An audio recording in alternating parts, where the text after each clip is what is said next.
You are my sunshine, my only sunshine. You keep me happy when skies are gray. You'll never know, dear, how much... Welcome to an evening of old-time radio.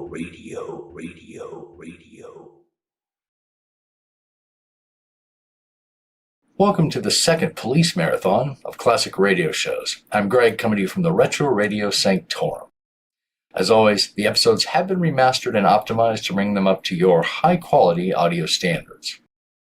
We have some great shows lined up for you tonight, ranging from local to state to federal law enforcement, and some international and foreign ones as well, all devoted to bringing down the bad guys. Now let's dive into the first few police shows in this collection. In The Old Mob Goes from Crime Does Not Pay, a different flavor of crime syndicate is growing in this story. A young woman racketeer is running an afternoon gambling den for housewives. Traditionally run by men, June Hathaway decides to challenge the male mob status quo in the town by running her own card gambling shop, and she has her eyes on replacing the existing mob with her own racketeering organization. Especially for 1951, when this aired, this was quite the radical premise for a story. Then we have The Big Boys from Dragnet, that great hard-boiled police show starring the great Jack Webb as Sergeant Joe Friday. In this one, a wanted robbery gang of 4 criminals and their dog have come to LA from San Francisco to pull a big job, and Friday is assigned to robbery detail to get them. As always with the show, the procedural police drama story is mixed with great narration and the deadpan delivery of Webb in his role as super dedicated crime fighter. A really great story, but then most Dragnet stories are. Next, Pursuit of the Limehouse Killers from Pursuit, which ran from 49 to 52 and told the fictional stories of Scotland Yard detective Peter Black, assisted by Sergeant Moffat. Black was portrayed by Ted DeCorsia, John Daner, and Ben Wright during the show's run, and was produced by Mr. Radio himself, Elliot Lewis. In this one, an undercover police officer calls Black to tell him that he has uncovered the identity of a wanted narcotics dealer, and the dealer is dead. But when Black arrives, both the police officer and the dealer's body are missing. Love this episode. Some really great writing, and the action and the suspense in this one keeps the story humming along, and it keeps the listener really riveted. After that is the Elsner case from The Lineup, which was a great hard-boiled police mystery drama that always started each episode with a lineup of suspects for the crime that the episode was about. In this one, a woman was strangled to death in a park, and a young couple who saw a vagrant in the park around the time of the murder pick him out of the lineup. But as it turns out, he was not the killer. Who was? Another intriguing story from this great show starring Bill Johnstone as Lieutenant Ben Guthrie. Then we have The Marriage Bureau Murder from Did Justice Triumph? Now this show ran on Mutual from 47 to 48, and it followed police investigators as they worked crime scenes, interviewed witnesses and suspects, and eventually solved every crime. A procedural drama mixed with mystery. George Carson Putnam narrated these true crime stories. In this one, a woman is found with her head bashed in by a hammer, and a marriage bureau, aka dating service from those days, provides the clues to the murderer, who is also a bigamist.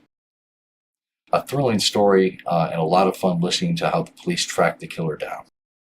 Now sit back, enjoy the shows, and I will see you on the other side.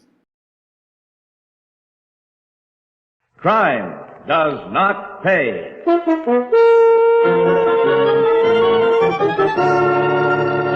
Look, baby, why don't you get smart? This attitude don't get you nothing except maybe a pretty little map all mashed in. This attitude will get me plenty after you bring your boss here. Listen to her. The gall of the frail. Hey, you don't think the boss will come to see you? I know he will, after you give him my message.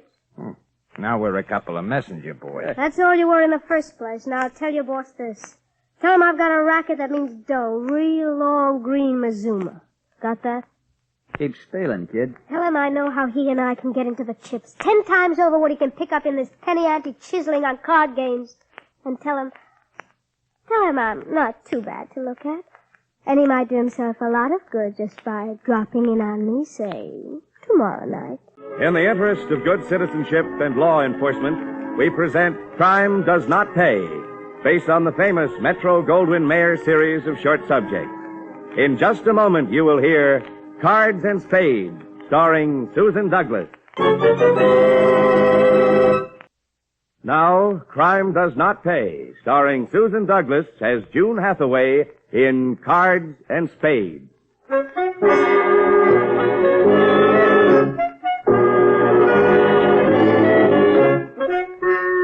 June Hathaway was sweet and pretty and cute. Make no mistake about that. The women who came to her apartment each afternoon thought of her either as a daughter or as they thought of themselves at her age. This was reasonable rationalization for women who sought some excuse for their infatuation with the sight of cards and the sound of the chips clicking against each other on the table. Where June had come from, where she was heading, were matters of no moment to these women. They were matters of great importance to June, whose sharp, cold eyes belied her sweet face for anyone who saw them at unguarded moments. June had a plan. The afternoon card game was only the beginning of that plan. I'll raise 5 blue. 5 and 5 more call you, honey. Here you are. 2 pair. Not good enough, darling. Full house. Oh, winning streak, eh? One more deal. I've got to get some of it back. As it is, Dave's beginning to wonder. Oh, you too, honey. Mine wants to know where all the money goes. Cost of living's always a good excuse. Not with Ralph. He follows the index in the paper every day. Whatever an index is. Now, don't tell me, ladies, that the cost of living is an item among you. Hello, June. Oh, dear. After all, where one of you loses, the others win. Isn't that right? Right. I suppose so. I was sharing the wealth and having fun besides. You're right, June, darling. Absolutely right. You're a bright girl, June. You'd have been a great success in business, I think. I couldn't wait for that. Me, a career girl with success at 50? No, thanks. You are smart, though, June. Oh, my goodness. 4:30 already. I promised Dave I'd pick him up with the car at 5. Oh, excuse me, the door. One more hand, girls. That's all I have time for. I'll do. Don't make a move, sister. This gun ain't no water pistol. You know what's good for you? You keep your trap shut. But I can't... Shut up, you hear? All right, ladies, this is a stick-up. Oh, no. Coach will be in the bedroom, Huey. Pick the good ones. Check. Take your tables and the wallet. Double check. Yeah, big game you're running here, sister. Yeah, not a bad haul. It was a big game, you sap. I got the coach, 4 of them. Not bad. The rest are just dogs. Oh, my God, my All heart. right, shut up. You're insured. Got the cash? Let's go. Got it. Let's ride. June, call the police, please, for pity's sake. You You've got all to call it. crazy. You want your names in the papers. I want my fur coat back. You want to go to jail for illegal gambling? Do you, any of you? Oh, I didn't think of that. Well, I didn't think so. All right, ladies. Cash your chips. The day's play's over.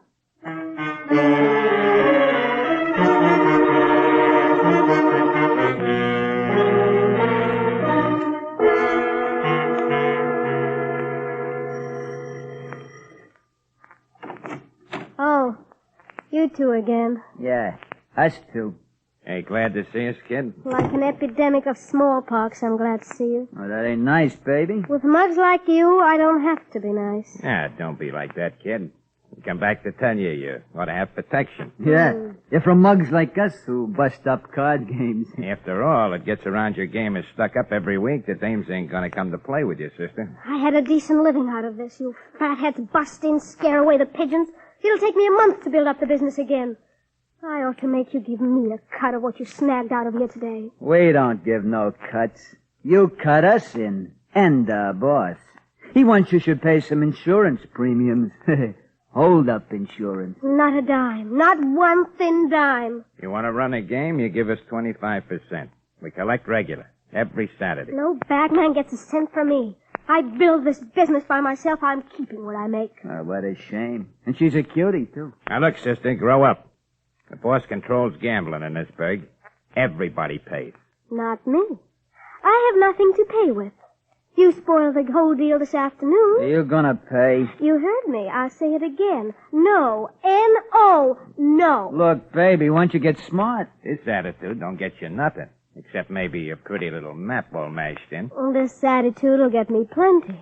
After you bring your boss here. Well, listen to her. The gall of the frail. Hey, you don't think the boss will come to see you. I know he will. After you give him my message. Now we're a couple of messenger boys. That's all you were in the first place. Now you tell your boss this. Tell him I've got a racket that means dough. A real long green Mazuma. Got that? Keeps failing, kid. Tell him I know how he and I can get into the chips. 10 times over what he can pick up in this penny ante chiseling on card games. And tell him I'm not too bad to look at. And he might do himself a lot of good just by dropping in on me, say, tomorrow night.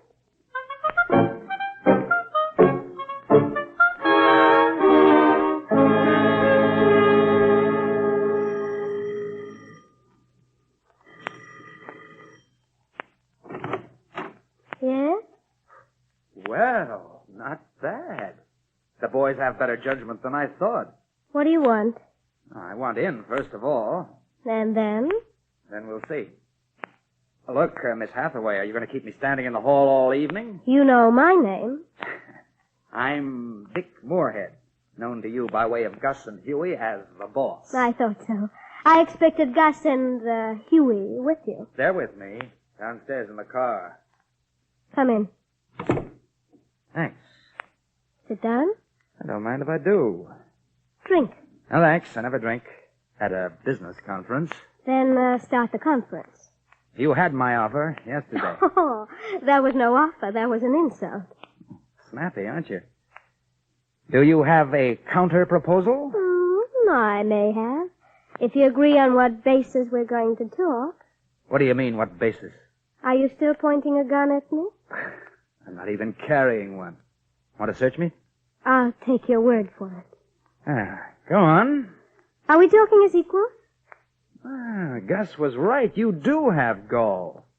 I run gambling in this town by disposition of the syndicate. You run, or ran, a card game, and you want to talk as equals? Maybe you are the boss. I don't think you're so bright. Oh, you don't? Bright boys don't kill the goose. They collect the golden egg. All right, as equals. What's your proposal? That we go partners. On what? Your game? Oh, that's chicken feed. What then? On what can come out of my game. Ender doesn't like it.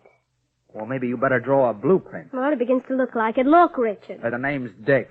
Richard has been a fighting word as long as I can remember. All right, look, Dick. 99% of the women who play in my game or did play in it are afraid of their husbands. Ideal situation. No jokes. They're afraid, but not the way you're thinking. They don't want their husbands to know what they're up to in the afternoon. I think I'm beginning to understand. There's more to it. We might make them pay off a little on a deal like that, but they'll pay off a lot more, and in a lot of other ways if they lose heavily once in a while. Junie, you're a genius. No, I just happen to know my own gender. Well, now that you've given me the idea, what do I need you for? The women trust me. They know me. I look too innocent, too sweet to be bad. They'll never trust a man like you. What do you need me for? A strong arm end, when necessary, and liaison with the syndicate. Junie, you're a honey. You're beautiful. And you're smart. How did you get to learn all these tricks? I was born in a jungle. I survived. I saw the other girls and what they were up against. I figured not to be trapped behind a typewriter or in a laundry. And I don't care for the usual career. So, you used your brains. I try. You've got a deal, partner. I thought I would have. Now, how about that drink? The business conference over? It's over. And the social side of our relationship begins? I think it does. If you want it that way. Why not? Make yourself at home. Oh, the liquor's in that cabinet over there. You might as well know where everything is around here. I imagine you'll be coming back fairly regularly.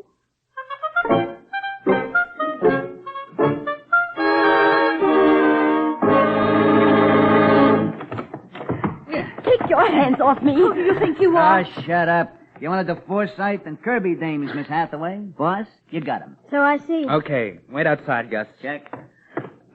What's the meaning of this? You'll find out. I demand to know. Mysterious phone calls. Hoodlums bringing us here in a closed car. This strange man. Really, June, you'd better explain. I think you'd better explain this, Mrs. Kirby. Dorothy. That chick. Quiet, Mrs. Forsyth. Your turn will come. I lost heavily. I gave June a check. Which I checked on before I cashed it, or tried to cash it. You have no account in this bank, Mrs. Kirby. You can't collect on a gambling debt in this state. My husband's a lawyer, and I'm... Can't we, Mrs. Kirby? And now you, Mrs. Forsythe. I'm paid up. You haven't anything you can charge me with. Except the fact that you're deathly afraid your husband will find out how much money you've been losing. I don't care if he does. Call up Mr. Forsythe, Dick. The number's Jefferson 56703. No, don't call him, for pity's sake. It's as much as my marriage is worth. How much is your marriage worth, Mrs. Forsythe? What do you want? Money. Lots of it. About as much each week as you've been losing. But you'll have to keep on playing, too. I can't. I haven't got it. But you'll get it, won't you? Won't she, Dick? I think so. I know that phone number now. All right. I'll try. What do you want from me? You have friends, Mrs. Kirby. My friend? They'll enjoy an occasional game of cards. You want me to... We call them steerers in cruder places, Mrs. Kirby. You are going to steer for us. I won't. That is, I can't. I can't. I'll lose my friends. You'll fleece them just as you fleeced us. I can't. I can't. Oh, but you will, Mrs. Kirby. You will. You'd rather have them pay through the nose than go through a scandal yourself, wouldn't you? And a bad check is nasty, Mrs. Kirby. Very, very nasty. You can't, but you will, Mrs. Kirby. You know that just as well as I do. In just a moment, Crime Does Not Pay will continue with Cards and Spades. Now we continue with Crime Does Not Pay, starring Susan Douglas as June Hathaway in Cards and Spades.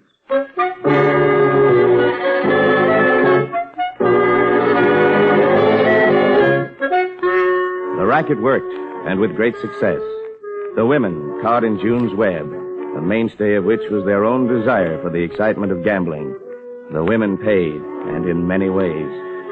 Beginning with Dorothy Kirby and the friends she brought, June and Dick expanded their activities.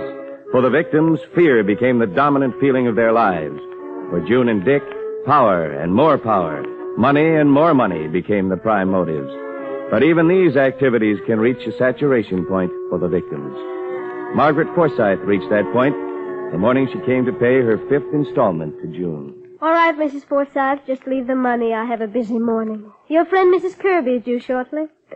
I thought you might take something in place of money. From you? The distinguished Mrs. Forsythe? Hardly. I've come to give you... Yes, the money. You have it in your bag, Mrs. Forsythe. I can't. I won't. I've stood it for 5 weeks. I've drawn on my own savings. But my husband's getting more and more suspicious. I'm through. I'm finished. Do what you think you can to me. Try anything. You can't get blood out of a stone. Never mind the histrionics. Just open your bag and pay and then get out. All right. I'll open my bag.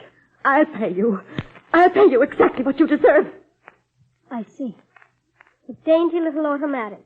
Pearl handle, too. A real lady's gun. Only you won't pull the trigger. You haven't the nerve. I will. Give me that gun, Mrs. Forsythe. Stay away from me. Stay away from me. With the pleasure, June? Yes, I did. Gus, take it away from her. With pleasure? No, keep away. I'll shoot. There you are, kid. Loaded, too. Yes, I thought it would be. What do you want I should do with the dame? Oh, teach her a lesson, Gus. Try to leave as few marks as possible. Oh, that's easy. No, don't touch me. Don't touch me. I wouldn't want I should mark her face, so I twist her arms like this. And then I gives her the knee, like this. And then... I thought I heard... Margaret, watch closely, Mrs. Kirby, and I'll do a lesson for you. And then I throws her down like this. And when she don't stop yelling, I uses my little piece of rubber hose.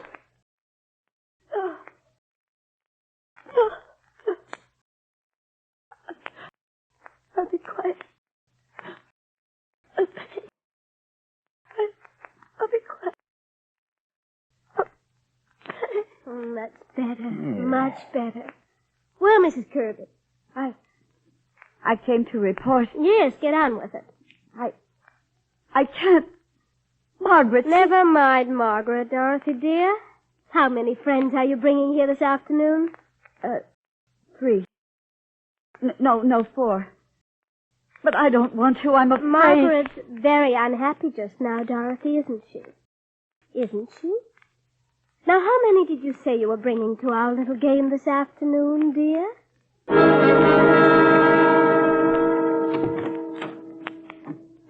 That you, Dorothy? Yes, Dave. Yes, it's me. Where have you been? Out with the girls. That's what you've been saying for weeks. Which girls? I won't be cross-questioned, Dave. Oh, you won't. Well, suppose I say I won't accept the kind of life you've been living and making me live these past weeks. Really, Dave, this attitude is Attitude? Attitude? Night after night, I come home to an empty house, to obviously dissatisfied servants, to a house that's no longer a home, and I have an attitude? You might let me take my coat off before you start shouting. It's got to stop. These afternoon gallivantings have got to stop. Oh. I'm to be a prisoner, is that it? Stop it, Dorothy. I don't know what you're up to, but What do you mean by that? I happened to make a phone call today to your friend Janice. She hasn't seen you all week. And you told me on Tuesday and Wednesday both that you were spending the afternoons with her.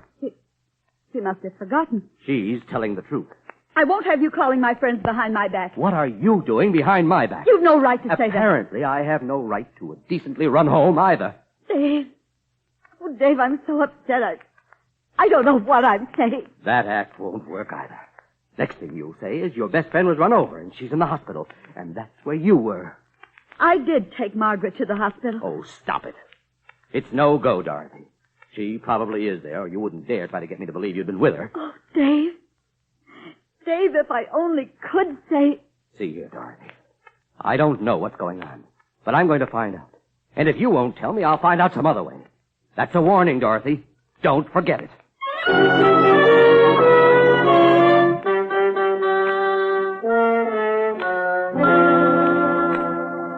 You, sent for me, Mr. Kirby? I'm here. Billings, I understand you're a reliable man in your profession. Reliable and discreet. Good. I want you to trail my wife every afternoon until you're positive you know where she spends her time. And with whom? Not necessarily. After you found out where, we'll both go to see with whom. I believe that's the usual procedure in these cases, isn't it? Well, sometimes the husband ain't anxious to go along, but if you want it that way, that's the way you can have it, Mr. Kirby.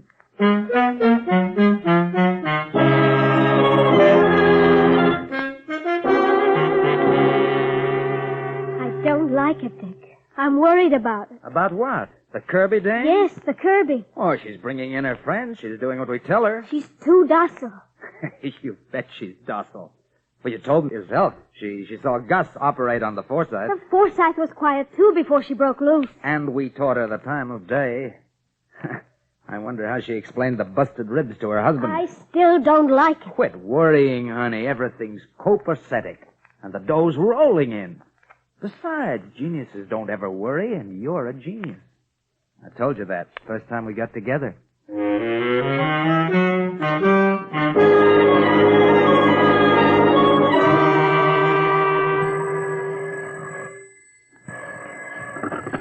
Hello?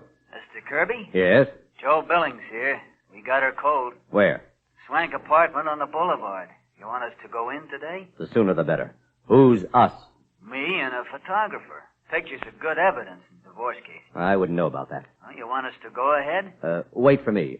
I want to go along. Where shall I meet you? We're in a drugstore at 9th and the boulevard. We'll wait for you here. I'll be right over.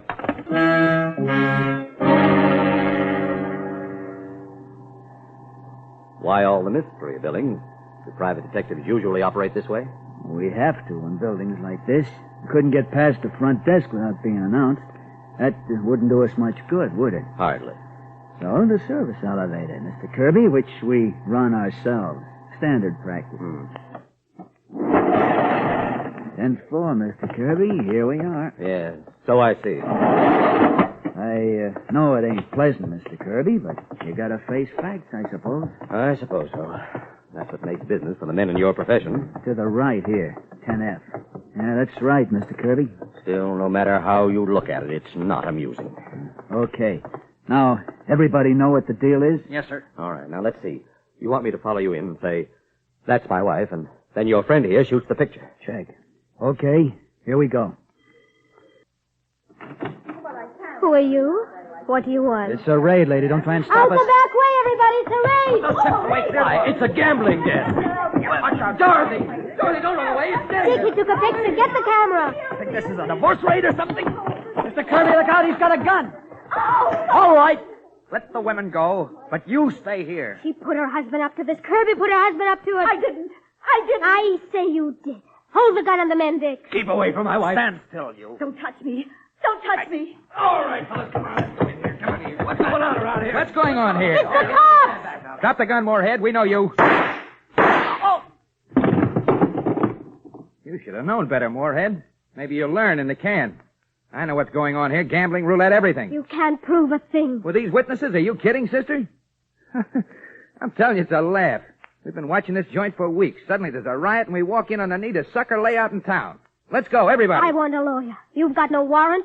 You can't do this. You'll pay. You'll all pay. Cut it out, sister. Your boyfriend pulled a gun. That's all I need. Now get going. There's a free ride waiting for you with a one-way ticket. Come on, sister. Move. Crime does not pay.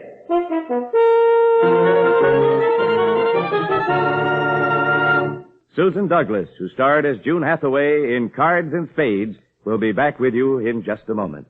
Now, here in person is Susan Douglas. There's no doubt in my mind that June Hathaway knew exactly what she was doing. There is some doubt in my mind that she knew why she was doing it.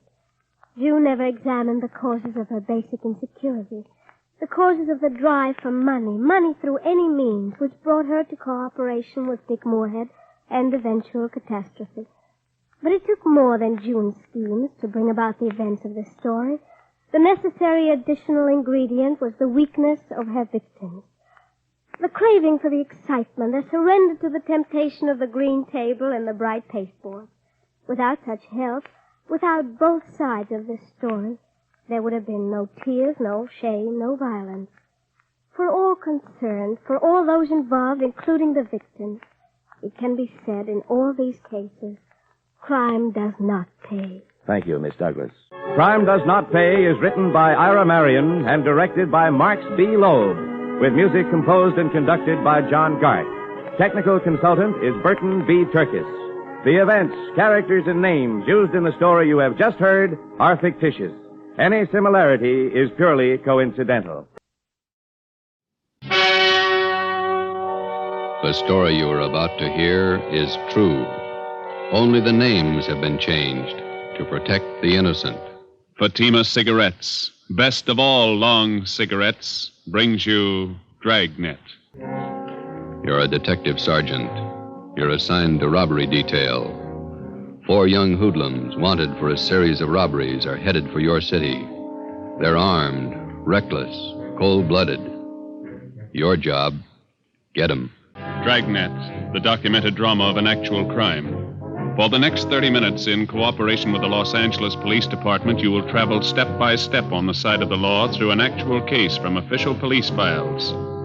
From beginning to end, from crime to punishment, Dragnet is the story of your police force in action. It was Friday, December 10th. It was cold in Los Angeles. We were working the day watch out of robbery detail.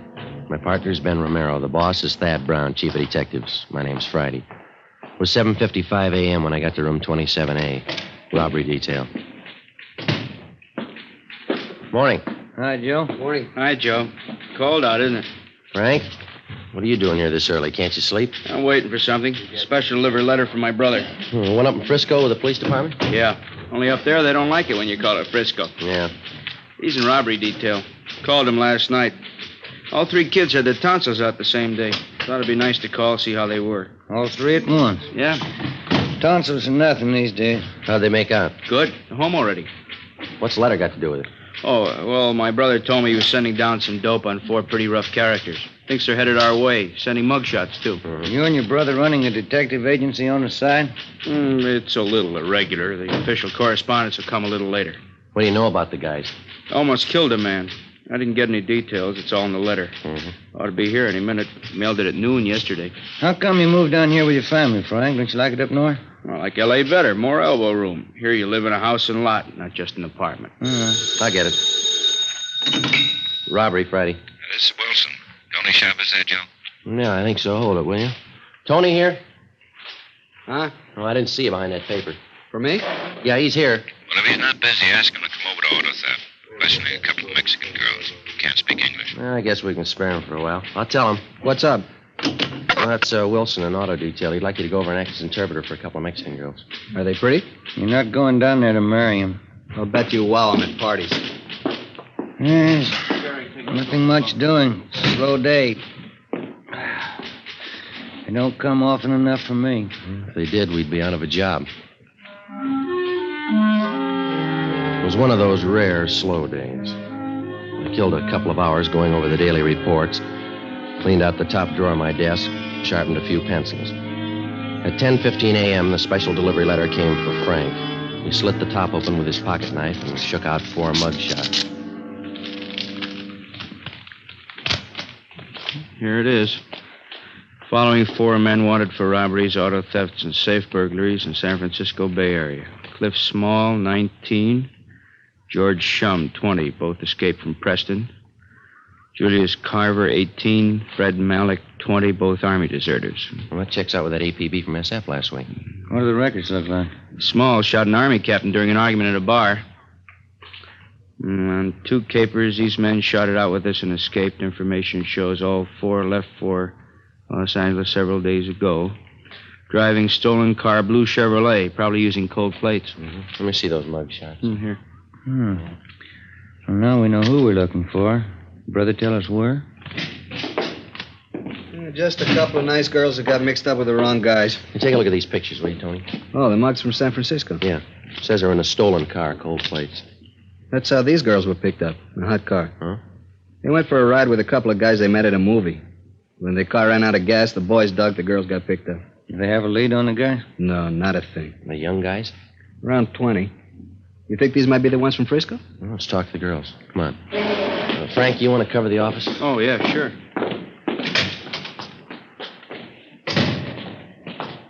Do they speak English at all? Not enough to make sense.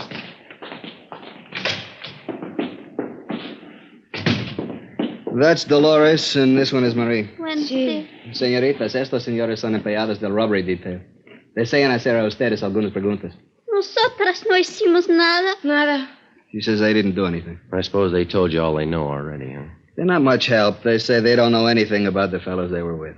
Show them these. Ask them if they've ever seen them before. Yeah. ¿Conocen ustedes a estos individuos?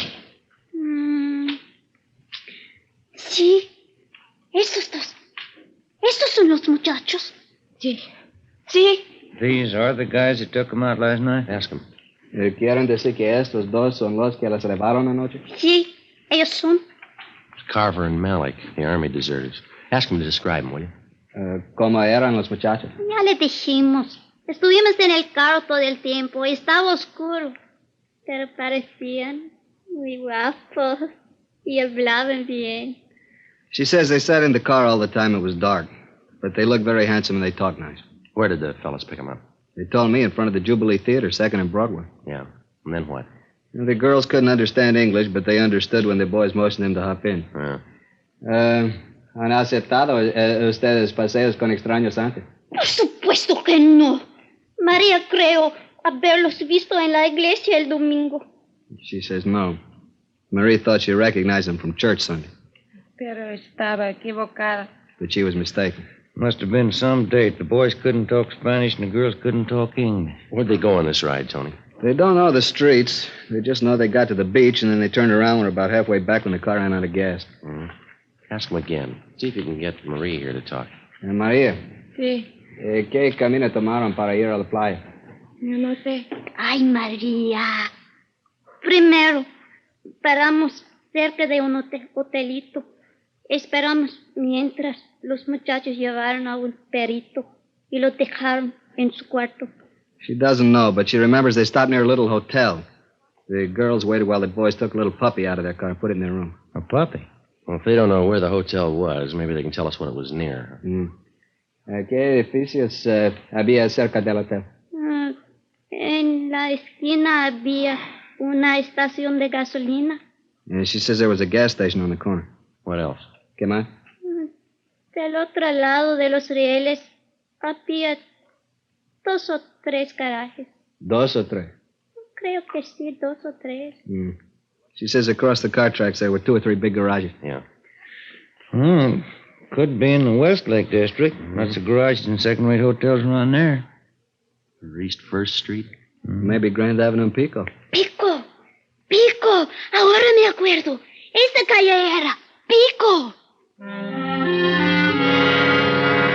We took the girls with us and drove out to Grand and Pico, and then up and down Pico slow until the girls pointed out a hotel just south of Flower. They weren't sure. Ben and I got out. We walked up to the hotel desk. The clerk was just starting to vacuum.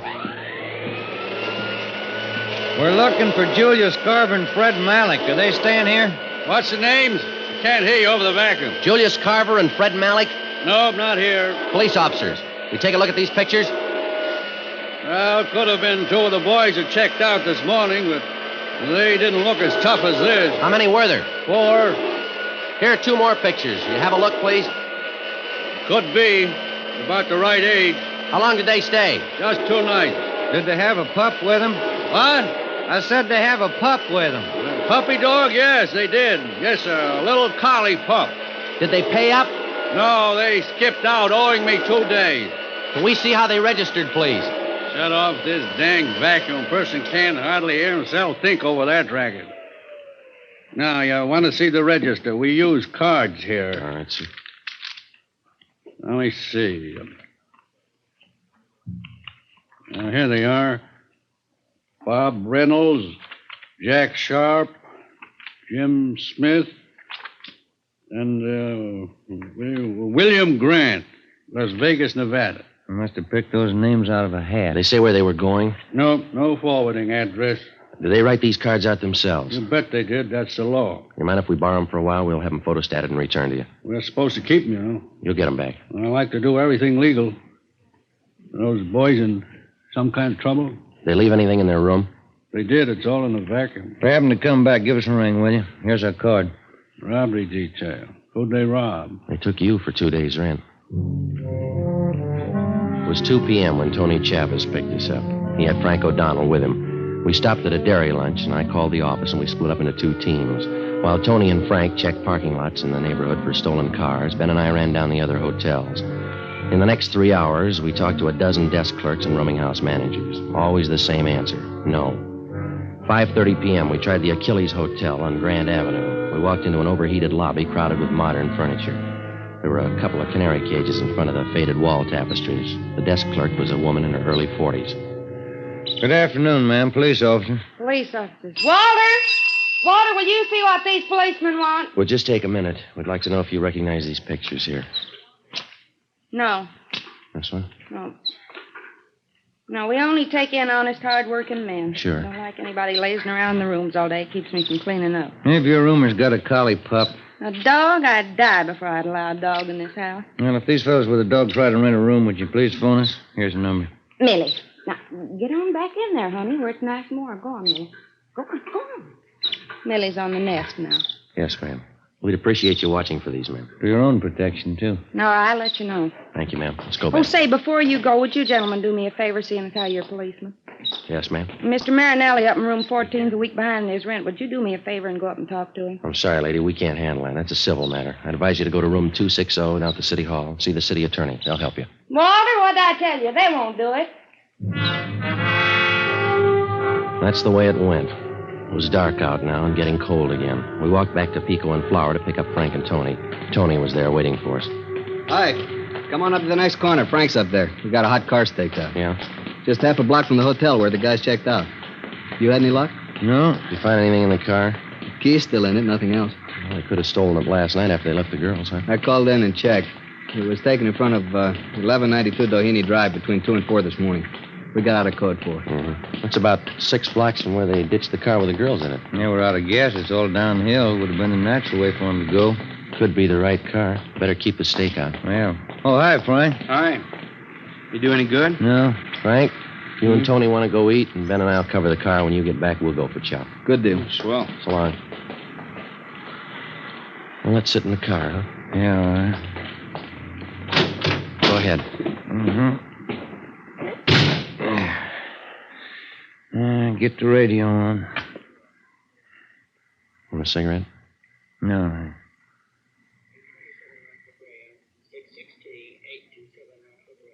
What do you think? I don't know. Maybe it's the same guys, maybe not. Same neighborhood.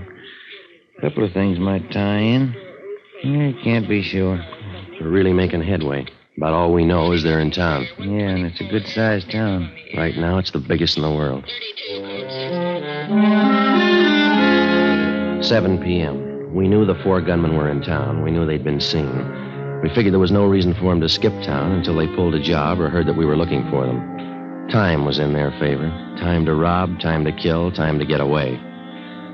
The check on the hotels continued. We left Frank O'Donnell and Tony Chavez on the stakeout, and Ben and I picked up the hotel routine. One place after another.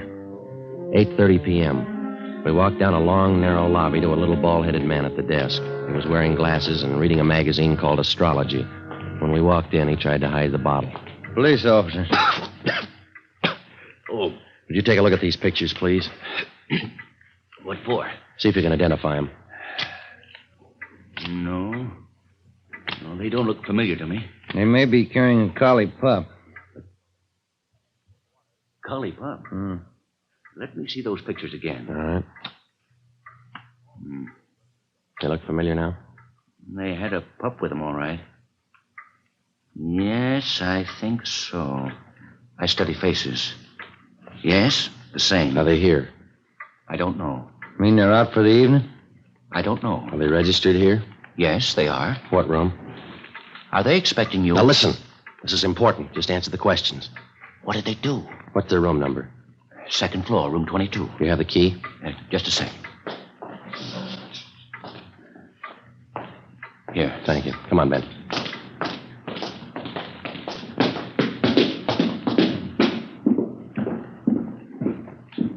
Cover me, huh? Yeah. 22.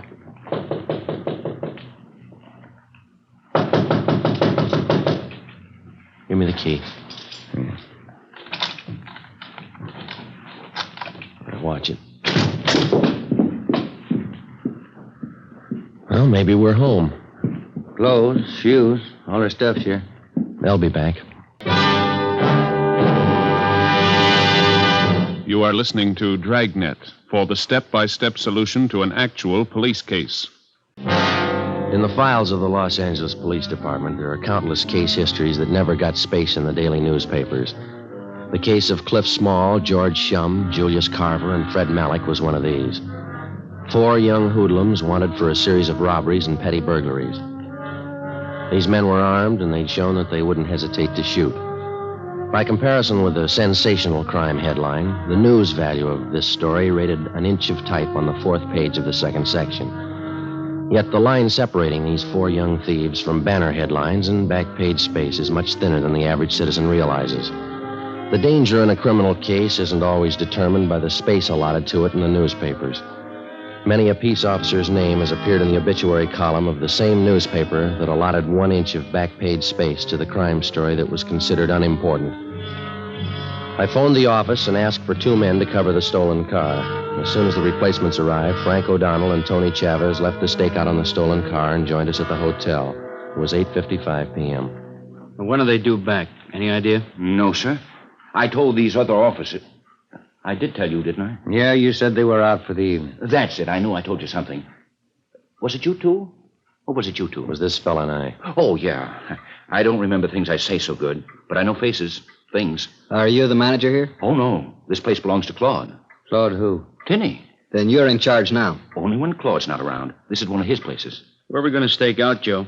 Not enough room to turn around in this lobby. That's what I've been telling Claude. Claude Tinney. This is one of his places. Yeah, maybe you better leave that bottle alone till we get this straightened out, huh? Oh, no. I don't hit it heavy anymore. Just a little nip now and again. Drafty in here. Any idea where we can wait for these fellas and keep an eye on the lobby? No, not enough room in this lobby to turn around in. I've said that to Claude. Yeah, we know. Hey, clerk, where does this door lead to? No, don't go in there. There a light in here? I save old bottles. Ragman gives me a penny each for them. Is that a storage room? What's that? That room over there. Oh, that's the linen room. We keep all the linen there. That's about the only place there is, Joe. Unless we want to wait out in the car. All right, we'll wait in there. There's a couple of chairs in there. I'll send the boys back when they come in. Be better if you tell them nothing. How are they going to know you're here? We'll tell them. You just don't say anything. All right, sir. Now then, if I can just have your names, I'll see that the boys get the message. Now, look, mister. You just sit there and read your magazine. Don't say anything. You got that? Okay. That's the way you want it. Come on, let's go.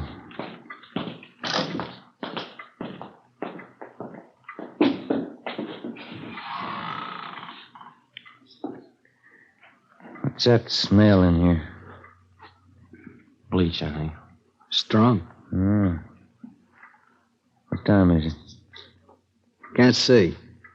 Frank, you got a luminous watch. 9:28. Evening, Mac. Evening, Mr. Sweeney. Give me an 8 o'clock call. Yes, sir. All right. All right.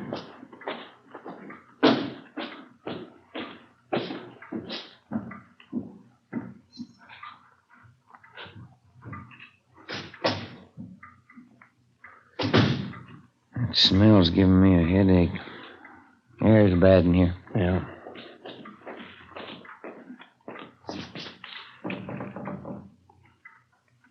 Is there anything I can get you, gentlemen? No, you just stay at the desk, will you, please?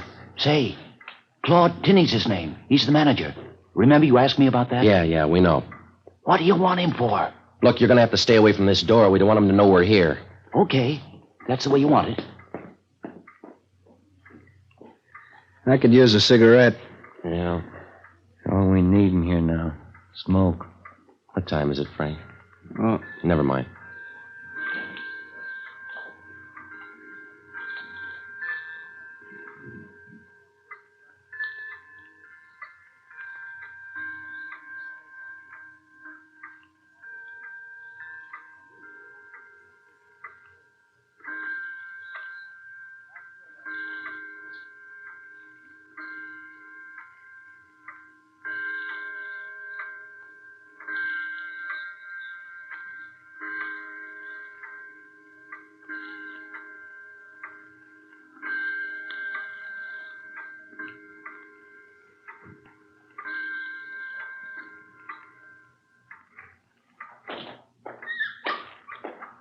That's it.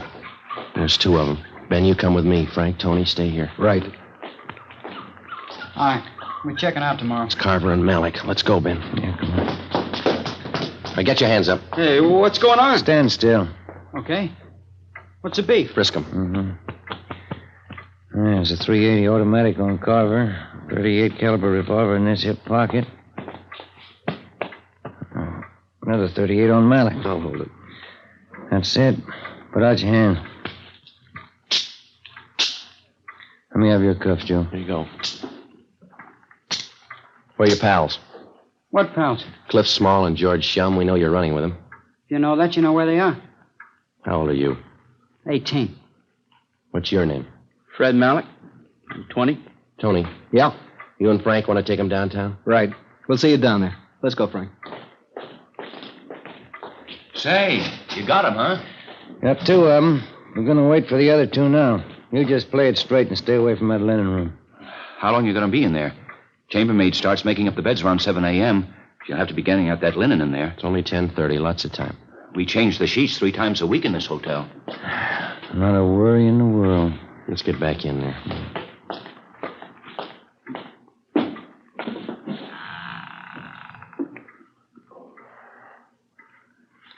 I know what that smell is in here. Lysol. Yeah. Oh, I forgot about that pup. That'll be the tip-off. I'll go get him. All right, come on, little fella. Here we go. Come on, boy.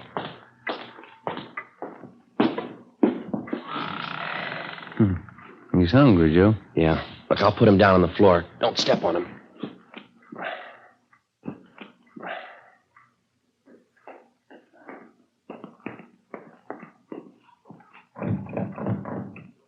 Yeah, what do you want? Are you going to wait for the other two boys? Yeah, will you get away from the door? Say, I want to help you all I can. Yeah. That fuzzy little pup of theirs, he's running all around the lobby. Yeah, we've got him in here. Yeah, you better go out there and get him. He's barking. It'll tip him off. Yeah, all right. Now go on back to the desk. All right, then. You stay in here. I'll see if I can catch him. He comes around here again, he'll have to wait in here. Can you see your watch? No. Must be around 11. Yeah, must be.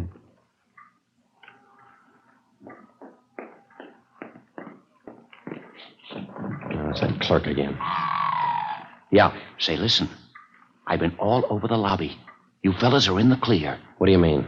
That dog of theirs. He's gone. You're in the clear. Look, he's in here with us. Now, will you stay away from here, please? Yeah, it's okay. The dog's gone.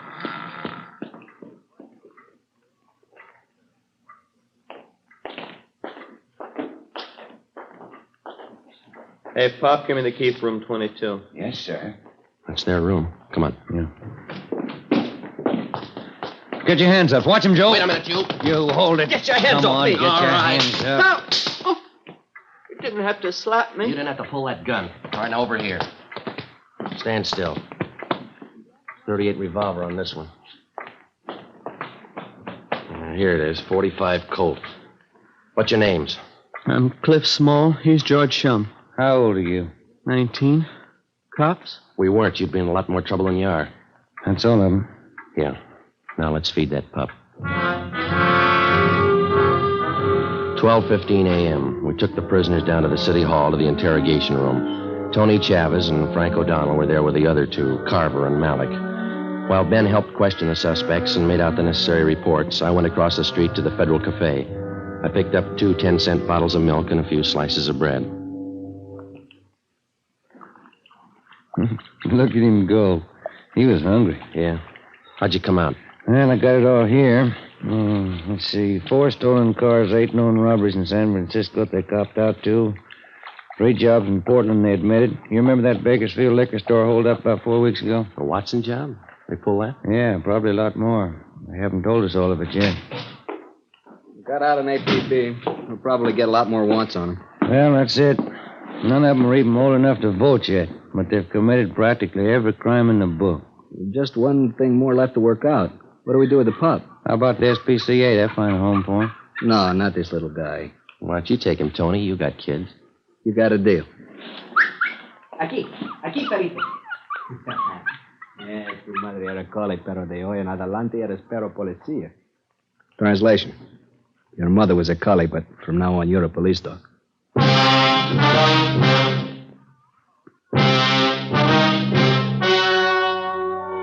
The story you have just heard was true. Only the names were changed to protect the innocent. On February 9th, trial was held in Superior Court, Department 88, City and County of Los Angeles, State of California. In a moment, the results of that trial. Clifford Small, George Shum, Julius Carver, and Fred Malik were released to San Francisco authorities, where they were tried and convicted on 8 counts of robbery in the first degree. A hold was placed on them by the state of Oregon. They are now serving their terms in the state penitentiary. You have just heard Dragnet, a series of authentic cases from official files. Technical advice for Dragnet comes from the Office of Chief of Police, W.A. Wharton, Los Angeles Police Department. Fatima Cigarettes, the best of all long cigarettes, has brought you Dragnet from Los Angeles. Tomorrow, hear the Ronald Coleman's charming series, The Halls of Ivy, on NBC.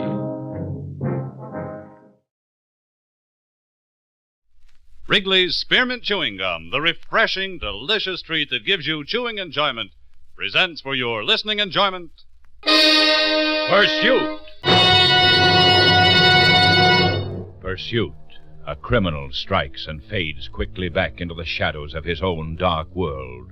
And then the man from Scotland Yard, the famous Inspector Peter Black, and the dangerous, relentless pursuit. When man hunts man. To make every day more enjoyable, treat yourself often to refreshing, delicious Wrigley's Spearmint Chewing Gum. Here's a taste treat you can enjoy indoors, outdoors, at work, or at play. The cool, long-lasting mint flavor refreshes you. The smooth, steady chewing helps keep you fresh and alert, adds enjoyment to whatever you're doing. Wrigley's Spearmint Chewing Gum. Healthful, refreshing, delicious. Now, with John Dana starred as the famous Inspector Peter Black of Scotland Yard, Wrigley's Spearmint Gum brings you tonight's story, Pursuit of the Limehouse Killers.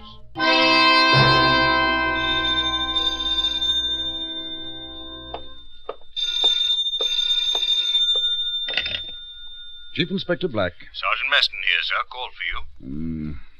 Anything important, Meston? I'm just about to go home. Don't know, sir. It's a man. Says he won't talk to anyone but you. Put him on, will you? Yes, sir.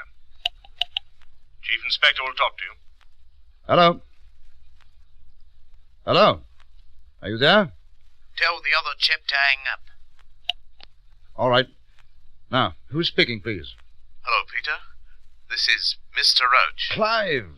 How are you, old boy? We've been worried about you. Awfully sorry I haven't been able to get in touch sooner. I found the head man. Good work. Who is it? Jackman. Oh, wonderful. Only two things wrong. I can't locate the narcotics, and they just popped him off. What? Who did it? Oh, I don't know. Someone here, I think. Jackman's on the second floor back, the room next to mine. Are you there now? Yes, they're up to something. We'd better make our move, then. Right, but I wanted to warn you. Yes? When you get here... all right, Ducky. Keep it warm for me, eh? Ta-ta!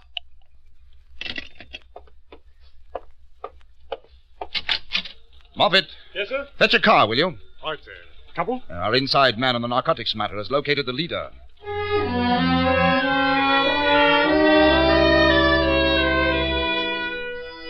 For over a year, Scotland Yard had been working on the case. It involved one of the cleverest and most sinister narcotics rings in the British Isles. We knew their methods, and we knew some of their lesser members. But to date, we had been unable to make an arrest. The phone call I had received was from a flying squad man, Clive Furness, who, using the name Roach, had been assigned the unenviable task of living in the neighborhood that harbored the scum and driftwood of London's underworld. Ostensibly, he was one of them, and it was this fact which we had hoped would guide us to the leader of the organization.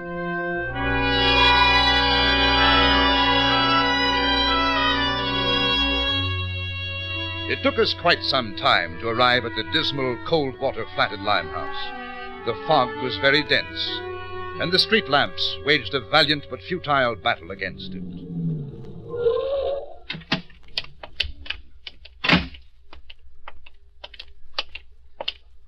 You can taste the filthy stuff, sir. Yes, I know. It's a fallacy, Moffat. There's not the slightest similarity to... Pea soup. Now, wait a minute. Did you hear something? A foghorn, sir? No. A woman. Sounded as though she were in pain, crying. Although I imagine there's a lot of pain down here, Moffat, and not all physical. Come on. Can you make out the numbers? That was 36 we just passed, sir. Right.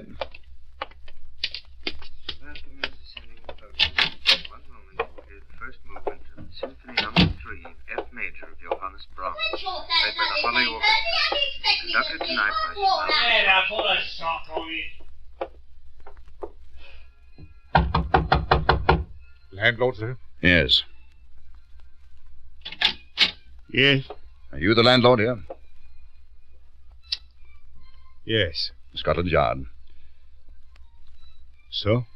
We received a report there's been somebody done away with in your building. Done away with? You got the wrong place. Does a man named Jackman live here? Not anymore. Oh? He moved away 2 days ago. I should like to see his quarters, please. You're the police. I got to show you. Upstairs. Would you give me your name, please? Capriles.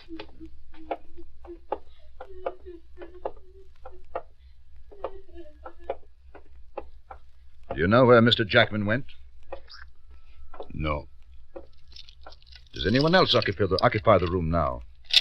No.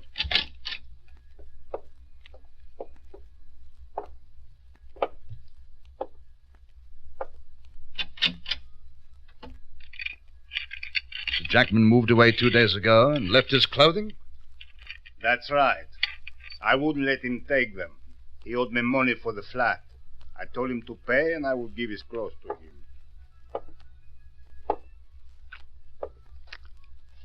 Who tells you this? Somebody dead here. You received a phone call at the yard. It may have been from somebody in the building. Must be a joke. Somebody called to make trouble. How many rooms are there on this floor, Mr. Capriles? 3. And who occupies the one next to Mr. Jackman? Nobody. Oh? How long has it been empty? 2 days ago. What was the man's name? I did not say it was a man. Who was it, then? A man. Name? Roach. We'll see his room, please. All right. Your tenants move rather hurriedly and frequently, Mr. Capillis. That's against the law? Not at all. Merely an observation.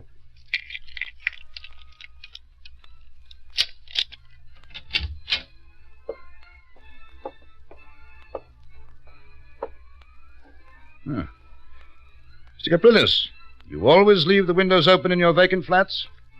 Sometimes. If they smell, I leave them open. And did Mr. Roach, was it, prefer a ladder to the stairs? I was going to paint the building.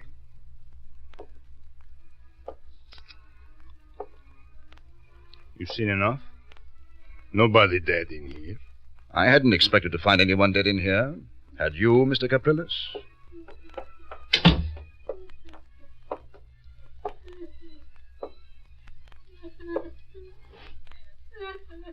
And in here, Mr. Capillis? Just a girl. You don't have to bother her. She doesn't know anything. She's drunk all the time. Always drunk. You can go downstairs, Mr. Capillis. I'll see you in a few minutes. You're wasting your time. It was a joke. Nobody dead in here. Keep your eyes open, Moffat. You can watch the front door from the banister. See that nobody leaves. Right, sir.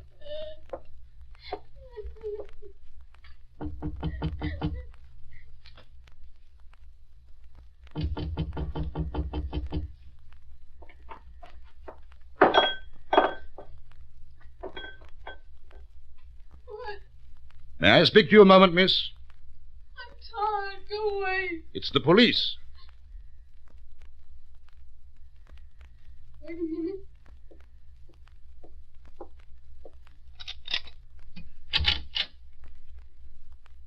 I was asleep. What do you want? There are one or two questions I should like to ask. May I come in? Better use the bed. The chair's broke. No, don't use the bed. All right. A friend of mine broke it. Give me this bruise, too. Have a drink? My friend gives me whiskey, too. No, thank you. Gotta use a cup. So I broke the glass. I don't remember when. Yesterday, maybe. Did you know Mr. Jackman along the corridor? Of course I did. When was the last time that you saw him? I don't remember. It was yesterday, maybe. Or the day before. I don't remember. Sure you won't have a drink? I don't like to drink alone. It's sad. It's lonely. There was a report phoned into Scotland Yard this evening that Mr. Jackman had been murdered here, possibly in his room. Did you hear anything? No. No, I'll never hear anything.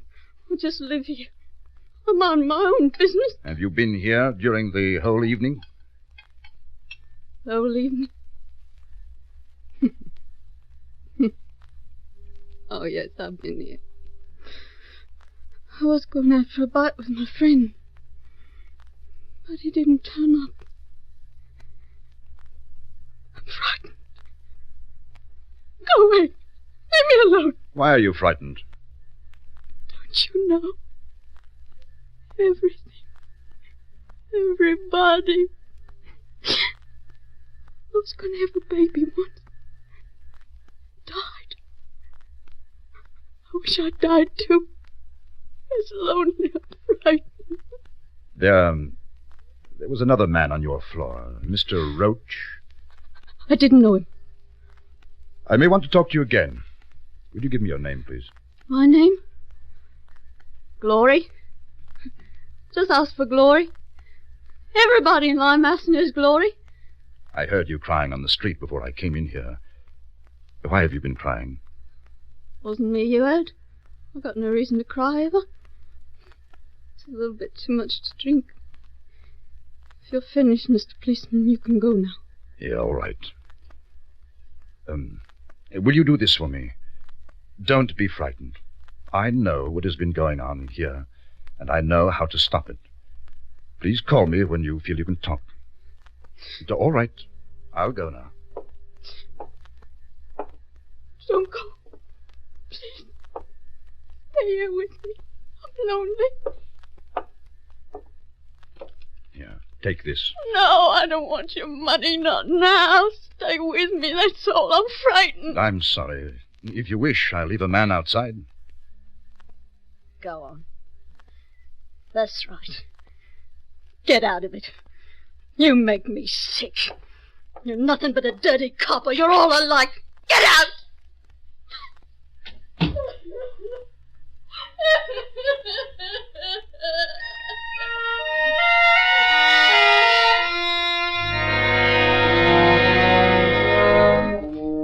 I left the girl who in Somerset or Devon would have been so pretty, but in London's Limehouse was not, but so frightened and unhappy that she had to remain intoxicated to tolerate living. I wondered who her friend was and why he gave her whiskey, and where she fitted into the sordid picture of narcotics and murder. I arranged for a constable to stand on guard and returned to the yard with Moffat to await further word from our flying squad man, Clive Furness, alias Mr. Roach. The ladder outside his room might have been his means of escape.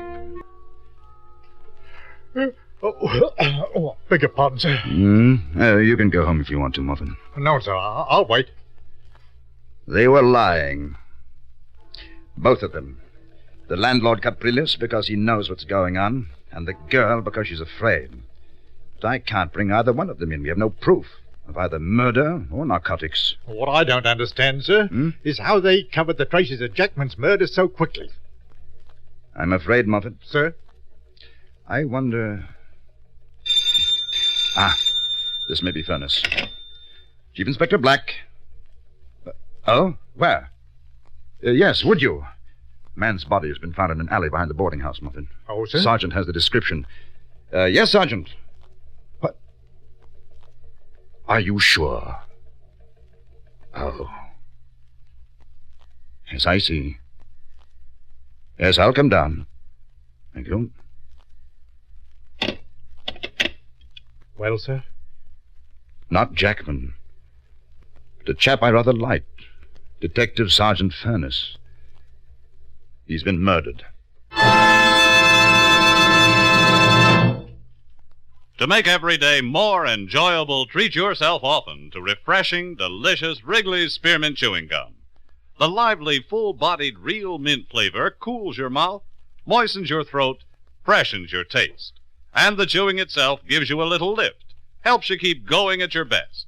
So for real chewing enjoyment that's refreshing and long-lasting, always keep Wrigley's Spearmint Chewing Gum handy. Healthful, delicious Wrigley's Spearmint Gum will make every day more enjoyable.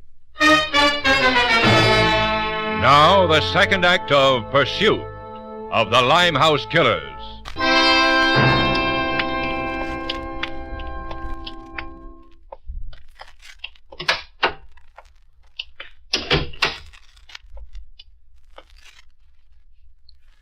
Well, sir, I don't imagine he suffered much. They had to put him out of the way quickly. They knew we were coming. What about his wife, sir? Are you going to tell her, or will the commissioner? No. I'll tell her, Moffat, in the morning. We're going back to the Limehouse. Now, sir? It's almost 3. Would you be able to sleep, Moffat? No, sir. If you don't mind, I'll have a couple of pistols issued. All right, Moffat. I'll meet you at the car. Everything quiet, Constable? Oh, yes, Inspector. No one's gone in, no one's come out. Right. Your relief will be here in about an hour. Thank you, sir.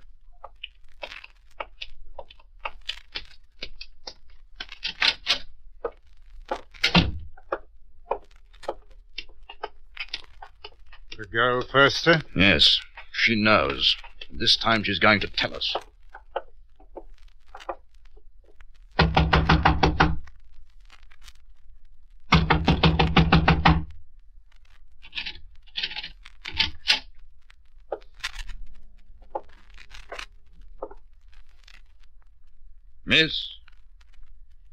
Miss Glory. I've got the light, sir.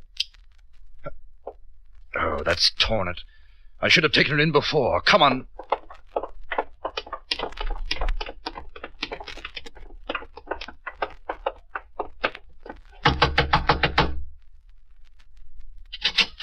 Capriles, where is the girl upstairs?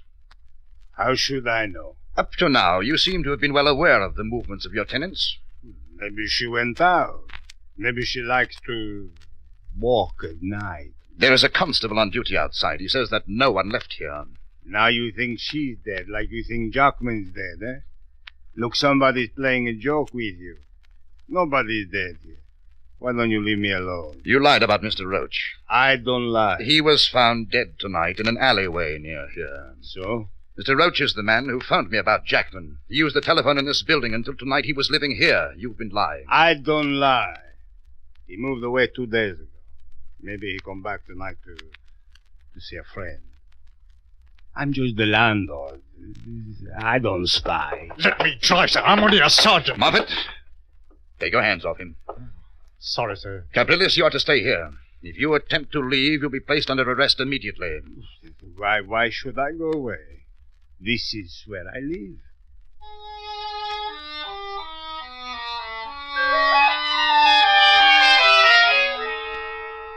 An investigation of the house showed us that someone had used a skylight leading to the roof in order to escape the building unnoticed. Our case now rested on evidence only the girl could supply. At the yard, I sent out a general alarm for her, and then took to my office couch for an hour or two's rest.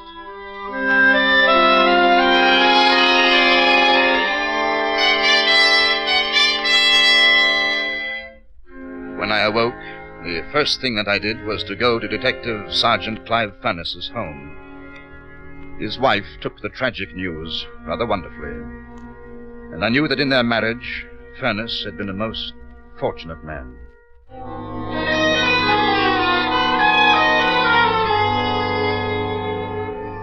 When I returned to the yard, I learned that Jackman's body had still not been found. Therefore, I ordered the river police to drag the Thames in an effort to recover it. There was still no word of the girl. I decided to go to Limehouse and try once more to question Capriles. Why? What questions? I answered last night what you asked. Why? We think that you know what happened to Mr. Roach and to Jackman. Roach, I told you. Jackman moved away 2 days ago. He owed me money. I told you. You don't believe me? Why don't you ask him? Him? Mr. Jackman. He come back this morning, paid his money, I give him the key to his room. There's nobody dead here. He's upstairs. Now? As I walked upstairs, I carried with me the sight of his insolent and toothy smile, and the expression in his hard, dark eyes that told me he thought he was making a fool of me and of the yard. There could be no mistake if it was Jackman. Criminal Records Office had a complete dossier with photographs of him, which I had studied.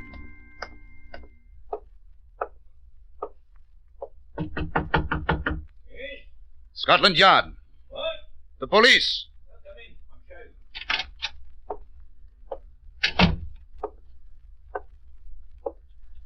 You are Mr. Jackman? Yeah, that's me.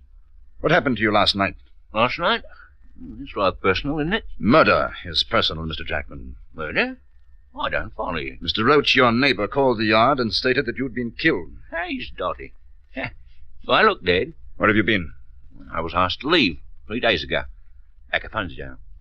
Last night I made a sweep of White City, Greyhounds. I paid Mr. Capriles, and I'm back in home, sweet home. You have witnesses to swear to your statement? Well, I can find them if you want. You may have to, Mr. Jackman. Good morning. Before his death, Furness had told us that Jackman was the leader of the narcotics ring. But an arrest on those charges necessitated the discovery of narcotics on the person of the principals, a task which at this point in our investigation seemed to me an impossibility. I determined, therefore, to take grim advantage of the murder of Clive Furness, and if I could find proof, arrest Jackman and Capriles on that more serious charge. In order to accomplish this, I left instructions with the men guarding the rooming house and returned to the yard. At 6 o'clock that evening, word came that my plan was succeeding. Jackman and Capriles had left the house and were being followed by 2 flying squad men. At 8, my phone rang. Yes? Inspector, Sergeant Meston here. Huh? There's a young woman on the phone wants to speak to someone came to see her in Limehouse last night. I think it's your call, sir. Yes, it is, Meston. Put her through. All right, miss. Hello? Are you the one? Miss Glory? Yes, 'tis you, isn't it? Where are you?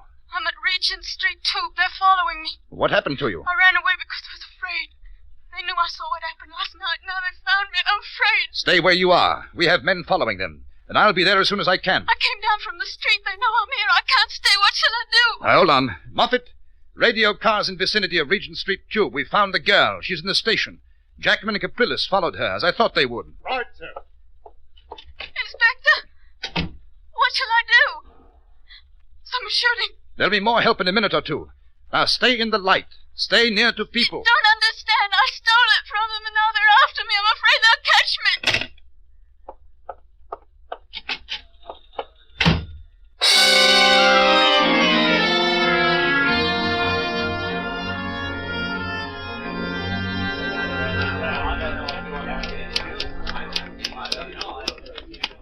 Inspector Black? Yes? Inspector Roselle, sir. We followed them down here. As you said, they led us to the girl. They opened fire, hit one of our men and the girl. We've trapped them somewhere in the tunnel. Where is she? On the seat over there. She doesn't have the narcotics with her. Afraid there's not much we can do for her, sir. See that she gets to the hospital as soon as possible. Yes, sir. Come on, Moffat.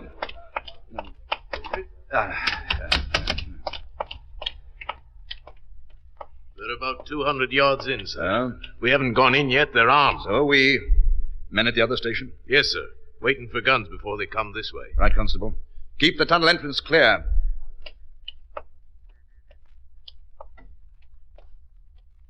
I imagine they've stopped the train, sir. I hope so. We're in an awkward position if they haven't. Behind that pillar, sir. Yes. Jackman! Capriles! We are armed. We want you for the murder of Clive Furness.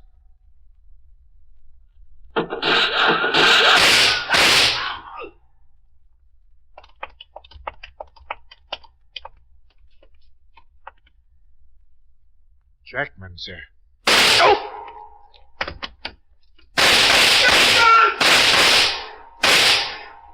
Moffat. Just my leg, sir. I'll be all right. Be careful, sir.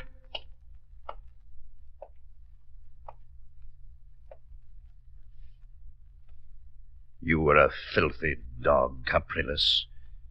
I hope it hurt.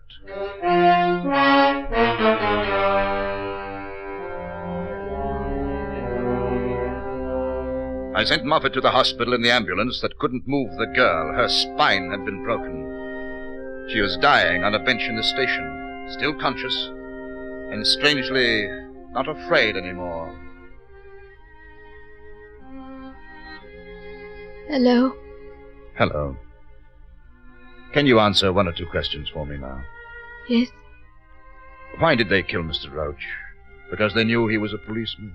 They weren't sure till they set the trap for him. By pretending to kill Jackman? Yes. When Mr. Roach went to the phone to call someone, they listened. Heard him talking to the police. It was Mr. Jackman killed him. I saw it. Why didn't you tell me this before? I was frightened. I stole, Narcotics. Yes. I stole it from them. You'll find it in the mattress of my bed. They said they'd kill me if they found out I stole it. Now they can't. All right. Thank you, Gloria. Don't talk anymore. Mister, in my purse, there's a £1 note. Yes? If I die, will you send me some flowers? The sort you'd buy for a girl.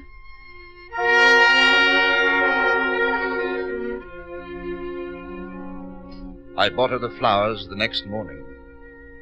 But I couldn't go to her funeral because they buried my friend, Detective Sergeant Clive Furness, that afternoon. Pursuit. And the pursuit is ended.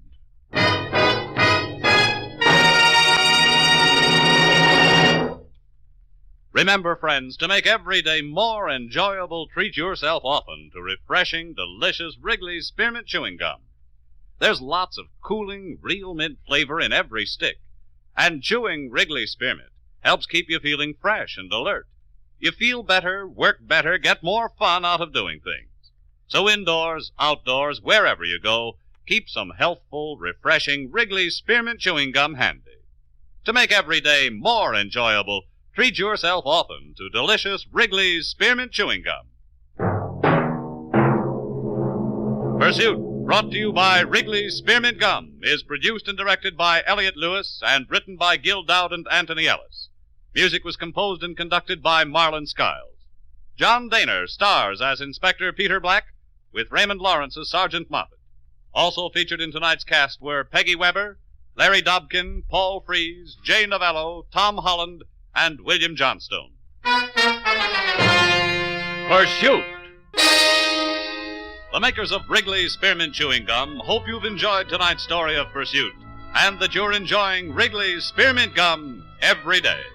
We invite you to join us next week at the same time when Pursuit will bring you another dramatic story of the famous Inspector Peter Black of Scotland Yard, relentlessly hunting down those whose disordered passions breed violence and murder. Another story of man hunting man when we bring you Pursuit. Bob Stevenson speaking. This is CBS, the Columbia Broadcasting System. Ladies and gentlemen, by transcription, we take you now behind the scenes of a police headquarters in a great American city, where under the cold, glaring lights will pass before us the innocent, the vagrant, the thief, the murderer. This is The Lineup.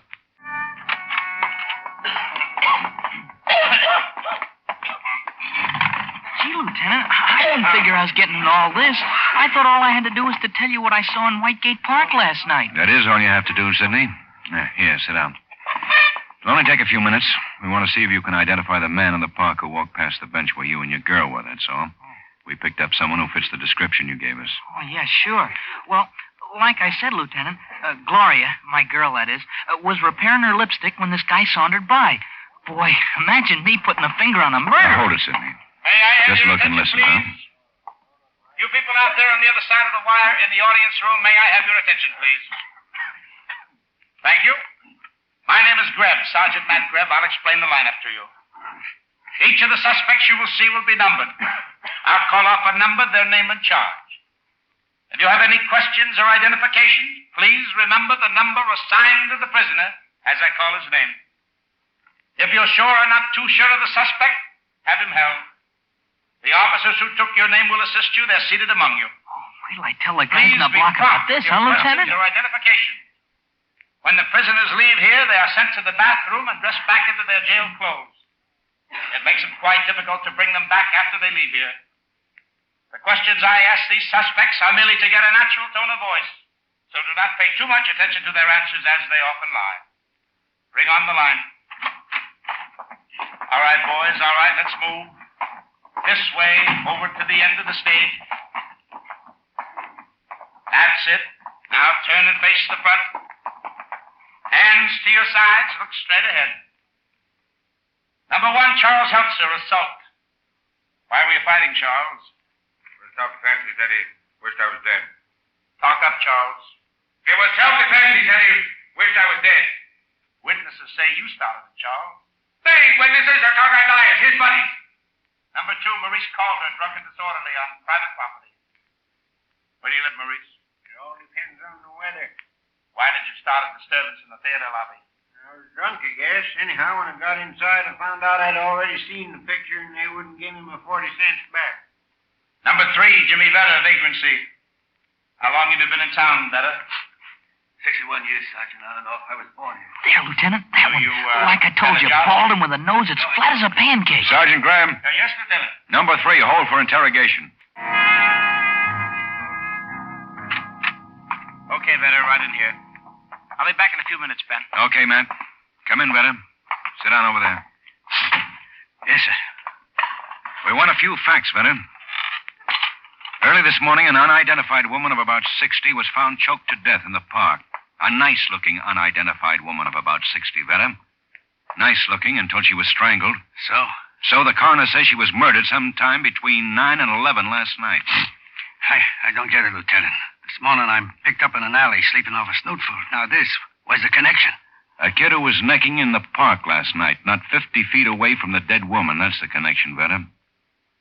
A kid who read about the killing in this morning's paper and came in and gave us a description of the man he saw in the park at a little after 11. I still don't get it. Well, then try this. The description the kid gave us was a bald man with a nose flat as a pancake who keeps sniffing all the time. That, Vetta, is the reason we picked you up, not for sleeping in an alley. No. And just to make it all real tight, 5 minutes ago, the kid identified you in the lineup. No, that ain't so. He couldn't have. It was dark there in the park. Okay, Lieutenant, I was in the park, all right. I might as well save us both a lot of time and tell you the rest. You killed her, Vetta? A stick-up that got out of hand when she started to yell? No, Lieutenant. She was dead when I got there. Could I have a smoke, Lieutenant? Yeah.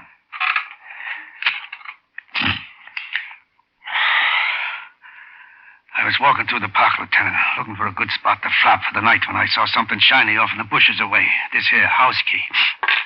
When I bent down to pick it up, I saw the body. She was dead like a doornail. And there was no one around? You sure of that? Positive. I looked good. Anyhow, I was flat broke, so I went through her pockets. She didn't have no pocketbook. Just $1.50 and change in her coat. That's all I took, and I beat it. I walked slow past those kids on the bench so they wouldn't be suspicious. That's all, Lieutenant. The truth, so help me. The lineup's finished, Ben. Is there anything I can do? Yeah. Turn Vetta here over to Sergeant Quine, will you, Matt? Gonna hold him on suspicion of murder. Lieutenant, I already told you. Let's go, Vetta. Be right back, Ben. Right. Hi, Becker. Hi, man. Morning, Lieutenant. Here's the first report on that body in Whitegate Park. Not much. No identification yet, Becker. And it may be a while. Most of the stuff she was wearing was homemade and home washed, so no labels and no laundry marks. Also, there's no record of her prints here or in Washington.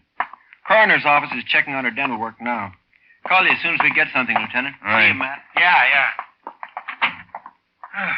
Well, Ben, what did Becker have? Does it look like Jimmy Vetta? Maybe, I don't know. He says he was walking through the park, spotted this key and then the body. Admits robbing it, no more. Well, where do we go from here, Ben? Well, until we get something on the body. This key, I guess. Come on, let's check with Harrison on the robbery detail. Get a listing of locksmiths.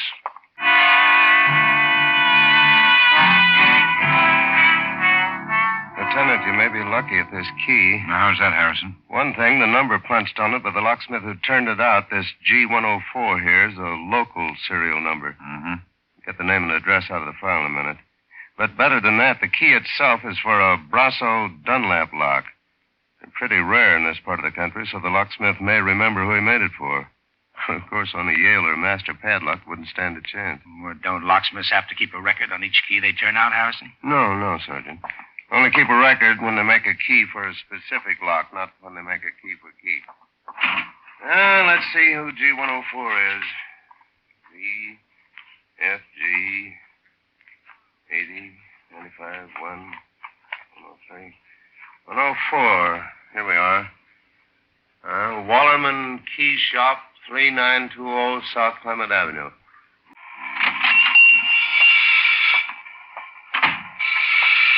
You right ready, gents? Fine. Well, cross your fingers, Matt, and hope he's part elephant. Yeah. Okay. Now, gents, what can I do for you? We're from the police department, Mr. Wallerman. I'm Lieutenant Guthrie. This is Sergeant Grebb. We'd like to ask you about a key. Oh, key I made? Yeah. This key, Mr. Wallerman. Do you happen to know who you made it for? Brasso Dunlap, huh? Don't often make one of these, once, twice a year. It's good luck, all right. But it's unusual. Well, what is it, Mr. Wallerman? You remember something? Yeah. Bad temper. Sure. About 2 months ago, I was a guy with nice clothes and a nice way of talking till he got sore. Yeah, I remember now. Said I took too long. I was a blundering idiot, that's it. You know this man's name? His address? No, I don't. But he does live in the neighborhood. How do you know that? Because I've seen him a couple of 3 times at Tommy Lowe's place. Tommy runs a Chinese hand laundry over the next block. This bird must be a customer of his. What does this man look like? Oh, he's kind of tall, thin face, sharp nose, but don't worry. Tommy Lowe will know him, officer. Just mention his temper. Oh, yes, Lieutenant. No man you speak of very well. His name, Mr. Leonard Elsner. He live 105 Duane Boulevard.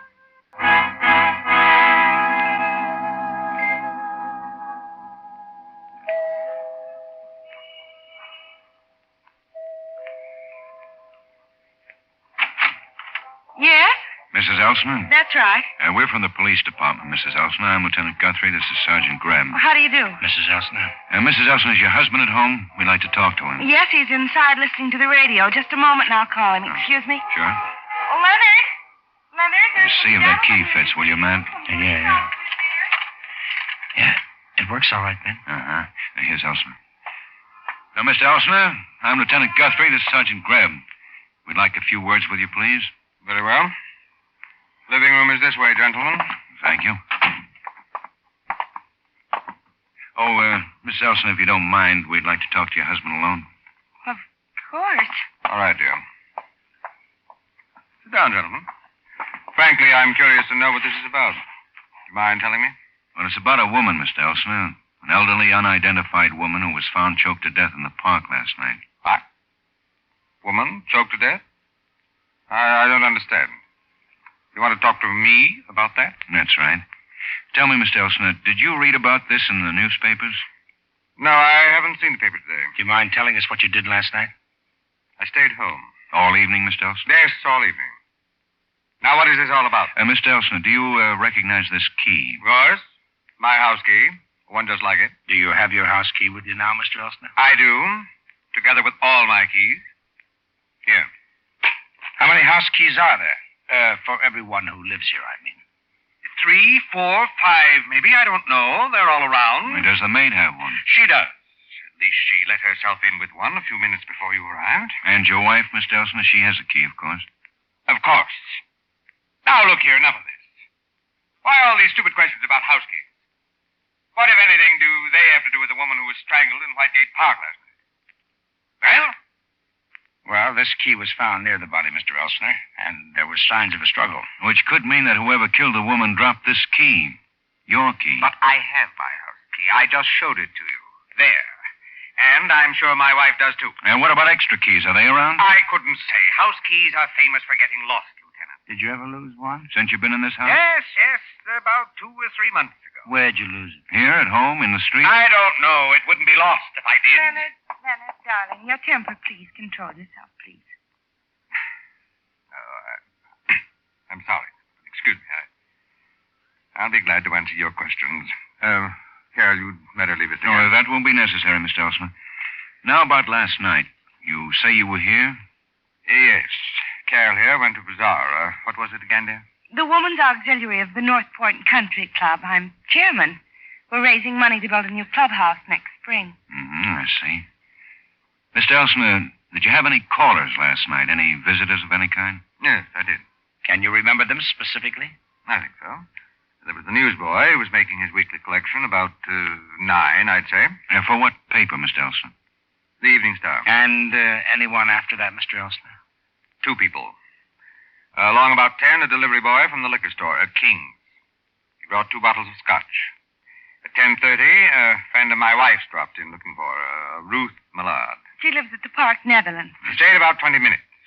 We watched a television show together, a quiz show called Number Please. A Brooklyn housewife won the jackpot. Some question about Steinmetz. Leonard? Gentlemen, at 11, I had a long-distance person-to-person call from a Mr. Saul Meadow, toy jobber in Des Moines, Iowa. I manufacture toys. Now, is there anything else? No, sir. Not right now, anyway. We'll be in touch. Good night, Mrs. Elsner. Good night. Good night, Sergeant. Good night, ma'am. Good night, Mr. Elsner. Good night.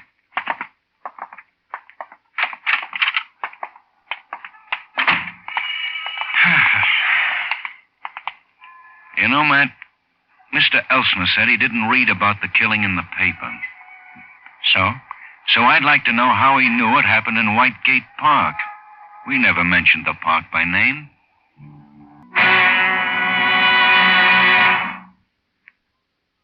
Next Sunday, CBS brings you an exciting, timely appraisal of the world situation and some of the answers when 10 top CBS correspondents are heard in a special broadcast entitled The Challenge of the 50s, Years of Crises. For the past month, these famous CBS reporters have been interviewing world leaders. On next Sunday's broadcast, you'll hear on special recordings what these leaders predict. Edward R. Murrow will be the moderator.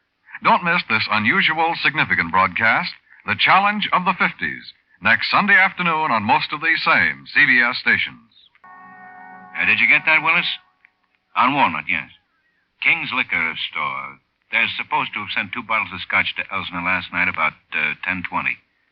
Yeah. And get a hold of the newsboy who collects for that route, will you? It's the Evening Star. Yeah, that's right.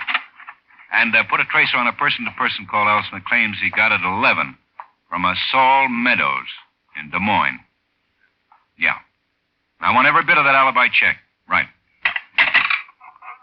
You know, Ben, personally, I think you're wasting your time. What, checking Elsner's alibi? Yeah, it sounds good to me. Too many people involved to be a phony. Well, we'll see. There's something wrong there someplace, Matt. Well, the keymaker backs up Elsner in his story about losing the key. For my money, you're reaching quite a ways to tie a well-to-do guy like Elsner into a threadbare old lady dead in a public park. Why would he do it, Ben? That's what beats me. Why? Well, you got me. Well, anyway, I'd go easy if I were you. Elsner's the kind of bird that really blows his lid over a false arrest. In fact, there was... Come in. Call, Lieutenant. Matt? Hi, Becca. Well, we got an identification on the old lady in Whitegate Park. Good. We traced the shoes. They'd been half sold lately, and we finally located the shoemaker. A guy way out in the Henning district. He just now identified the body. Well, who is she? Edna Clooney, 4412 Durban Street. That's a walk-up, and it checks out. Who'd you talk to there, Becca? A landlady, a Mrs. Peters. She says Mrs. Clooney's had a room there for about 6 months. Let's go, man.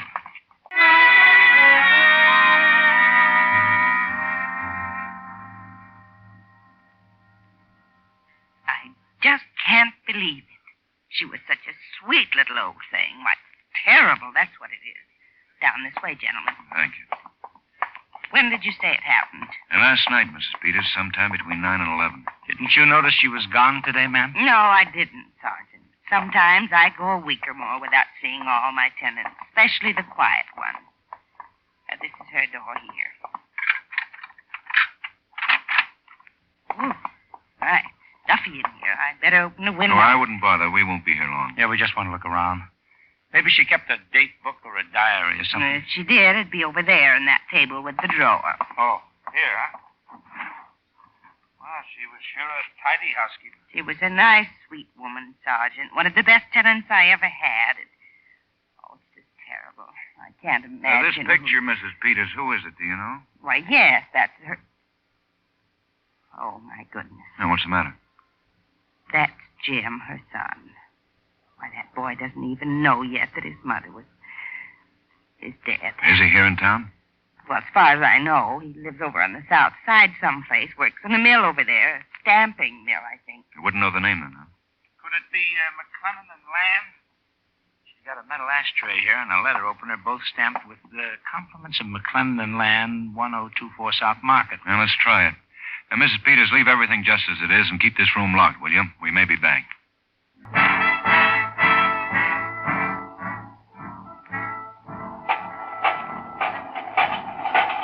This must be him, Ben.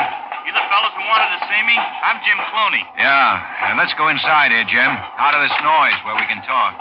Go ahead, Jim. I'm Lieutenant Ben Guthrie. This is Sergeant Greb. I'm from the police department, Jim. Police? What do you want with me? No, wait. I'm afraid we've got some bad news for you. It's your mother. Mom? What's happened to her? She hurt? It's worse than that, fella. She's dead, Jim. Dead? It happened last Sunday night. Her body was found in Whitegate Park. Park? But how? She was murdered, Jim. Mom? Murder? Who did it? We don't know. But maybe you can help us. Just answer some questions. Sure. Go ahead. I'm okay. What do you want to know? When did you see your mother last, Jim? Yesterday afternoon. About 1 o'clock, I guess. Buddy drove me out to her place. Lieutenant, I don't get this. Mom never went out at night. Oh, maybe once or twice to a movie, but the park, she never went in there. When you were with her, did she seem upset about anything? No, not a bit. We just sat around and talked like always. And what did you talk about? Anything special? No, the same old things. My job, the draft, my gas station. You've got a gas station, Jim? Oh, it's not really mine. It's one I'd like to have. It's out on Grand. The The guy's going to sell out and retire. He used to talk about me buying it and going into business for myself. I'll never have that kind of money. Yesterday, Mom was kidding around that she was going to borrow the down payment for me. She ran into a wealthy old friend, she said. Well, who was that, Jim? Oh, some guy she knew 25 years ago. They worked for the same company up in Evanston for a while after my dad died. Uh-huh. She hadn't seen this guy since then, but, well, she ran into him on the street last week and recognized him. She got a big kick out of it. Did she mention his name? Yeah, it was Melvin something. Melvin Berry it was. You know where we can get in touch with him? No. Why do you want him? Well, maybe your mother wasn't kidding. About borrowing the money, I mean. Mothers are funny where their kids are concerned, you know. Oh, by the way, did you ever hear of a Leonard Elsner? Lives up on Duane Boulevard? Leonard Elsner. No. Wait a minute. That's funny. What's funny, Jim? But you mentioned that Duane Boulevard. Why? What about it? Why, Mom used to go up there quite a bit. She used to take a bus to the library up there. And what, Jim? I think she said that that's where she was, coming out of the library when she ran into this Melvin Berry.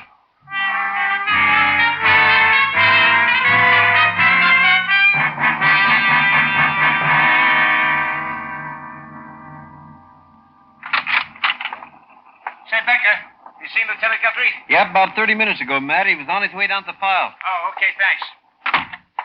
If they take the papers to the right person, they won't have it. Ben? Yeah, back here, Matt. Oh. Any luck? Yeah. We had to dig back into the desk for this one. Have a look. Melvin Berry, escaped from state penitentiary, February 1930. Uh-huh. Evanston had him for embezzlement. Tried and convicted up there in December 1929. Got 5 years. He's a nice-looking guy. Pretty dapper with that mustache. Matt, do you see what I see? Huh? No, I guess not. Well, look. Skip the mustache. Forget it. The eyes, Matt. The eyes. Holy smoke. You weren't wasting your time checking on that alibi after all, Ben. Lieutenant Guthrie. We're good. Put him on. Yeah, go ahead, Willis. What? The checks? All of it? You sure? Okay, Willis, that's all. Don't tell me. Yeah, Elsner's alibi is airtight. That's almost impossible. But it's a fact. Let's go, Matt. Go where? To the Elsner residence, 105 Duane Boulevard. But you just said... I know what I said. Let's go.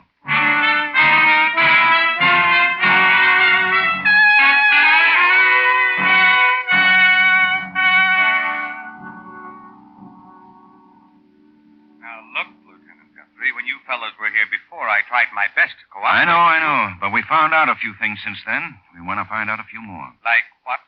Well, for one thing, there are 4 parks in this city. That's an interesting bit of information. So how did you know the murder took place at Whitegate? You said you hadn't read about it? Neither of us mentioned Whitegate. Why, perfectly natural assumption. That's the largest park in town. I simply assumed... For another thing, we had a long talk with Jim Clooney today. He's the dead woman's son. He told us how his mother ran into an old friend right out here on Duane Boulevard. She hadn't seen the man in 25 years. So what? If you've got a point, get to it or get out of here. Leonard, please. I'll get to it, Mr. Elsner. The man's name was Melvin Berry. Leonard? Be quiet, girl. Go on, Guthrie. We checked on him. He was convicted of embezzlement up in Evanston back in 1929. Escaped from prison in 1930. He was never caught. Of course, we have his picture in prints. It won't be any trouble. I don't know what you're talking about. If this is some crazy way of accusing me of murder, then arrest me. Go on. Nobody's accusing you of murder, Elsner. We know you didn't do it. Huh? But you... Of course not. You were home here. Your alibi checked all the way. That's right. But there are all the circumstances. We can't ignore them in spite of a perfect alibi. You know, Mrs. Elsner, a life like that Melvin Berry lives must be pretty miserable. Constantly afraid that the next time he turns around, somebody will recognize him. Always under a shadow of fear. No matter how successful he is, there's always the dread that sometime, someplace, someone will know him. Don't you think so, Mrs. Elsner? Must be even worse for a woman who loves a guy like that. Wouldn't you say, Mrs. Elsner? She could never escape it, could she?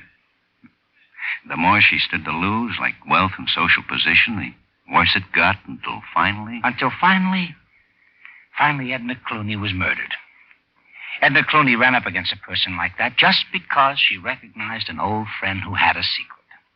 She didn't know about the secret, but she did want to borrow money. That's all it took, wasn't it? The killer could only figure one way. Blackmail. Everything was ruined. Suddenly, all the fears and all the suspicions that had been piling up for years broke loose, didn't they? Didn't they? Yes. Carol, don't. Yes. Yes, Lieutenant. I can't take any more. I had to do it. I had to kill her. I knew it from the instant Leonard told me she'd recognized him as Melvin Barry. No other way out, no other way. I left the bazaar, arranged to meet her in the park. When she said she wanted money, I grabbed her, choked her. Leonard didn't know anything about it till you came in with my keys. Okay. Give her some help, Elsner, until she gets hold of herself. And we'll all go downtown and put it on paper.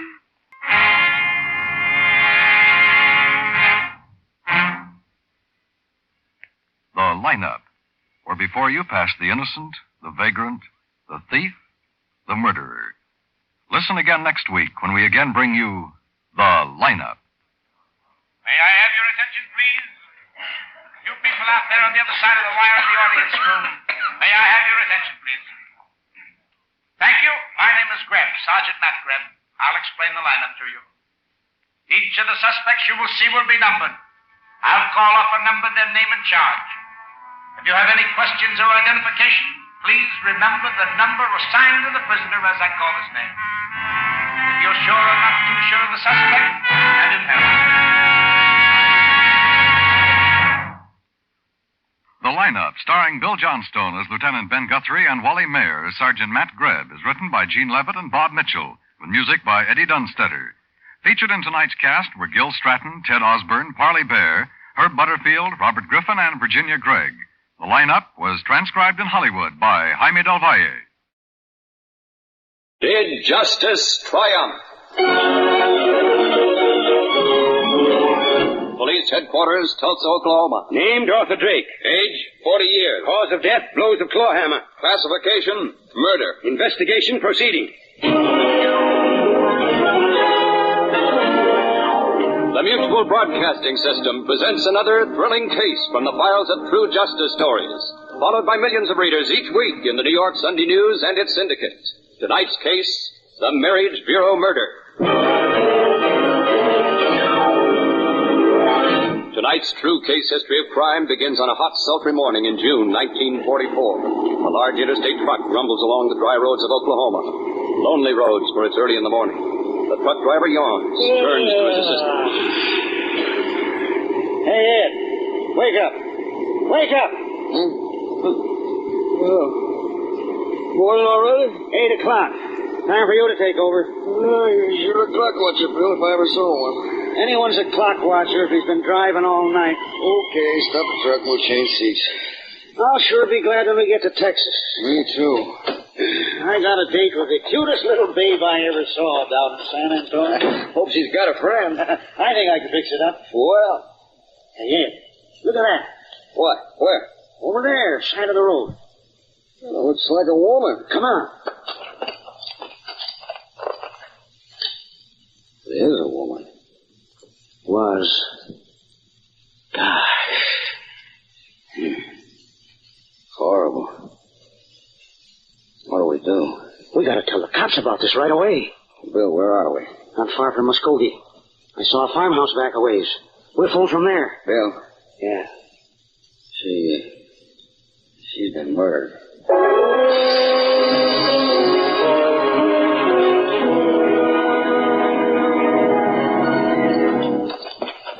There's the body, Sheriff. On the side of the road. Just where that truck driver said it was. He wasn't kidding when he said she'd been murdered. Well, let's get to work. Yeah, that's what this is going to be. You get the camera ready while I take a look at this corpse. Okay, Sheriff. Looks as if she's been struck on the head with a hammer. Claw hammer. Let's see. 1, 2, 3. I can count 10 hammer marks. Boy, whoever did this sure did a job on her. She apparently raised her left arm to shield her head from the first blow. Yeah, the left sleeve of her coat's torn. And the left arm is badly bruised.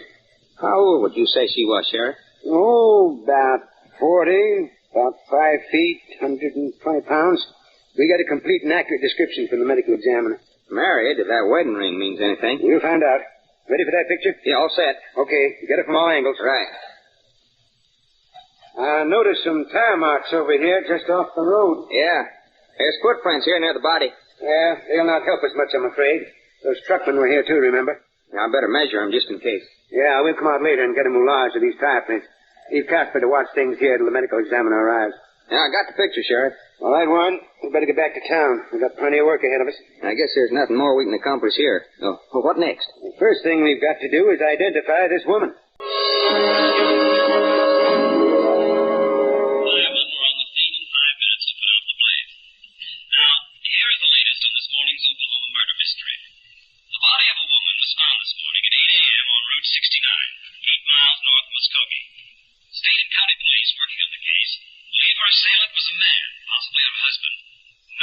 Traveling with her in a moderate-price automobile. Tire tracks of the car, as well as a man's footprints found at the scene of the crime, lead to this conclusion. Well, Warren, anything new? Yeah, quite a bit, Sheriff. I don't know what it adds up to yet. Well, you're too impatient, Warren. If you're going to hold down the job of deputy sheriff around here, you've got to learn to acquire one of the prime qualities of a police officer. Perseverance. Dogged perseverance. Combined with patience. But I want to get my hands on the maniac who did it. I know, Warren, I know. Very possibly you will if you remember what I've just said. Now, what have you got, Our telephone reports have been coming in all day, Sheriff. The radio and the press has sure spread this thing around. Cooperating beautifully. Well, I've arranged a sort of digest of what's come in, and I've tried to put it in chronological order. Go ahead. John Holbrook, owner of Good Rest Tourist Camp south of Kansas City, reported a man and a woman rented a cabin from him last night and left early this morning. It wasn't too clear as to description. Yeah, that's not much. Go ahead. A service station at Fort Scott, Kansas, reported a man and a woman in a 1941 Ford Coupe stopping there for gas at 6 a.m. A Columbus, Kansas cafe reports a man and a woman in a similar Ford Coupe stopping there for breakfast at 7 o'clock this morning. Yeah. And get this, Sheriff. At 7:30 a.m., a gray Ford Coupe was seen racing through Veneta at about 60 miles an hour. A man and a woman were in it. So what? Well, just this. Just about 8 o'clock this morning, the same car was seen going through Veneta at about 60, but this time in the opposite direction, north, and only a man was in the car. Well, now, that sounds as if it might lead us somewhere. We'll backtrack on all these reports, Warren. The only difficulty, Sheriff, is that no one I talked to could be positive about checking with a description of the victim, and no one could give me an accurate description of the man. How about the license number? No dice. All right, Warren, we'll let the men sift these reports because I think you and I have to travel in a different direction. Where? I don't know. But I do know that we've got to concentrate on this pair of blue shoes. See anything unusual about them? Only that they're mighty small. Hey, she has the smallest feet I've ever seen. But I Warren, don't see... Don't you realize that the only label we found on anything the woman wore is on this pair of shoes? Yes, but Richard's shoe shop, wherever it is, might have sold 1,000 pair of shoes like this. But you yourself have just remarked that these shoes are unusually small. Now, this is the only thing remotely tangible that we have to work on. We're going hunting for Richard's shoe shop. Okay, Sheriff. But that might take us on a tour of the whole United States. To locate a local shoe shop with nothing more than a mere label is a difficult task in a nation as large as the United States. And this fact Sheriff Crawford and Deputy Warren soon learn. But with dogged determination, the two Oklahoma police officers keep checking. They drive hundreds of miles following false clues. They visit a shoe manufacturers' convention, which it so happens is in session in Oklahoma City. No one has ever heard of Richard's shoe shop. More checking, more disappointments. The search now looks hopeless. Then one day, just 10 days after the woman's body had been found, Deputy Warren talks with a shoe clerk in Memphis, Tennessee. The clerk says the shoes look as if they'd been manufactured by a shoe company in his own hometown, Indianapolis. Warren visits the shoe company. Do they have a customer whose trademark is Richard's Shoe Shop? The manager looks in his records. Yes, he has such a customer. It's a store located in Peoria, Illinois. Immediately, Sheriff Crawford and Deputy Warren journey to Peoria. Talk to the owner of Richard's Shoe Shop. We're police officers, Mr. Richard, from Oklahoma. Yes, what could I do for you? Unwrap those shoes, Warren. Right, Sheriff. Forgive me, gentlemen, but may I ask what this is all about? We're returning a pair of ladies' shoes, Mr. Richard, which we hope were purchased in your store. Oh, well, let me see them. Here you are. Did those shoes come from your shop, Mr. Richard? Yes. Yes, they did. Could you possibly give us the name of the customer? Well, sir, I don't know whether I can or not. You see... You're afraid of getting someone into trouble? Well, you might call it that. Of course, I don't want to seem uncooperative, but... Warren, got that picture handy you took of the body? Oh, here. Was this your customer, Mr. Richard? What? That's Dorothy Maxwell. She's dead? Yes, Mr. Richard, she's dead. That's why we're here. Oh, I see. And did you sell her these shoes? Yes, I did. How do you know? Well, because of the size and because of the extra high heels. The size, huh? Yes. Dorothy, she was one of my regular customers. She wore a size 3 AAA. We had a terribly difficult time fitting her. Oh, I can't believe she's dead. Murdered, Mr. Richard. That's why we're asking you to give us her address. You have it? Yes, of course I have. You see, she had an account with us. Well, we'd like that address, Mr. Richard. Certainly, sir. Just a minute. Oh, I can't believe it. Our first big break, Sheriff. I told you, Warren, that patience was a necessity in our work. Patience and perseverance. But don't get so enthusiastic. We're just beginning. Here you are, gentlemen. Here's the address on this slip of paper. Now, that's your mother's house out on High Street. I'll tell you how to get there.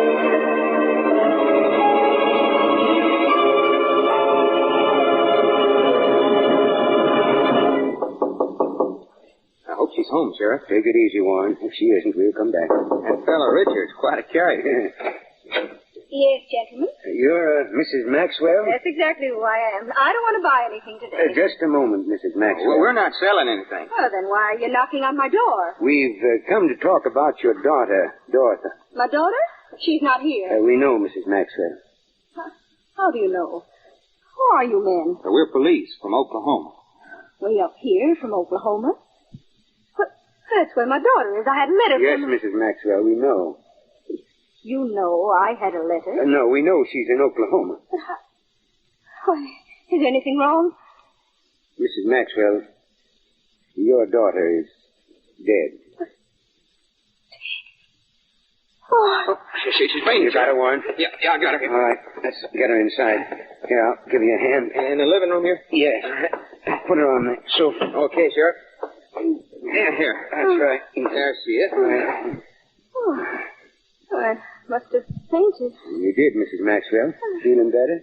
If I could have my smelling salts out in the kitchen. I'll get them. They're on the shelf over the sink. I'll be right back. Oh. I'm sorry we had to startle you the way we did, Mrs. Maxwell, but it was necessary for you to know the truth so that you'd give us the information we need to catch your daughter's murderer. Did you say murderer? Mrs. Maxwell, we're going to make it as easy for you as we can. I know very well how you must feel hearing that word. I also know you're going to do all in your power to help us apprehend whoever is responsible. But how do you know? How do you know she was murdered? Because we found her body by the side of a road. And, well, I'd rather not say any more. I can't believe it. I just can't. Here you are, Miss Maxwell, the smelling salt. Thank you. Thank you so much. Now, this picture, Mrs. Maxwell... no, Warren. What picture? It's a photograph of your daughter, Dorothy, as we found her. I'd rather you didn't see it. No, I'd rather not. These shoes, Mrs. Maxwell, were they your daughter's shoes? Yes. How did this happen? And that's what we want you to tell us, Mrs. Maxwell. Me? Tell you? I don't know. We want you to tell us just why your daughter left home, where she went, and most particularly who she went with. You see, we want to get the man who did this, Miss Maxwell, and we want your help. The man who killed my daughter. I'll do everything I can to help you. Good. Now let's start at the beginning. First, when did Dorothy leave home? Well, when she got that letter from Mr. Drake through the matrimonial bureau. Mr. Drake? Matrimonial bureau? Yes. See, Dorothy hadn't had much luck with marriage. He started off when she was very young, had 3 husbands right in succession. Mm-hmm. None of the marriages worked out very well, so she decided to try this Till Death Do Us Part Matrimonial Bureau in Chicago. It's a sort of correspondence club. And she corresponded with this Mr. Drake? That's right. He was listed as a very rich man from East Texas. Oil business, I think. Mm-hmm. Anyway, he was rich. Well, after a few letters and an exchange of photographs, David proposed marriage to Dorothy, and she accepted. She sold some property she had here, put the money in a money belt, and left for St. Louis to meet David and marry him. Money belt? Yes. Dorothy was always afraid of being robbed. How much money did she take in her money belt, Mrs. Maxwell? Just a little more than $3,000. She called it a dowry. Dorothy was always so romantic. I suppose she had some jewelry. Oh, yes. Presents from her former husband, you see. She had one necklace that her last husband sent her from Africa. It's pure gold. Will you please describe it? Well, I always called it the Casablanca necklace, because that's where it came from. As I say, it was pure gold, made by the Arabs. I see. Beautiful. I always kind of hoped she'd give it to me. Well, now, let's get on with the story, Mrs. Maxwell. You said your daughter left Peoria for St. Louis to marry David Drake. Yes. Mm-hmm. She married him in St. Louis. And they started on a motor trip to his estate in Texas. They had a fine trip. She wrote to you, I suppose. Oh, almost every day. She was so happy. They stopped in tourist camps. You remember where? Well, I have the letters upstairs. I remember the last one I had was from a tourist camp near Kansas City. They were on their way south then. That checks, Sheriff. Yes, one. Mrs. Maxwell, I'm going to ask you to let us see those letters. All right. And that photograph on the mantel, have you one like it that you could let us have? Yes, I believe I do. Fine, fine. And do you by any chance have Mr. Drake's Texas address? Well, I don't believe he ever told Dorothy just where he was located in Texas, but I can get you his St. Louis address. He had an apartment there. I have it. Because that's the only address Dorothy could give me when she left home. Good. That'll be our next stop. We'll see what we can find in Mr. Drake's apartment with the help of the St. Louis police. You think he killed my daughter? We don't know, Mrs. Maxwell. You see, we can't afford to reach conclusions until we have proof, evidence. The kind of evidence we hope to get in St. Louis. Good of you to give us a hand, Sergeant. Glad to cooperate, Deputy Warren. As soon as I got your wire, I arranged for a search warrant for this apartment. The superintendent gave me the key. I'd better ring first, Sergeant. Yes, you're right, Sheriff. The super said Drake was away, but you never can tell. If he's in there, he's either asleep and doesn't intend to answer the door. Might as well open up, Sergeant. Right. Now, careful, everybody. No one here, Sheriff. I'll look in the bedroom, in the back. Thanks, Sergeant. Sheriff, look here on the desk. This picture. A man and a woman. Sturgis and Mildred. In memory of our wonderful honeymoon. Looks like Mr. Drake had another wife. But I thought his name was David. He probably had several names. Let's see that letter on the desk. Addressed to Mr. Sturgis Jones. We're getting somewhere, Warren.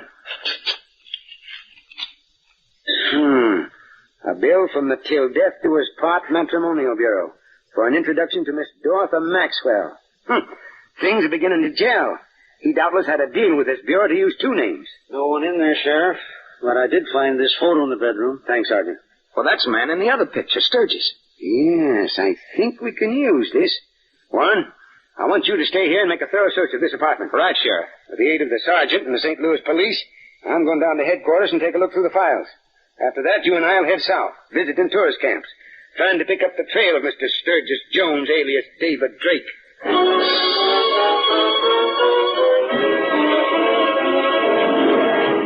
You are listening to the case history of an actual crime, one of the most cold-blooded, horrible murders in Oklahoma crime history, and one of the most remarkable examples of careful and painstaking detective work in the history of any state.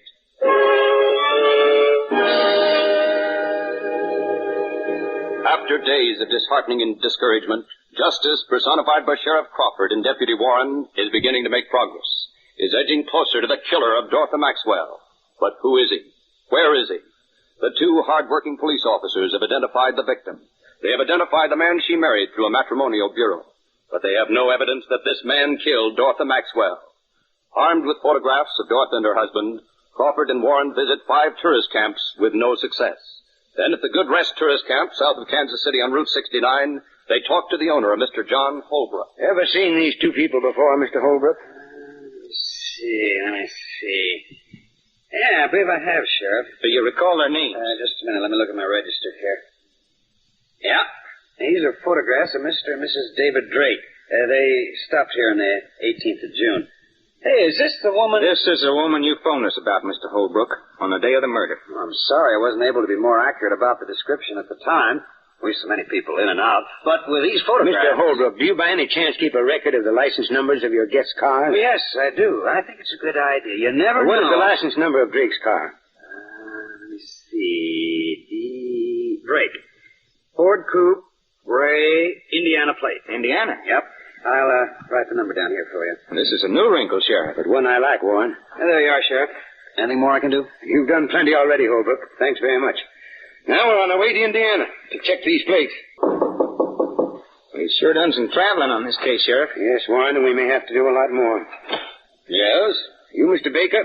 That's right. Who are you? We're police officers. We'd like to see your car. A gray 1941 Ford Coupe. Well, I'm afraid that isn't possible. Not possible. Now, listen, Mr. Baker. Just a minute, Warren.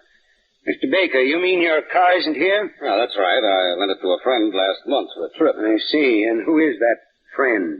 Well, if something happened, I may not... Routine checkup, Mr. Baker. We're from Oklahoma. Checked the license of your car with the Indiana authorities and found you. Oh. Afraid we'll have to have the name of your friend.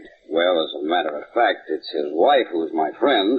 My friend's wife, that is. Well, what's a man's name and address? Sturgis Jones. Sturgis Jones, huh? And the address? Look, officer, I don't know about... You better know. Unless you want to be arrested for aiding and abetting a crime. Crime? Let's have that address. It's 1220 Park Avenue. Here in Indianapolis? Yes. Has there been an accident? Some people may call it that. We call it murder. Murder? My car? A little advice, Mr. Baker. Yes, sir. One word about our visit here to your friend or his wife or anyone, and you'll be in plenty of trouble. Yes, I understand. Come on, Warren. We're going to make another visit to 1220 Park Avenue.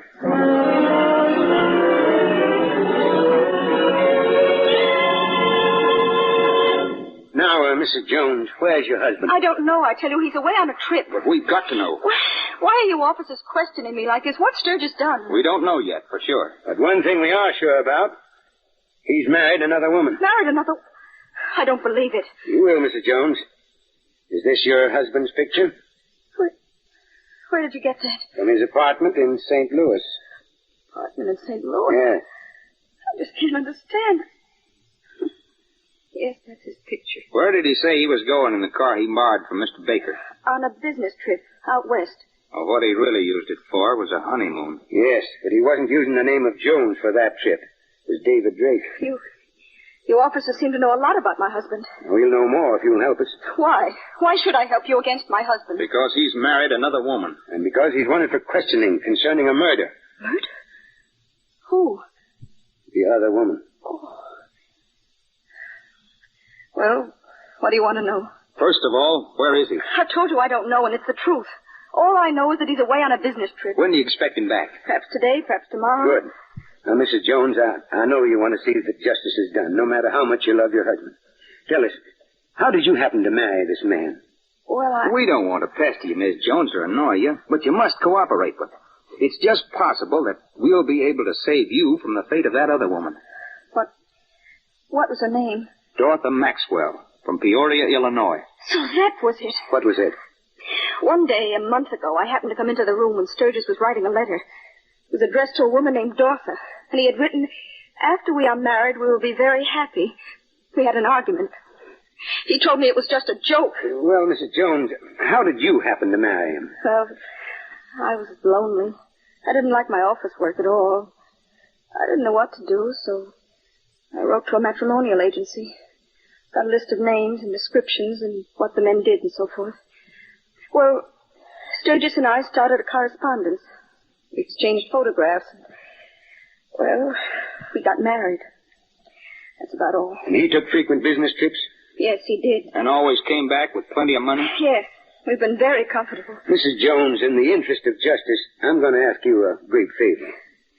Yes, Sheriff. You have a spare room in the house, a guest room? Yes.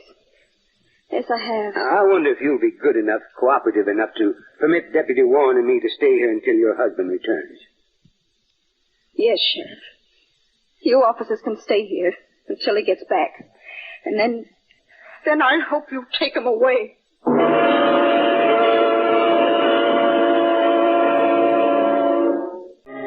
days pass, each day marked by a telephone call from Sturgis Jones to his wife Mildred.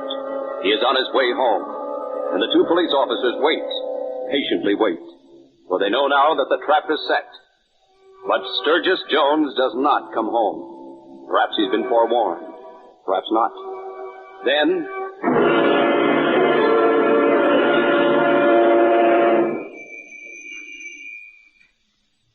That's him. All right, Warren.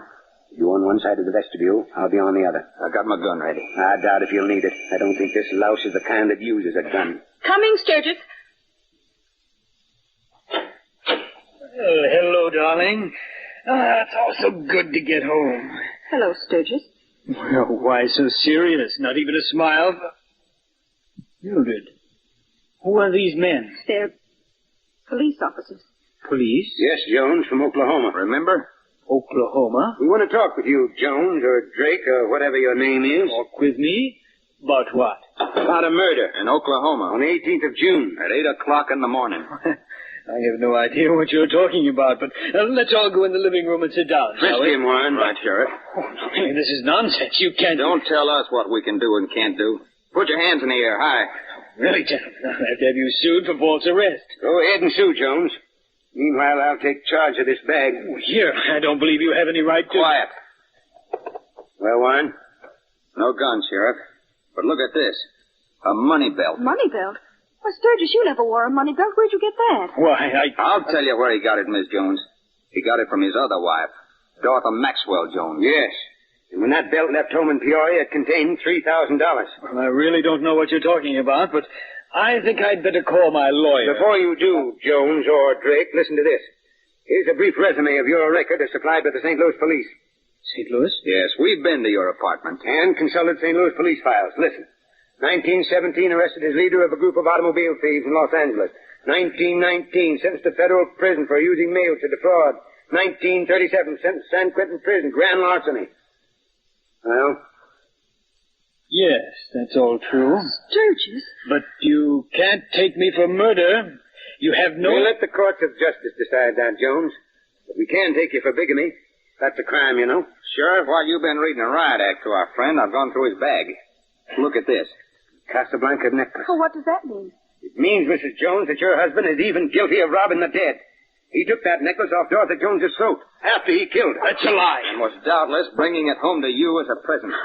Oh, Sturgis. No, do you believe these rotten cops against me? Very well, they'll take me, but before they do... Look out, drop that lamp! You're a killer at heart, aren't you, Jones? You all right, Miss Jones? That lamp... tried to kill me. You'll never get a chance like that again. No. Jones, you'll be extradited to Oklahoma for trial. From now on, your fate is in the hands of justice. Extradition papers were signed, and Sturgis Jones was returned to Oklahoma for trial. At this trial, Jones and Drake were identified as the same man by the owner of the tourist camp. The money belt, the Casablanca necklace, all positively identified. Other jewelry found in Jones's possession at the time of his arrest, identified as having belonged to Dorothy Maxwell.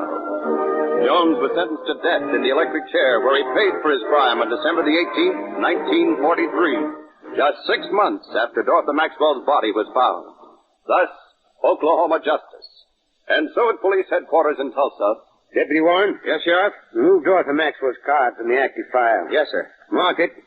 Case closed. Justice did triumph. Although the names of all persons, characters, and places are entirely fictitious, and any similarity to persons living or dead is purely coincidental, this dramatization was based on an actual murder case.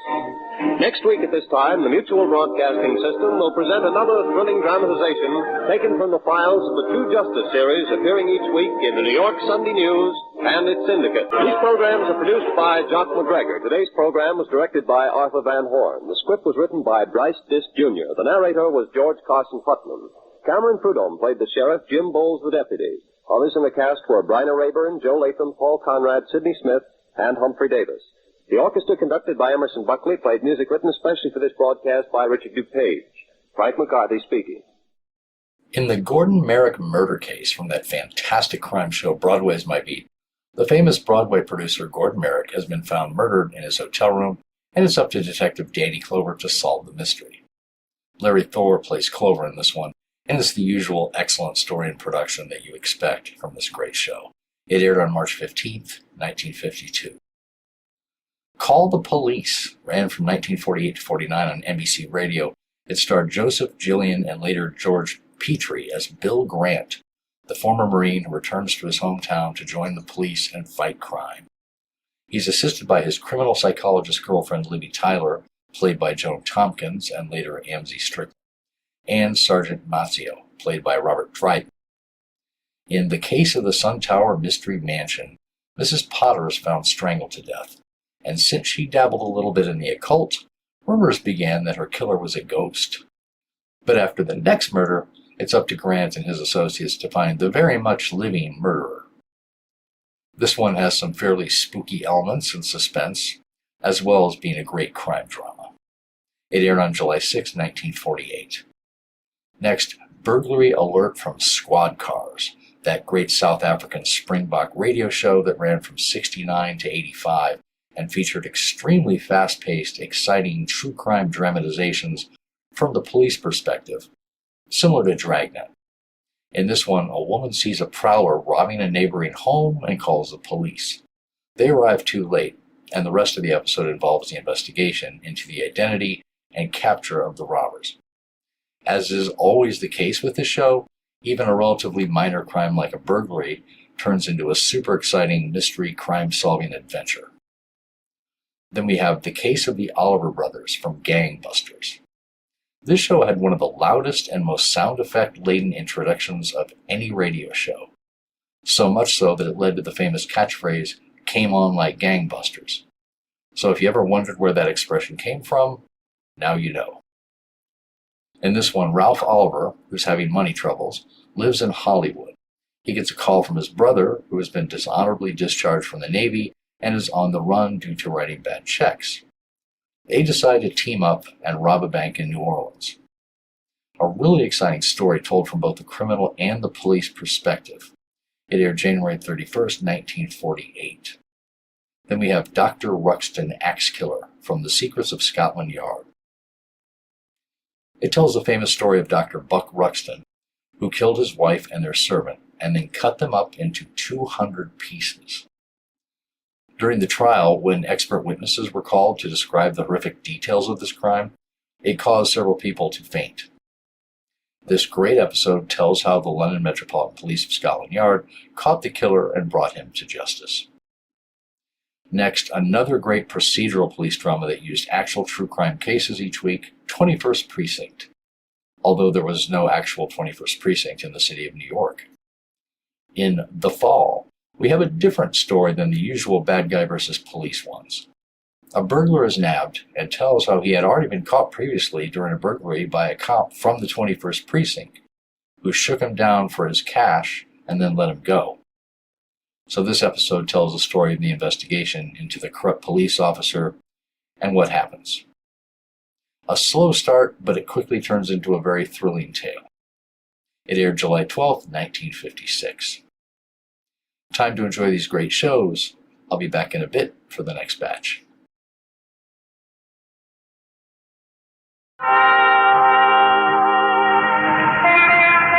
Broadway's My Beat, from Times Square to Columbus Circle, the gaudiest, the most violent, the lonesomest mile in the world.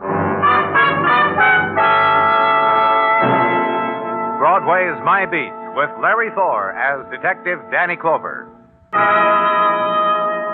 When Broadway leaps into the nighttime, the sound is a thing compounded of trumpet and machine and hiss and a gaudy laugh.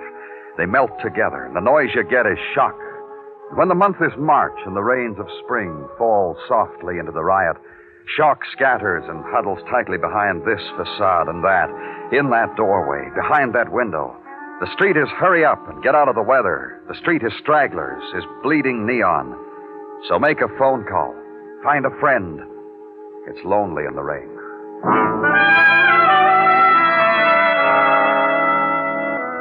There were ceiling-to-floor windows where I was to enjoy the view, high above the city and look out over it, blurred now by the spinning raindrops, the penthouse apartment, and violent death on the 40th floor with its own private entrance, and Detective Muggavan kneeling over it.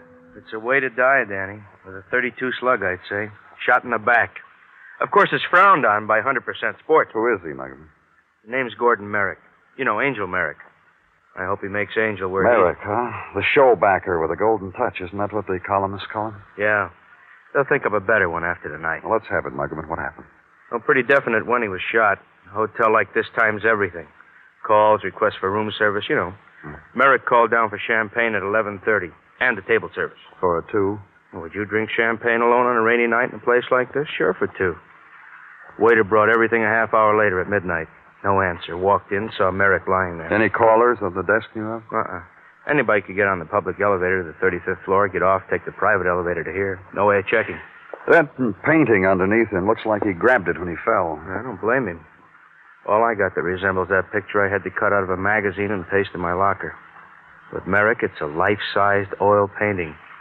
Comes the time I back a show starring that woman... Carol Royce. Beautiful girl, Muggavan. I saw her a couple of weeks ago coming out of the theater where her show was playing. Well, I would have found some excuse to stop her and talk to her. You know, your car's parked in the wrong zone or something. Well, work to do, huh, Danny? And through the window, the pattern of the city far below, sodden now with rain and mist. The sunken city, its roar muted, its brilliance dimmed and sallowed in the haze of night rain. Then the quick phosphorescent gleam of neon, and only neon has the power of flight through this darkness. All other lights are slowed, their shimmer flows on the currents of wind, and here and there trapped, gathered into a blob, shapeless, blurred, and a man on the pavements below pauses an instant, touches a flame to his cigarette, hurries away, because this death in this place has somehow whispered into the fall of rain. And at headquarters, the opening of a file on the death of Gordon Merrick. The image of the woman's portrait to whom he spoke is dying gives you the first entry. A name, Carol Royce, an address, Sutton Place on the East River. Go there. The woman who finally opens her door to you is wrapped in night lace and goes well with March Torrent. I was trying to sleep. It's quite late, you know. For me, it's late. I'm from the police, Miss Royce. May I come in? It's late, I told you. I'm trying to sleep. I have a matinee tomorrow. It's about Gordon Merrick. What have I to do with...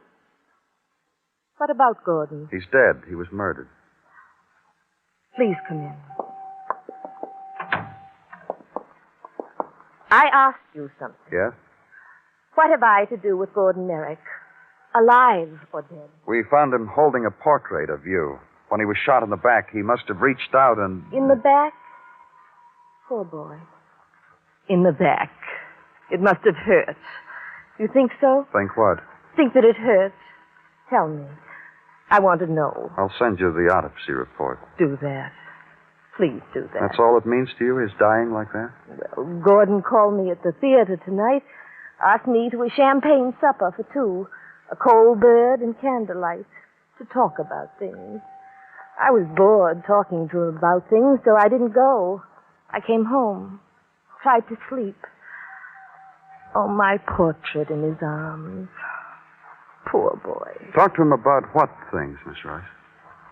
Vic Kane. Him over there in the silver picture frame. I met him when I toured the USO. Last war.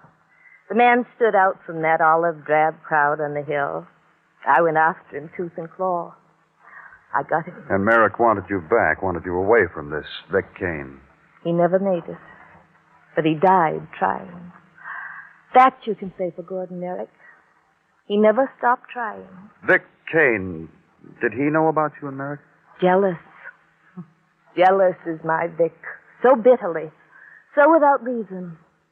I adore the man you hear. A night filled with rain. And no Vic.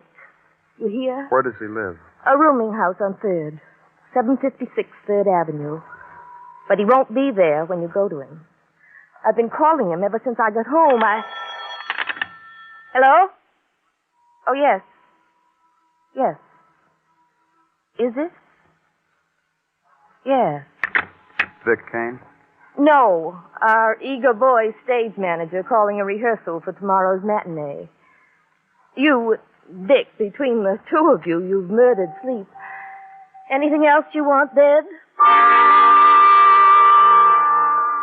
And leave there and the drive now downtown through the streets of wavering shapes and rain that slants towards you with the sound of the windshield wiper that somehow becomes intimate and lolling. The spotlight on the car searches out a house number, finds it.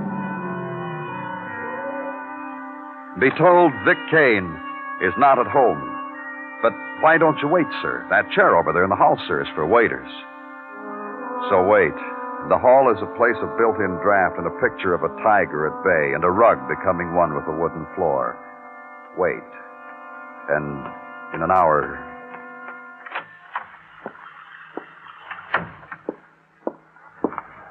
Is your name Vic Kane? Who are you? Police. Danny Clover. Waiting for me? That's right. Could have waited in my room, mister. In here, it's always open. A stinking room by the side of the road. What do you want, cop? Information about the death of Gordon Merrick. Is he dead? On a rainy night? Very theatrical. Very. He was shot in the back, Vic. You got a gun? Yeah, I got one. 32. You want a pat-pat on top of your head and admiring, don't you? You just tell your boss I said you're real good. For 32 it is. Get it? Sure.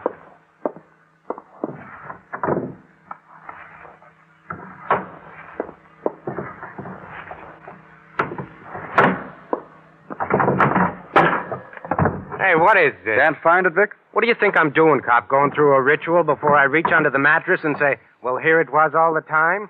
The gun is gone. Somebody just walked into your room by the side of the road, which you leave open because you're friendly, and somebody took it. Is that right? That's right. Where were you tonight, Vic? Shooting snooker. I can point out the table, the cue stick. You want me to? Between 11 and 12 midnight? Had me a walk along Broadway, past Carroll's Theater to look at the posters. Then had me a long walk in the park. In the rain? Let's see your shoe, Vic. Come on, hold it up. Let's see. It's a muddy park tonight, Vic. Your shoes are awfully clean. What did you do? Walk on your hands? Now look. You're under arrest, Vic. Suspicion of murder. And deliver him to homicide, to the death handlers for further questioning, further probing. The coffee scalded too many times. The pack of cigarettes tossed in a gleaming arc from one shadow to another. The quiet night talk. And Kane stays with his story. Is booked, locked up on suspicion of the murder of Gordon Merrick.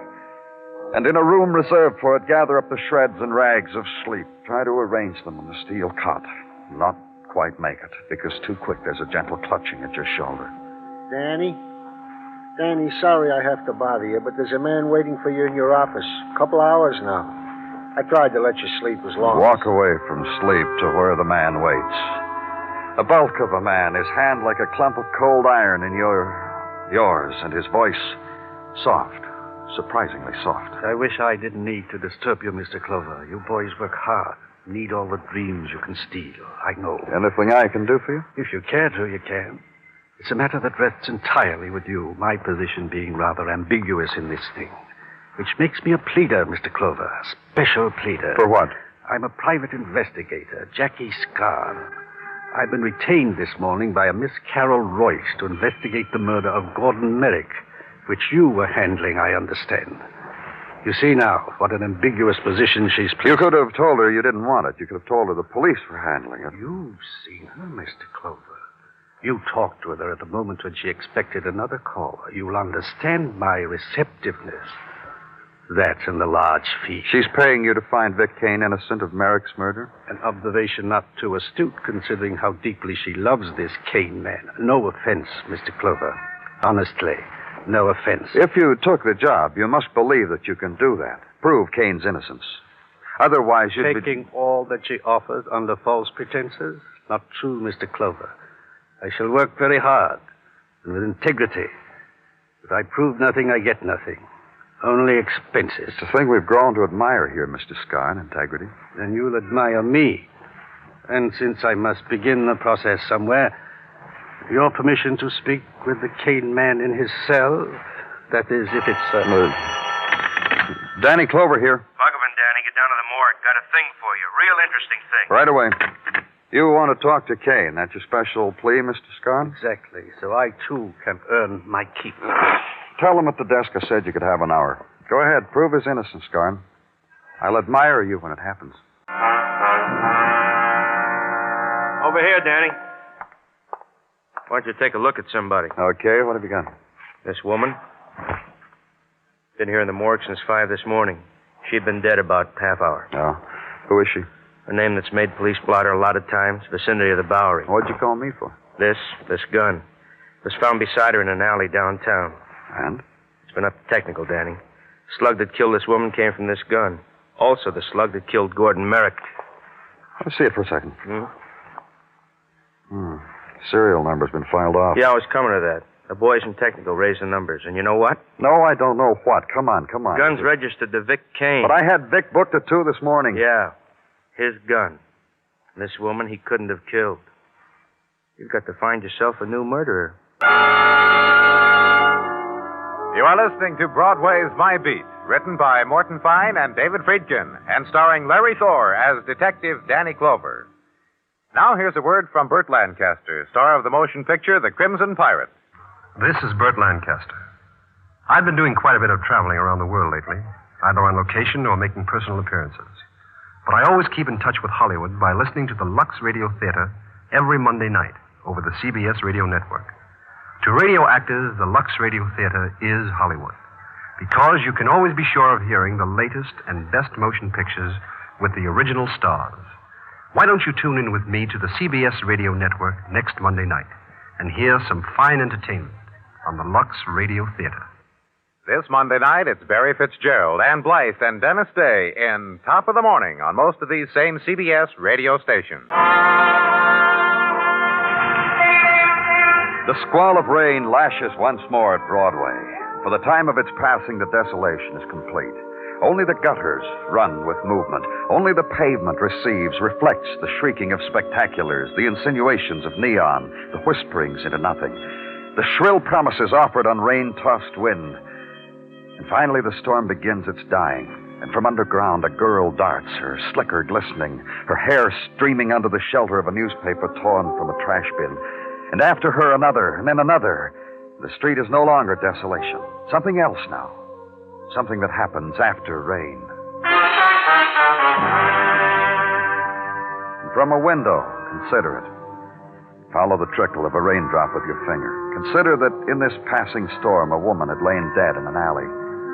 Then turn away from it and come face to face with Sergeant Tartaglia. Rain is indeed a moody thing, eh, Danny? Oh, well, hello, Gino. I tossed a similar comment to Mrs. Tartaglia during the night. I knocked on her shoulder, woke her up, and said, Mrs. T, rain is a moody thing. It taps on windows, calls up memories of tothood. You woke her to tell her that? Once she woke me about snow.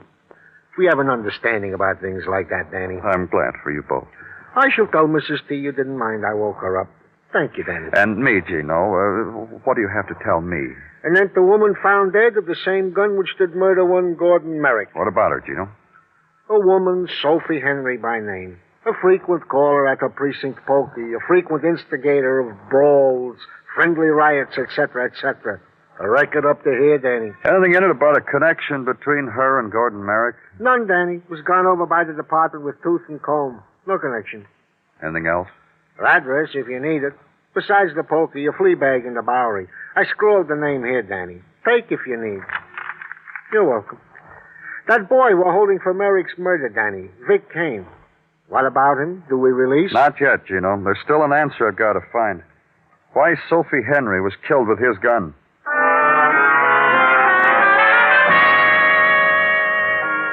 So because the new murder is closer to you in time than the old one, pursue the reasons for violence done upon a woman named Sophie Henry, late of the Bowery, late of police blotters, late of the living. The ride downtown to the tip of the island.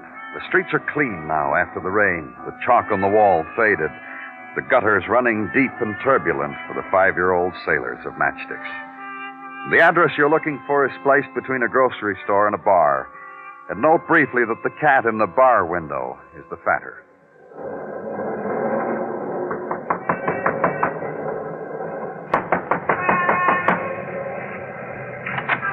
Yepo. Good morning. I'm from the police. Name's You Danny. come right in here, boy.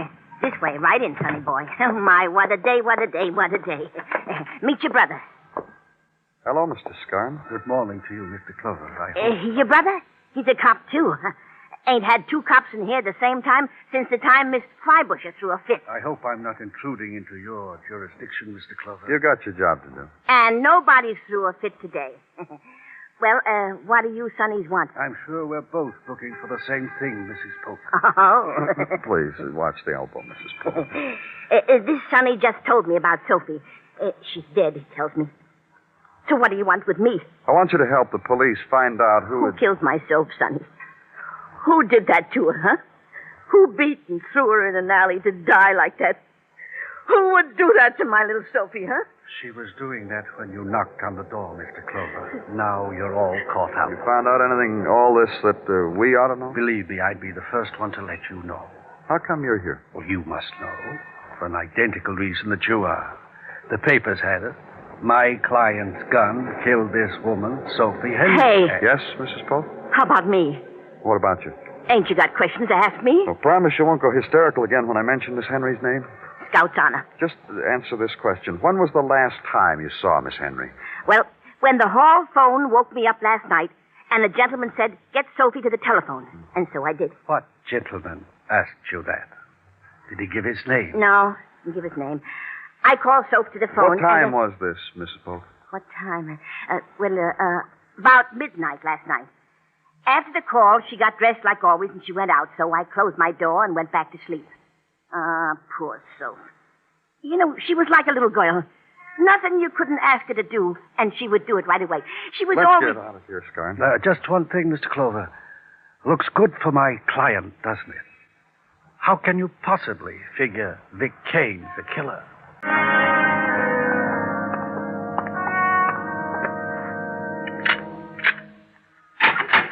Thanks, guard. I'll call you when I want you. Hello, Vic. Welcome. Carol Royce been in to see you, Vic? She was here. Oh? She wept and pressed her lips against the wire mesh and carried on. Everything but the saw and the fruitcake. I can't figure you at all, Vic. Yeah. Police psychologist had a go at me a little while ago. Ran screaming down the hall. I can't figure you, Vic. Because a woman like Carol Royce is in love with you. A beautiful woman, talented, famous. The way I hold a cue stick, little finger crooked, just so. You love Carol? It eats you what I got for Carol. That's not what I asked you. Listen. You love her? What you want with me? Love her? Yeah. That gives you motive, Vic. To kill for her? We've been over that. I said no to you. I know. You went walking in the park at the time of Merrick's death. Hey, I forgot to tell you something about that. What? I scraped the mud off my shoes so I wouldn't get the landlord's rug all muddy and dirty. He's got trouble enough with tenants who drop cigarette butts. All right, let's assume you've scraped your shoes and you're all neat and natty. Did you happen to walk past Merrick's apartment house and just happen to get on the elevator and just happen to get off at the penthouse? I've never been in a penthouse in my life, which includes Merrick. One more question, Vic. Did they let you see the morning papers? I saw him. Puts you up a tree, doesn't it, cop? Kind of. What kind of jury's going to convict me, cop? Merrick dead with my gun, I go to jail. Hours later, I'm still in jail, and somebody else is found shot to death in an alley. Also shot with my gun. My gun was stolen, like I said it was. That guy that Carol hired for me, that Jackie Scarn, he's going to find out what this is all about. Danny? What do you want, Gino? Some technical, Danny. Here. Take a look. You'll be interested in this, too, Vic. These copies of your prints. What about them? They match perfectly with prints taken off the phone at Mr. Gordon Merrick's penthouse apartment. Okay. Okay, what? So I was at his apartment. That's right. I forgot to tell you. I made a free phone call from there, but I didn't kill Merrick because I didn't have a gun. My gun was stolen. That I can prove. My gun killed Merrick, and it also killed a dame while I was in your jail. So what are you going to prove, cop? And leave him. Spend the rest of the afternoon wondering about Vic's question. What was I going to prove? And know this. Vic would never be brought to trial unless I could prove something. His statement that his gun had been stolen would hold. but make an assumption and work from there. Assumption, Vic had murdered Gordon Merrick. Reason for assumption, Vic had lied twice. The mud that wasn't on his shoes, his prints that were on a telephone. Further reason for assumption, he had motive for killing Merrick. Motive, the love of Carol Royce.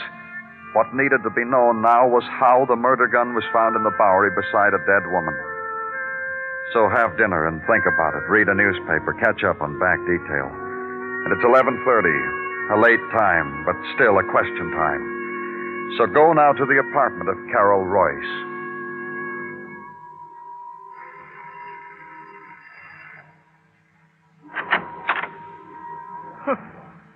It's getting habitual.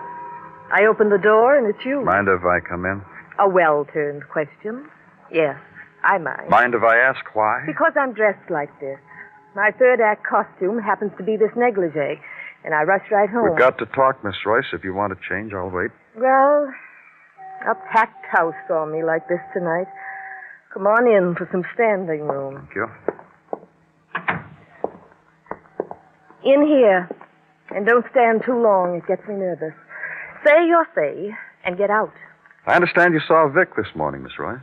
Yes, I did. To see him with bars in front of him. I wanted to measure my self-control. You think he'll be getting out? I don't know much about the law, but I doubt whether they'll even arraign him. It's what my friends tell me. It's what I read in the papers. Vic's coming home to me. We'll have a party. He'll drink wine from my slipper. We'll pass it around the room, and only the two of us will drink it. It'll be a happy... Mr. Scarn, come on in. Miss Royce has been waiting for you. Of course. I guess I was wrong all the time. Don't let it distress you, Mr. Clover. People are wrong about things, right about things all the time. It happens. But this time I was too wrong. I thought Vic and Miss Royce... Now, it turns out you have the key to Miss Royce's apartment. Hired help. I'm a courteous employer, and I expect loyalty from my domestics. Domestics? I suppose you could say so. Well, I'm sure your visit's about over, Mr. Clover. That's about right. Miss Royce? Man talk now, Mr. Clover. The three of us. You really love Vic, don't you? I told you how it's going to be when he gets home. When's he going to come home, Scarn? That's up to Mr. Clover, my dear. But it shouldn't be too long. He'll be held where he is for trial, and the trial is going to be for murder. Scarn! Does he know what he's talking about? No. When's Vic coming back to? Soon. You can believe that if you want, Miss Royce, but that's not the way it is. Vic Kane killed Merrick out of jealousy over you. Scarn! Gently, my dear. I told you. Did you tell her Vic's prints were found in Merrick's apartment? Oh? Gently. I paid you! You said it would be all right. The situation doesn't warrant so much drama, my dear. It's really a very simple situation. Let's start from there. Vic killed Gordon Merrick out of jealousy over you, Miss Royce. He used Merrick's phone, called you, told you what he'd done. Listen to him. Listen to him, Scarn. So Miss Royce got in touch with you, Scarn, and you set up a thing. I'm sure Miss Royce is quite bored with all this now, Miss... Are you, Miss Royce? You set up a thing, Scarn. Picked up Vic's gun where he left it in his room, then killed... Shut up! Gently. Gently, my dear. That's right, then killed. Scarn got hold of a woman named Sophie Henry, murdered her with Vic's gun. You did! Look, Clover. That way, Vic would never be brought to trial. Lack of sufficient evidence. His story about his stolen gun couldn't be disproved. Look, Clover, all I get out of this is expenses, like I told you. I don't help in any way. I get practically nothing. But you helped. You did a lot. You got a reward coming if you want. Let's go, Scarn. That's Carol Royce, Clover. No? Then we'll have to do it another way. Hold quiet. What do you want?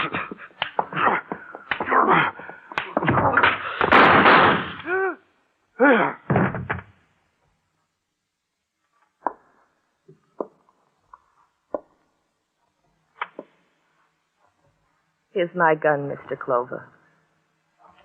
Did I kill him? Is he dead? He's dead. Good. Take me away. I feel clean again.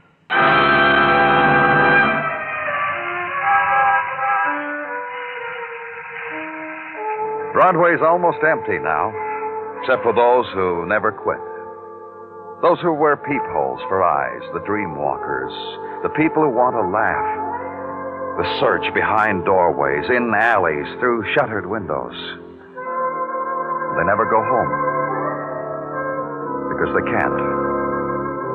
It's Broadway, the gaudiest, the most violent, the lonesomest mile in the world. Broadway, my beat.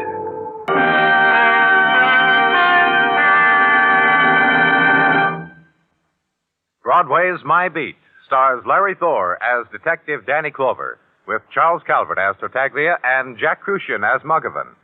The program was produced and directed by Elliott Lewis, with musical score composed and conducted by Alexander Courage. In tonight's story, Rita Johnson was heard as Carol Royce, Herb Butterfield as Jackie Scarn, Martha Wentworth as Mrs. Polk, and Paul Richards as Vic Kane. Tomorrow night, Joseph Cotton stars in Playhouse on Broadway. The play is titled In a Lonely Place. Don't forget, it's a thriller for Playhouse on Broadway tomorrow night on most of these same CBS radio stations. And remember, Robert Q's Waxworks bring you the top records and recording artists on the CBS Radio Network. Renso, new Renso with Solium presents Call the Police. Attention, homicide section, flying squad detail. Murder suspect in your zone. Close in according to instructions. Between you and the evil outside the law stands the policeman of your community. He gives up his safety that you may be safe. And sometimes he gives up his life to protect yours. New Renso, the soap that contains Solium, the scientific sunlight ingredient, brings you Call the Police.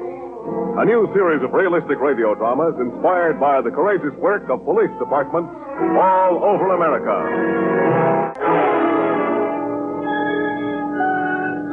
This is Commissioner Bill Grant.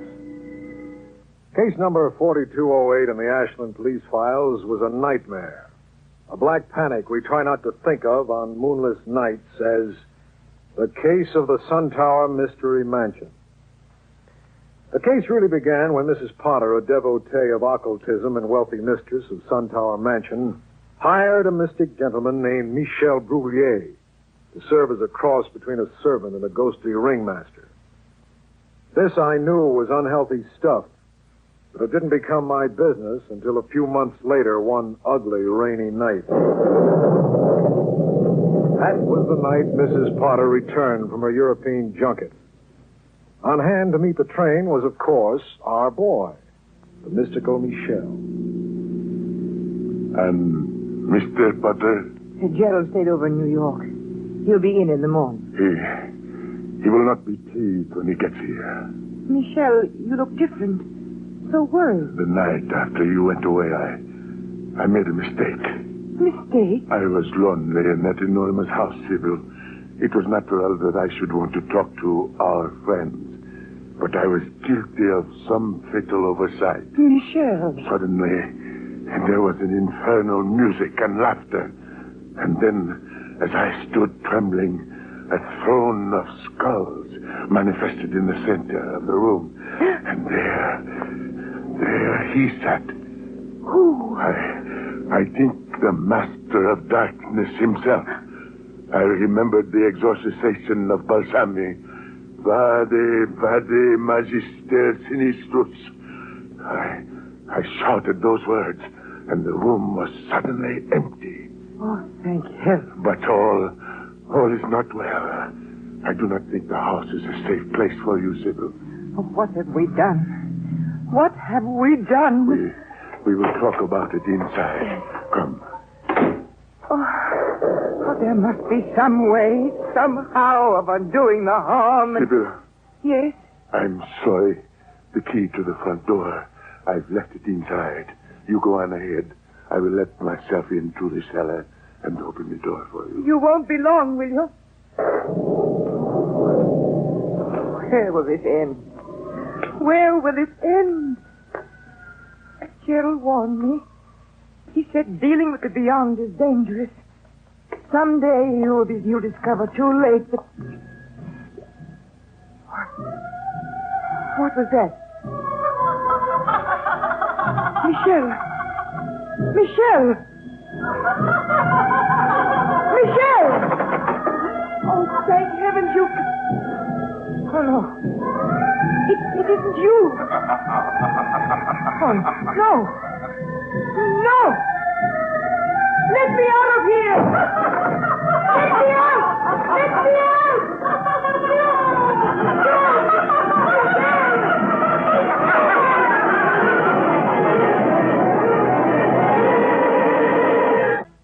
Well, I had a holiday yesterday, same as you. We spent most of the day at the beach. But first, my wife said she wanted to do her regular Monday rinse-o wash. And what's more, she wanted my help. Well, you know, I got a big kick out of it. And I found out one thing. A woman has a lot more wash to do than I knew about. First, she did all the white things. Tablecloths, sheets, dish towels, and my shirts. Say, the wonderful way that rinse-o wash turned out was something to see. Whiter, actually, than brand new. The colored washables, like my wife's good cotton dresses, her ginghams, and my pajamas, were even brighter than brand new. That's the astonishing thing that happens when you use new Rinso with Solium, the scientific sunlight ingredient. Clothes come whiter and brighter than new. Only Rinso can do that because only new Rinso contains Solium. Even on rainy days, even when clothes are dried indoors, new Rinso puts sunshine in your wash. It's so safe for clothes and kind to hand. New Rinso with Solium. Mrs. Potter, the wealthy addict of occultism, was driven home from the station by her mystic soothsayer and servant, Michael Bruyere. Half an hour later, she was found strangled to death in the hallway of her enormous home by a passerby who had heard her earth-rending scream. That was the beginning. But there was more to come, lots more. And all bad, as I discovered as soon as Libby and I walked into Suntower Mansion. There's the body, Commissioner. So I see. You were the gentleman who heard Mrs. Potter's cries, came in to investigate? Yes, I happen to be passing by. I'm a doctor. And the name? Robert Martin. Any details, Dr. Martin? The woman was obviously strangled. Marks in her throat, face contorted. Make a note, Libby. All right. If you'd like to have me make an official report at headquarters... What's this? Commissioner. No, look. It's our lad, Bruyere. Commissioner. What's the matter, Mr. Bruyere? Run into a strong-arm spook? This man is hurt. Whoever attacked him meant to kill. What went on here, Bruyere? I brought Mrs. Potter home. I forgot the key. I went into the cellar to let her in. Where's Mr. Potter? New York. Stayed over. Not expected back until the morning. You were going through the cellar to let her in? Yes, I started to run up the steps. She was calling my name, and then from somewhere, something hit me, and I lost consciousness. Is she all right? Not exactly. What is the matter? Where is she? On the floor in front of you. Sybil. Dead. Dead? No. He's fainted. I think it was genuine shock. If it was, doctor him up. Revive him. Yes, sir. Libby, Yes, Bill. let's take a walk. I want to give this monkey house the once-over. Libby and I had worked our way through a dozen massive hallways and up and down as many massive staircases, getting nowhere but lost. When a sound from very nearby stopped us in our tracks. What's that? I thought this joint was empty. What is that, Bill? We'll soon find out. What's the idea? What does this mean? Why, Oh, Commissioner Grant. Well, if it isn't Mr. G.F. Potter unpacking his expensive luggage. Come on in, Libby. What are you doing here? I'll tell you if you tell me. This is my home. Rumor had it that you were in New York. Rumor's correct. I was. I just got in. When? A few minutes ago. What time? What time did your train get in? At 11:15. I just arrived from the station. Seen your wife since you got in? No, I came in quietly through the side entrance. I didn't want to disturb her. Where do you think she is? Well, she got in a couple of hours before I did. She's probably in her bedroom, sleeping peacefully. She's on the drawing room floor, GF. And she's dead. What? Murdered. Corroborate, Libby. Your wife has been murdered, Mr. Potter. May I come in, Commissioner? Sure. Potter, this is Dr. Martin. He discovered your wife's body. I just wanted to report that Michel Brouillet is coming around. Good. And one other item. I applied artificial respiration, and when I removed his coat for the purpose, this fell out. A letter? Under the circumstances, it seemed a little bizarre. Postmarked 3 weeks ago, foreign stamp. Interesting. Mr. Potter has just returned from Europe. Let's see it. Grant. Relax, Gerald. My dear Brouillet, I'm aware that there's a romantic relationship between you and my wife. You may think I will overlook this affront, but I assure you that I will avenge it if it means death for both of you. Signed, G.F. Potter. Give me that Sorry if it annoys you, Gerald, but you wrote it with your own little hands, and you kept your word. Brouillet is alive by the skin of his teeth. And a little over an hour ago, you murdered your wife. You're insane. Why, my train didn't get in until 11:15. Take it, Libby. Hello? Yes? Yes? Oh, I see. What time was that? Sure, I'll tell him, and thanks. Tell who? Mr. Potter, that the airline is holding the briefcase that he left aboard the plane. What plane was that? The one that arrived from New York at 6:30 this evening. Well, GF, what's the answer to that one? Before I turned around, Potter was making tracks for the open door to the terrace. I gave chase. He turned and let me have both feet in the solar plexus. It sent me crashing back into the wall of the house, but the recoil was too much for him. And he went over the railing, howling like a horrified banshee.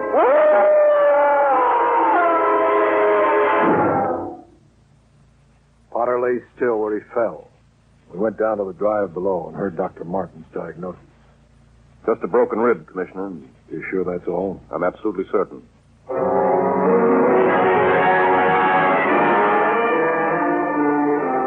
Dr. Martin accompanied his newly made patient to the city hospital where his rib would heal under the watchful eye of a guardian of the law. The sergeant and I proceeded to the International Airline Terminal to claim Potter's briefcase as material evidence. While we were driving back, Brouillet was beginning to feel a little better at Suntower House, and Libby was doing some unrequested overtime. Unofficially, Mr. Brouillet, I think you know a lot more than you've said. And on the other hand, I don't think that you're guilty. You are right, both times. Then who are you shielding? Of course, if you don't want to talk. Miss Tyler, do you believe in the powers of evil? In this world or the next? Either one. I believe in them in this world. And how do you feel about them? I hate them. Are you sure? Look, Mr. Brouillet, I only took up police work because I thought it was the best way I knew of to protect the rights of decent people. Very well. I shall tell you. Tell me. This murder was actually the work of a man named Lefebvre. Lefebvre? Yes. A murderer and villain from my native island of Hawaii in the Caribbean. Where is he now? Where? Where is the wind that brings pestilence? What? He is everywhere. Listen. Sacre bleu. What's that? Monsters. Monsters. No, you're not to get up, Mr. Brouillet. You're not strong enough. Let me go. Let me go. Stop it. Stop it, you fiend. You fiend. Mr. Brouillet. Mr. Brouillet. Stop it. Stop it. Stop it.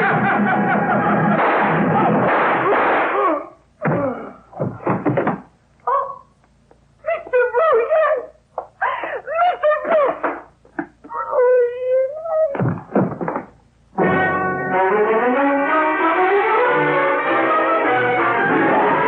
5 minutes later, when Maggio and I walked into headquarters... Hello? Hello? Who is it? Hello? Bill? Libby! Hello, Libby! Libby, hello! Hello, Libby! I yanked Maggio along on the double. Back at Suntower House, I must have taken the marble escalator in 3 leaps, and then I stood in the doorway of the second-floor bedroom. Bill? Bill? And there I saw Libby on her hands and knees, dragging herself toward me, Bill? literally over the dead body of Michel Bruyere.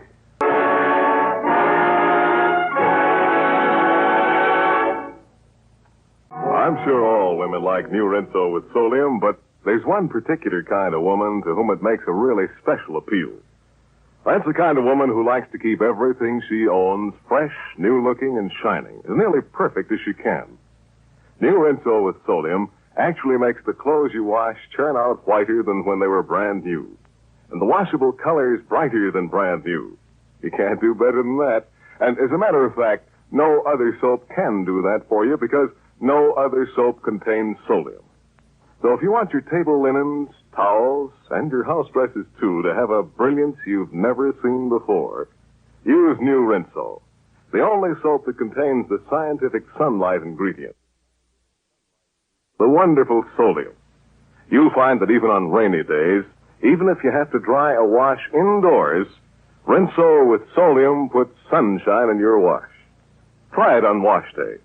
Safe, soapy-rich New Rinso. When the second murder occurred and Michel Bruyere was found strangled to death at Suntower Mansion, we got Libby out of the joint fast. Back at headquarters, she began to talk to Maggio and me, incoherently at first, and then...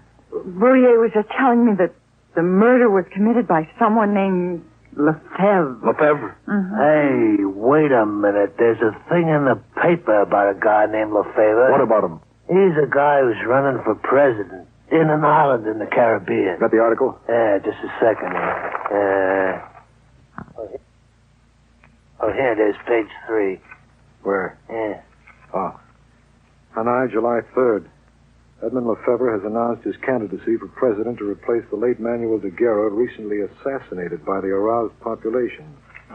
Couldn't be the same Lefebvre. He's 2,000 miles from here. Go ahead, Libby. Bruyere mentioned Lefebvre and... Well, and suddenly there was this music. This wild, unreal music and the heavy pounding of a drum and people laughing down below.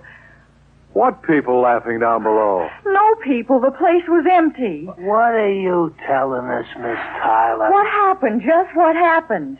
I can't explain it any more than you can. Who's that? Come in. I just dropped by, Commissioner, to say that our patient is conscious and under police guard in City Hospital. Potter? Yes, I just left him. He couldn't have slipped out about 45 minutes ago.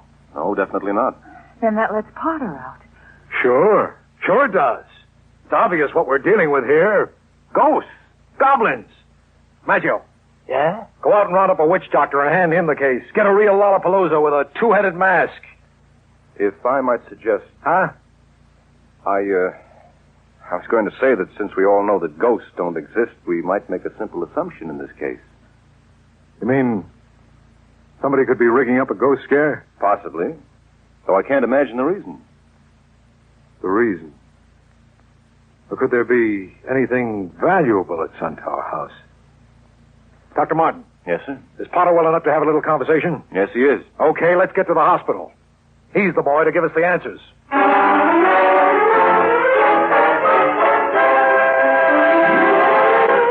You better talk, Potter. If you didn't kill your wife, you intended to. Somebody had gotten to Sybil before you, and you gave us that phony timetable alibi because you were scared. But I've told you all I know, Commissioner. But there's nothing of peculiar value at Suntower House. Are you absolutely certain, Potter? Yes. There's nothing in any of the rooms that we know about. Rooms you know about? What does that mean? Well, there's some lost space in Suntower House. That's all, Grant. That's all, is it? That's all? Come on. Well, we rebuilt the right wing, and the architect did a sloppy job and left a foot or so of the floor space out of the new blueprint. It was really a better house the way it was when we bought it from him. From him? From who? A foreign chap named, something like Lefebvre? Yes. Why, yes. That's it. Edmund Lefebvre. He was somewhere from the Caribbean. The island of Hanoi, I believe. I made a beeline for the original architect of Suntower House and came away with the blueprints. Burning the 10 o'clock oil with compass and slide rule, I finally scared Maggio out of a year's growth. There it is. There it lays. I got it. Holy smoke. Compare, my ever-loving Watson. A fast glance betrays that there's a discrepancy yielding us 4.5 feet of unaccounted floor space in the attic reaches of Suntower House. Come on. To where? To the mansion. Come on. Wait till I get my coat. You won't need it. My gun's inside. I got a gun. We went up to that attic armed with axe and crowbar and started tapping for hollow sounds. Maggio took the front wall. I took the rear, and then... Maggio. Yeah? The axe. What do you find? We'll soon know. Look at it crumble, Sergeant. If you ask me, this is it.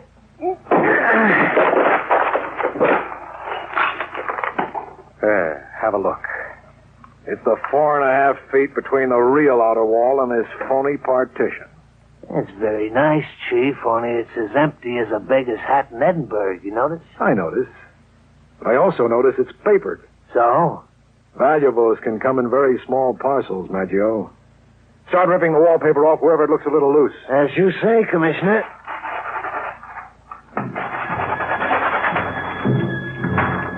Hey, listen.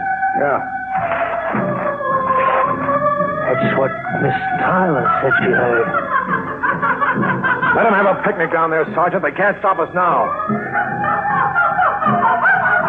I got an angle, Chief. Lend me a gun and you keep looking. What are you going to do? Fire a shot and see if it don't break up the celebration. I kept working over the wallpaper while Maggio went out to the head of the stairs. He had fired that shot down into the darkness. I waited. The music was still. And then... 2 shots came up out of the darkness, and Maggio staggered into the room empty-handed and gripping his right arm. Chief, Chief... Maggio. It's coming. Coming. Something's coming up the stairs. Listen. What is it? I only saw blood. My gun. Where's my gun? I dropped it over the staircase when I got it in the armor. What?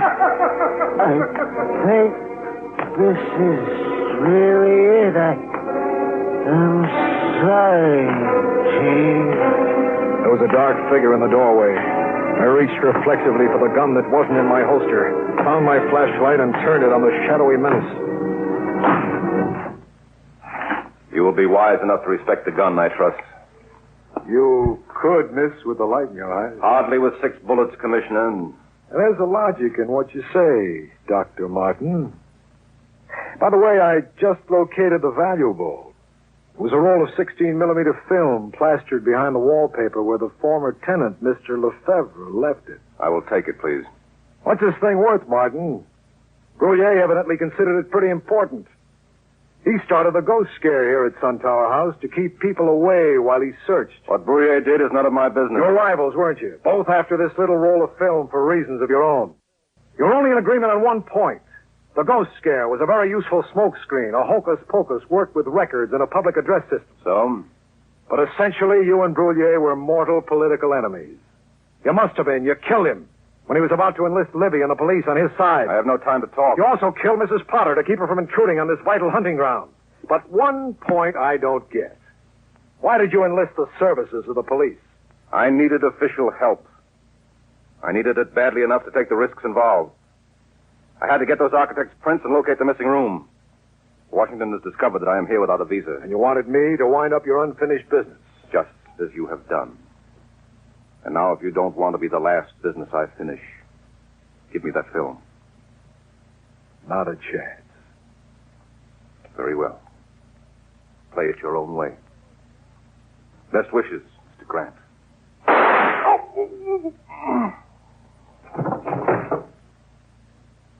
Well?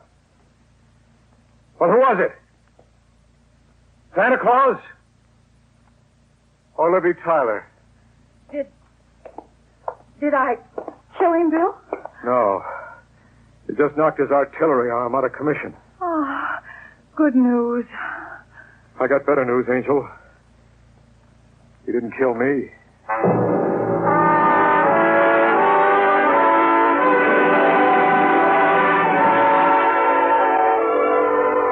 As soon as Maggio came around, Libby and I ran the 16-millimeter films through in a private projection booth. They were documentary proof of Lefebvre's intimate association with certain ruthless elements in Hanai, enough to kill his chances for election. Brunier was after the film to squelch Lefebvre's chances. Martin, on Lefebvre's payroll, was in this country to destroy the film. So, now what happens, Bill? Michelle wins, Libby, the mystical man of goodwill. How do you mean? We ship the film to Hanai tomorrow. And the mystery's over? Except for one thing. How did you manage to appear just in time? Oh, that. Yeah. Well, I got on to Martin. I contacted the New York Medical Association, found out there was no listing at all for a Dr. Robert Martin, and I came looking for you. Very sly little lady. And what do we get for it in the end? A movie. At least a free movie. Oh, it lacked a lot. Oh, such as? A finish. You know, a moment when the guy and the gal stand face to face and he murmurs something sentimental and then draws her to him. Bill, please. Well, what's the matter, sweetheart? I'm only trying to show you what I mean by a lovely finish. Bill. Oh, Bill Grant.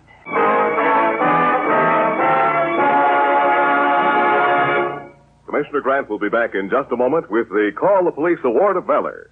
This week presented to a police officer who drove his motorcycle headlong into a hail of bullets to capture 3 vicious bank robbers. This is Bill Grant.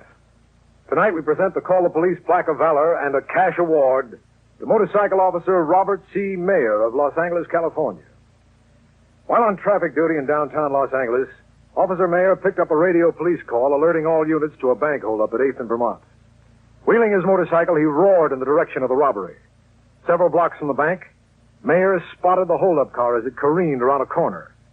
Skidding crazily for a half block, it crashed against a wall. The 3 bandits leaped out and, using the overturned car as a barricade, opened fire on the radio car number 71T, which had led the chase. Mayer rode his motorcycle directly into the hail of bullets. Then he, too, opened fire. The pitched gun battle lasted for several minutes before 2 of the robbers went down. Severely wounded himself, Officer Mayer apprehended all 3 gunmen. His high courage in face of direct fire, his resolute fortitude and gallant devotion to duty are in keeping with the highest tradition of the police forces of America. Congratulations to Motorcycle Officer Robert C. Mayer, Chief C.B. Horrell, and the entire police force of Los Angeles, California. George Petrie was starred in the role of Bill Grant. Music was arranged and conducted by Ben Ledlow.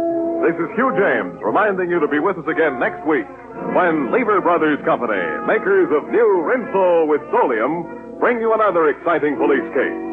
Listen next week to The Case of the Mandarin's Macaw.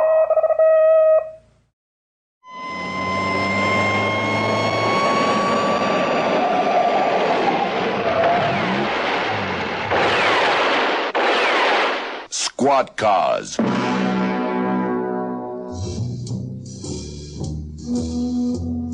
General Motors and their dealer organization throughout Southern Africa proudly bring you the drama, the danger, the thrills, and the facts when the long arm of the law travels in Squad Cars. The story you're about to hear is true. Details are supplied from the official case files by the South African police. Only names and places have been changed to protect innocent people involved. Johannesburg, January the 9th, 12:35 a.m. The occupants of number 56 14th Avenue, Houghton, are disturbed by a noise from the house next door, number 58. The woman, a Mrs. Garfield, hears it first. She gets up, goes to the bedroom window, and peers out. What she sees causes her to call her husband. Leslie? What is it? Come and see. I'm trying to get some sleep. So was I, but I kept hearing noises. No, you're always hearing noises. Well, I'm not imagining things this time. Come and have a look. Somebody prowling around? Yes. In our garden? No. Well, then. Next door, number 58. Then it's none of my business. I'm going back to sleep. Leslie, get out of that bed. You can't adopt this attitude. Well, who's going to stop me? Well, it's not right. Any minute now, you'll be giving me a lecture about my civic duty. You just can't ignore burglars. What? Burglars? Well, I told you, next door. let's have a look. There's a car in the street, and they keep crossing the front lawn to it. Let's have a look. Down there. What? Yes, you're right. What's that he's carrying? A bundle of stuff. It looks as though it's all tied up in a blanket. Are they non-Europeans or whites? Whites. Serves them right. Who? The Wishots. They should have hired a watchboy or something. Oh, aren't you going to do something? Like what? You've got a gun? Yes, no doubt. That little lot down there have got guns, too. Leslie Garfield, you're afraid. That's right. I'd rather be a live coward than a dead hero. What sort of attitude is that? A very sensible one. Well, I think it's terrible. And if you're not prepared to do something about it, I am. Where's that gun of yours? Now, Valerie, don't be ridiculous. And I thought you were a man. That's got nothing to do with it. Oh, that's not my outlook. Oh. Val, please, leave that gun alone. If somebody were breaking into my property, I'd like to think that the neighbors were prepared to do something about it. My dear, we can't handle this ourselves. Let's call the police. By the time the police get here, those monkeys will be miles away. Well, it's their business, not ours. Oh, get out of the way. Let me use the phone. Men. I shan't forget tonight in a hurry. I'm not going out to risk my life for the Wishots. Constable Hutting speaking. Good morning. Good morning. What's the trouble? There's a burglary taking place next door. And what is your name, please? My name is Mrs. Garfield. My address is number 56, 14th Avenue, Houghton. Houghton? And where's the burglary? Number 54 or 58? 58. The people are away. They've gone to Plettenberg Bay for the holidays. And what is your telephone number, please? 728-2941. It seems to be quite a gang. You'd better tell your men to be careful. Are they in a car? Yes. It's parked as brazen as you like in the street at the end of the drive. All right, lady. We'll look into the matter. You'd better hurry. Lady, we always do.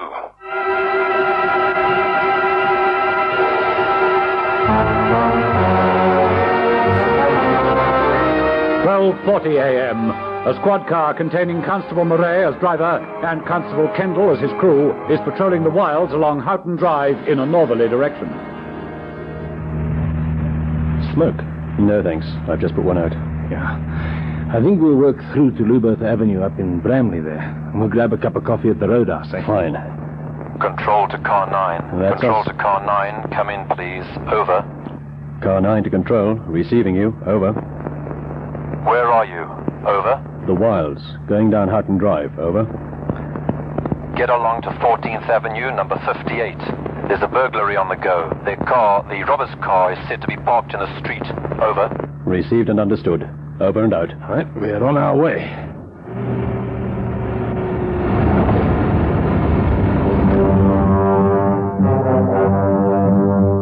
.42 a.m. The squad car races to the scene of the reported crime. It takes less than 2 minutes to get there. Constable Murray switches off his lights and approaches number 58 cautiously. He has no wish to announce their arrival. That's number 58. The one on the end. But Control said there was a car outside. It's obviously been moved. Let's stop here. We'll go the rest of the way on foot.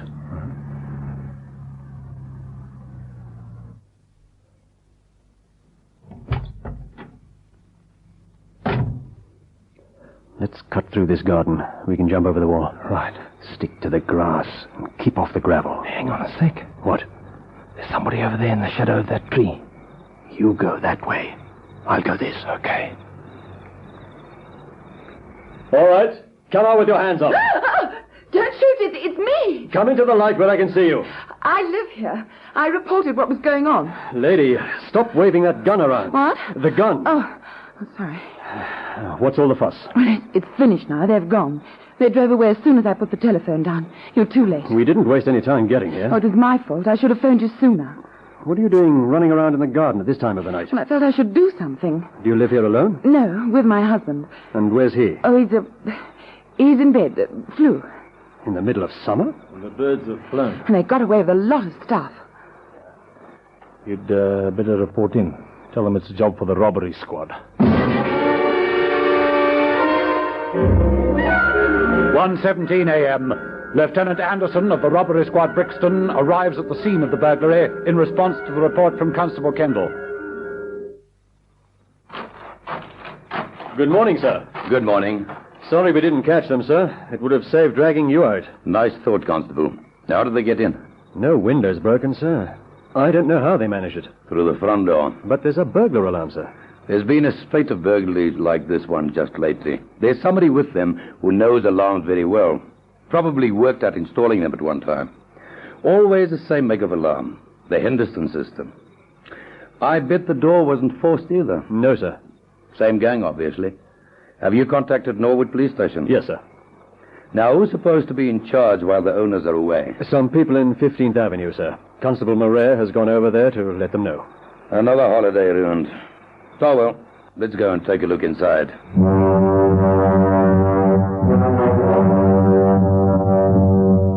"8:32 a.m. The Blotter Divisional Headquarters in Commissioner Street. Lieutenant Anderson is in the office of Brigadier Pelser of the CID. Another one, eh? Yes, sir. Bearing the same stamp as all the others. Again, it was a house protected by a Henderson burglar alarm.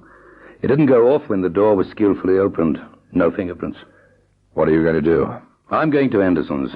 I'm going to ask them to give me details of all the people who've been in their employ since the business began. I'll check each name. A lot of work. The only course open to me, sir. They come and they go. Anyway, I've compiled the list you've asked for. As you'll see, there's plenty to keep you busy. He works for Claxon Alarms now. Has done for some time. Start to the business. Driver car for the newspapers, shift work. Very interesting, though. Gets me out and about. Yeah, I used to be with Henderson Alarms about 18 months ago. Where are you working now? I don't work now. Why not? I came into some money. How much? 25,000 rand. Legacy? Yeah. From whom? An aunt of mine. Well, we can always check your story, you know. So check it. Hotz. David. David Hotz. Have you got a record? No. Not yet, eh? Look, get off my back, eh? I haven't done anything. Hotz, I'm going to level with you in the hope that you level with me. Everything points to you as the man I'm after. You worked for Henderson Alarms. You haven't worked since. You must be getting money to live on from somewhere. Look, I already told you. Yes, I know. Money from your aunt. Get your coat. You can't take me in. I haven't done anything. Which is your bank? Bank? I'd like to see your statement. Well, the money's not in the bank. Now, where is it then? It's, tied up in shares. But you must have scrip for the shares. Have what? Look, Hotz, stop messing me about. You've got no shares and you know it. Well, that's no crime. You'll be smirking on the other side of your silly little face when a judge gets through with you. You've got a lot to answer for. Prove it. I will. I think I'd better have a chat with your mother. Hey, no. Wait a minute. My mother's not very well lately. She worries about you, does she? Where is she? She's out. I'll wait. She won't be back till very late this afternoon. I'm in no hurry. Okay. Sit down. I'll be off then. Sit down, I said. I've got an urgent appointment. It's not as urgent as this one, my boy. Sit down. It's going to dawn on you soon that I mean what I say. But listen, I don't run the show by myself, you know. I know you don't. There are 4 others. Who are they? Now listen, I'll make a deal with you. I realize you've got the drop on me, eh? Very wise of you. And that you're going to arrest me here and now. It's only a matter of time. In your case, a few hours. Okay, I want to make a deal with you.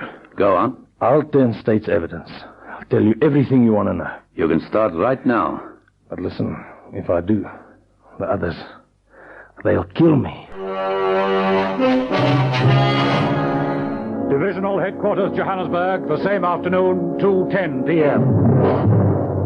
Lieutenant Anderson confers again with the Brigadier. And he's quite right, sir.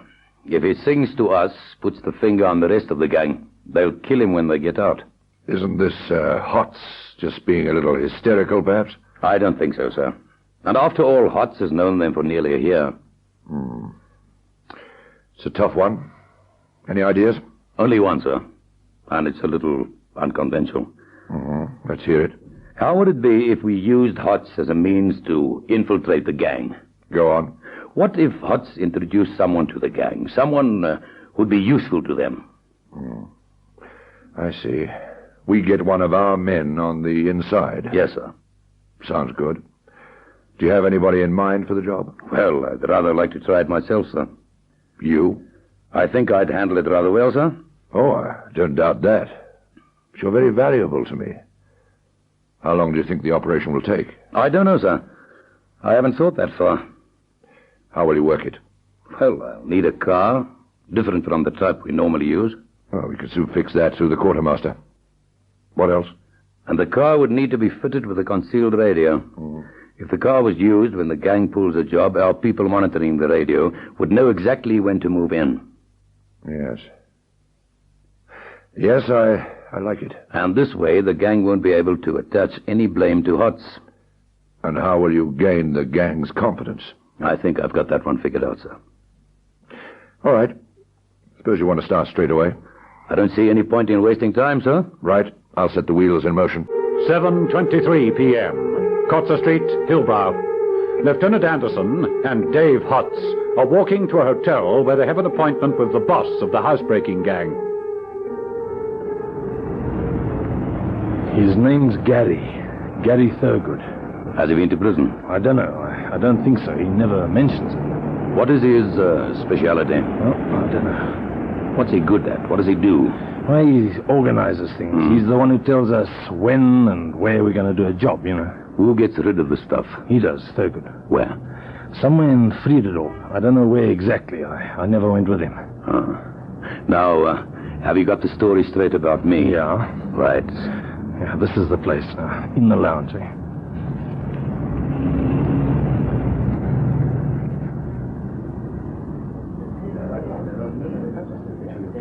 That's Thurgood there in the corner. He looks tough. He is. Come on.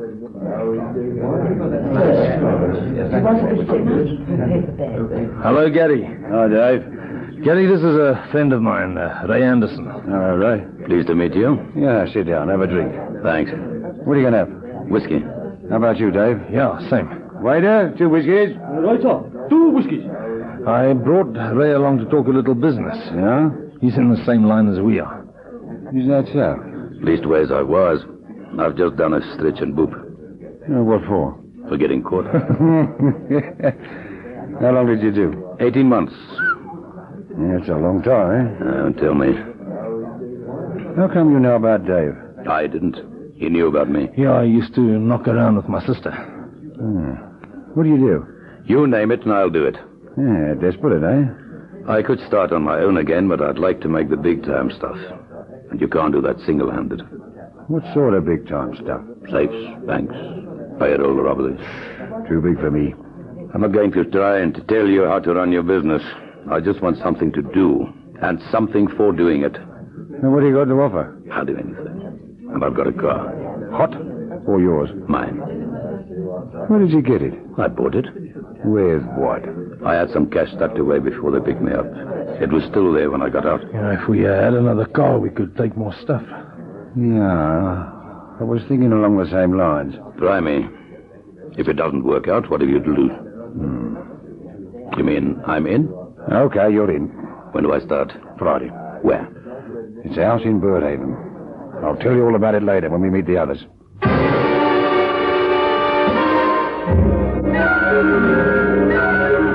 January the 26th, 8:30 a.m. Lieutenant Anderson phones the Brigadier. It's the night, sir. Birdhaven. What's the address? 64 Ravenswoods Avenue. How many in the gang? Including me, 6. Will you be using your car? Yes, sir. Good. I'll have you monitored the whole time. If I may make a suggestion, sir. Yes, go on. If we arrange a trap in the house, they're going to smell a rat. Rather send a squad car while we're inside. All right. You realize you may get hurt. I can look after myself. What time is the job to take place? After midnight, sir. Be very interested in how you make out. I think I'll come to Brixton and handle things myself. Right, sir. Oh, and good luck. Thank you, sir. January the 27th, 12:17 a.m. The Brigadier is in the radio control room, Brixton, listening to a receiving set tuned to the transmitter concealed beneath the dashboard of Lieutenant Anderson's car. Slow down a bit. It's the house next to the end. Is this Ravenswood Avenue? Yeah. I thought it was Wingfield. Yeah, Wingfield's the next one that way. Oh. All right, stop here. That's it. Where are the others? Coming up now. Good. Come on, let's go. Hand me that mic. Here you are, sir. Control to car 23. Come in, please. Over. 23 to control. Receiving you, sir. Over. They're going into the house now. Give them 5 minutes. Over. Very good, sir. Over. You're not to shoot unless it's absolutely necessary. I don't want Lieutenant Anderson hurt. Is that understood? Over. Completely, sir. Over. Where are you? Glen Hove Road, sir. We're going down the hill and we'll turn left into Somerville Avenue. Over. Right. There are 5 men in that gang. I want them all. Over and out. 12:23 a.m. The grounds of 64 Ravenswood Avenue, Birdhaven. The gang has effected an entry, and they're busy carrying the stuff they've stolen out to the 2 cars in the roadway. Come on, hurry up. We mustn't hang about too long. Oh, this stuff's heavy. Wait a minute. What? There's a car. Quick, in the shadows here. Can you see? Yes. It's the cops. Oh, confounded luck. Now, what are we going to do? Hang on, they've stopped. They're getting out of the car. Look, the one with the torch. You'll see the stuff in the back of the other car. He has. They'll be coming down to the house in a minute. Oh, get down. Here they come. Oh, one's going round the back.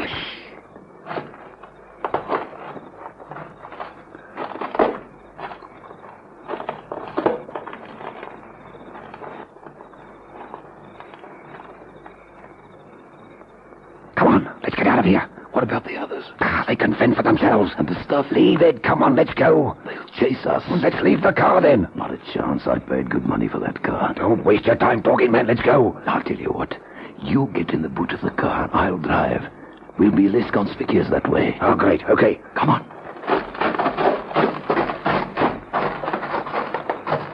Just let me get the boot open.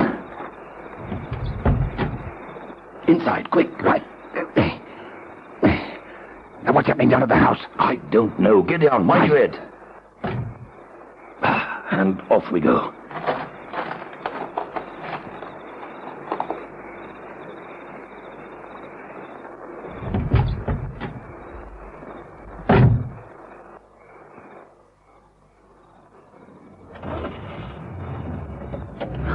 And here comes the law. Stop!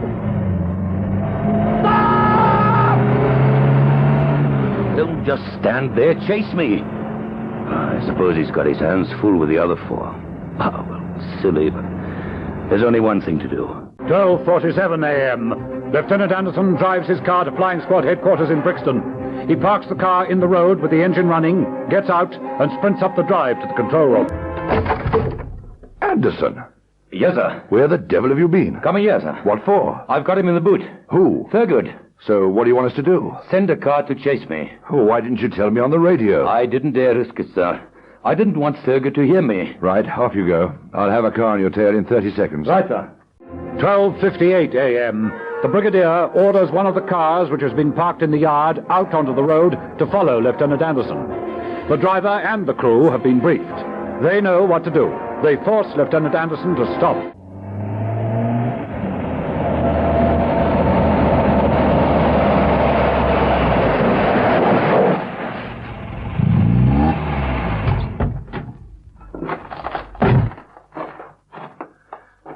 And where are you off to in such a hurry? I've been to a party. Is this your car? Yes. What's the registration number? DJ 255697.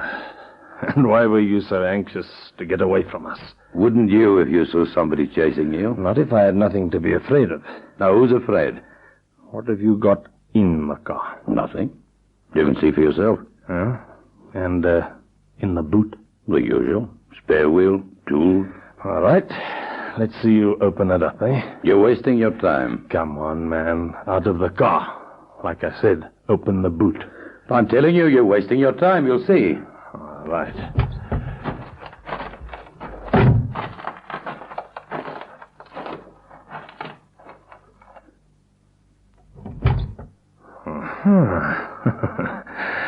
And what have we got here, eh?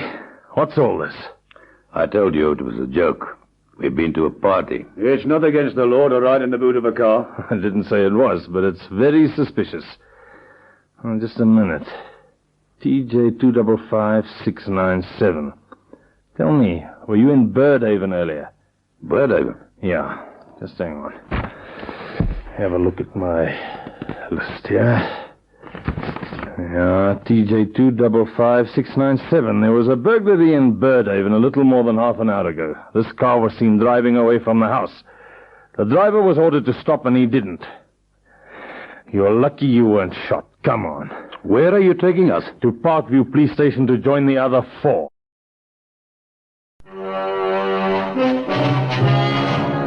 The gang, including Lieutenant Anderson, was brought to trial.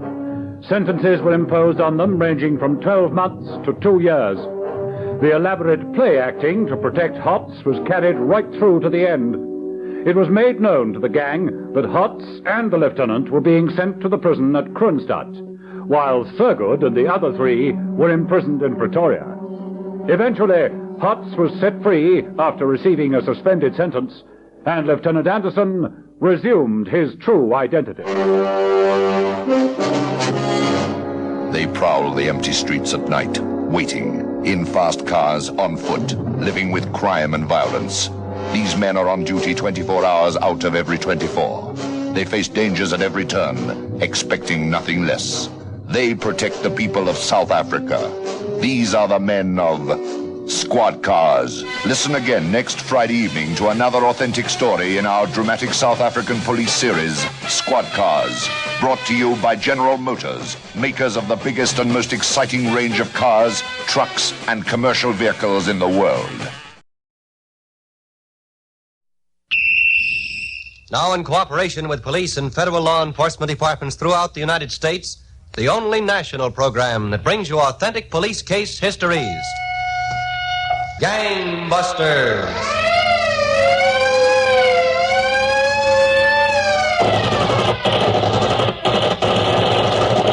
Tonight, the case of the brothers in banditry who thought the way to social standing was money, and the way to money was crime, until they learned that even the highest polish leaves a mark. Gangbusters has asked the Honorable John J. Grosh, now criminal sheriff, Orleans Parish, and former chief of detectives, New Orleans, Louisiana, to narrate by proxy tonight's case. The inside facts in the case of brothers in banditry. Sheriff Grosh, I know you have a lot to tell us tonight, so suppose you start right in. All right, Don Gardner. I think the place to begin would be a few years ago in Hollywood, California. In a room at one of the fashionable apartment hotels, a young man and a young woman were dancing, while a portable phonograph hummed out the rhythm of the latest rage from South America, the samba. That's it. That's it. And now you've got it. This is fun. All right, now stay with it. Stay with it. Sure, you've got it. Oh, darn it. All right, now come on, honey. Come on, it's simple. Oh, no, not now, Ralph. Later, maybe. Turn it off, Sure, Lydia. Anything you say. I get one of these dances all set, and then they come out with a new one. I've just got to sit down. I think I've got some ice in there. I'll fix you a nice cool drink. No, thanks, Ralph. Sit down here with me. Oh, sure, baby. Cleveland's going to be awfully dull without you, Ralph. Well, then stick around Hollywood. No, I've been here long enough without anything happening. My father gave me a year. If you're not in pictures by then, he said, come home. So, back to the social whirl in Cleveland. That's me. Well, maybe I'll drop into Cleveland someday. Would you like that? Would I like that? Oh, answer that, will you, Lydia? Oh, what's yours? Answer it yourself. No, go ahead, honey. Whoever it is, tell him I won't be back till Tuesday. I don't want to talk to anybody. Hand me the phone. Sure. Hello? Is this Ralph Oliver's room? Well, is it or isn't it? Yes, it is. Now, let me talk to Ralph. Well, he's not here right now. Well, when do you expect him back? I don't know exactly. Tuesday, maybe. Tuesday? Look, where can I get in touch with him? This is his brother. I just got in town, and I... Hey, give me that phone. Oh, sure. Hey, Lort, you old pelican, how are you? Oh, great, Ralph. Say, what's the idea? Tuesday. When'd you get in town? Just a little while ago. What are you doing tonight? Well, we were just thinking about getting dinner, Lort. Meet us, and then you can come back here and stay with me. Well, sure. What do they serve the biggest steaks in town? At the El Dorado Club. We'll see you there in a half an hour. Fine. In case you don't remember the face, look for a sailor suit with a stripe and a half. Well, J.G., so you finally made it. One way and another. Oh, why didn't you write me? Well, I'll tell you all about it. And don't be late. I'm hungry as a bear.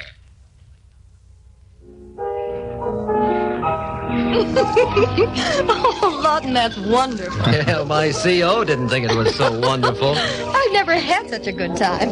Why didn't you tell me about this kid brother of yours, Ralph? I've always kept him a secret. He's a woman stealer. And he's so young, too. Nah, don't let him kid you, Lydia. There's only a year between us. Besides, I have only one love, and that's the Navy. Would you care for another brandy, Lydia? No, thank you, Ralph. I think I'll just go powder my nose. No, I like your nose the way it is. You won't miss me. As a matter of fact, I feel in the way. You must have lots to talk about. I'll be back in a few minutes. All right. Nice girl. She'll do, Lot. Rich family? Rich enough. How are you doing otherwise? It's a struggle. Say, tell me something, will you? What? How come they jump you from machinist mate second class to Lieutenant J.G. in a year? Navy promotions are too slow, Ralph. I decided to promote myself. Oh? I'm not in the Navy anymore. I just like the uniform. Honorable discharge? The other kind.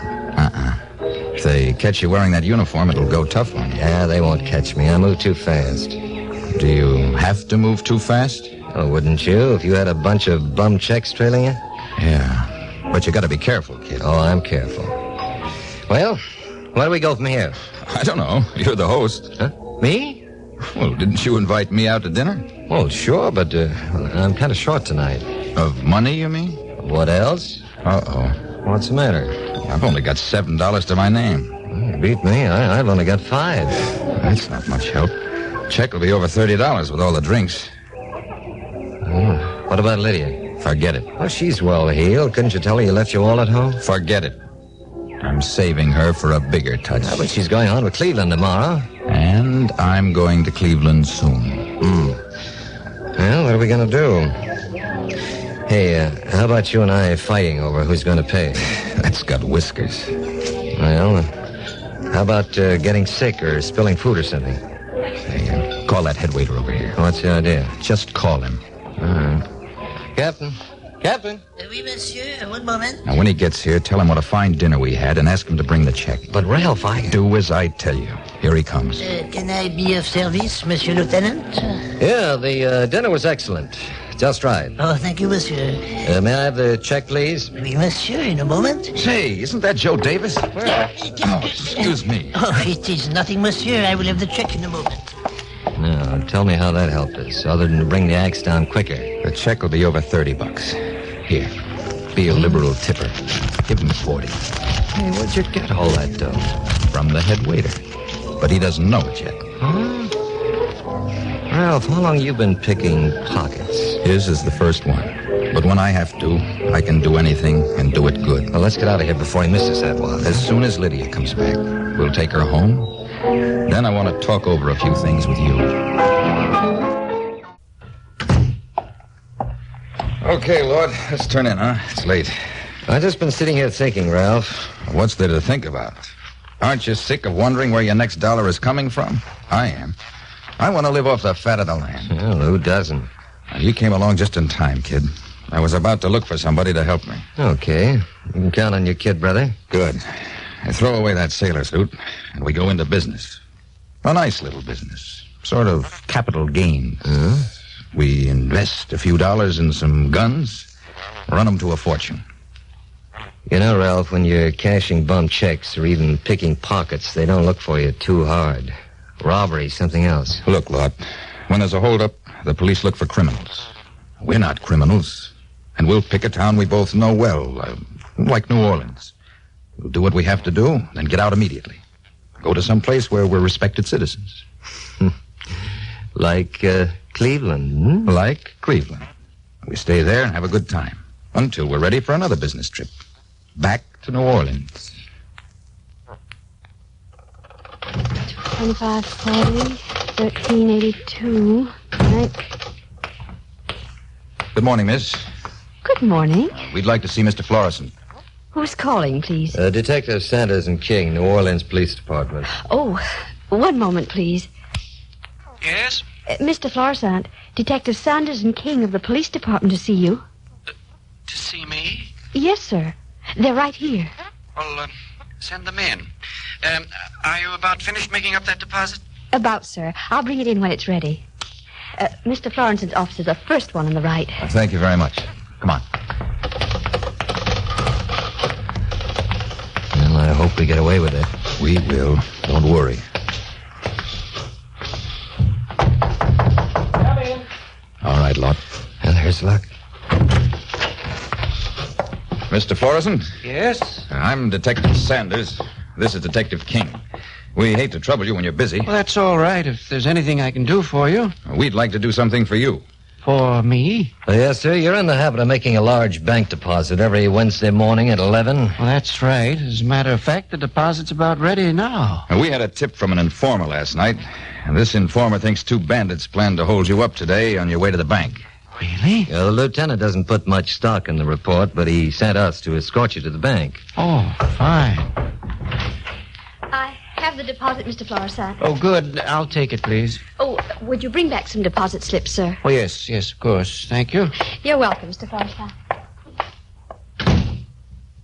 And another thing, Mr. Florissant. Either we or other detectives will continue to escort you to the bank every Wednesday for 3 or 4 weeks, just to play safe. Oh, I'll be glad to have you, believe me. All right, we'll take the money. Well, that's all right. I can carry it. He meant we'll take it. Get him up. Please, no, don't! Don't, huh? I've got it. Let's go. Okay.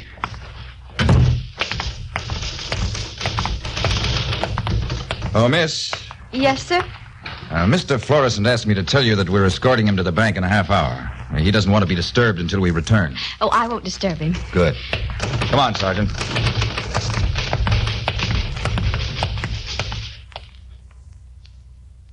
That, Don, was how Ralph and Lawton Oliver staged their first robbery in New Orleans. They were delighted at their success. But the brothers soon learned it's seldom that even the most ingenious schemes fool the police. Now, back to gangbusters.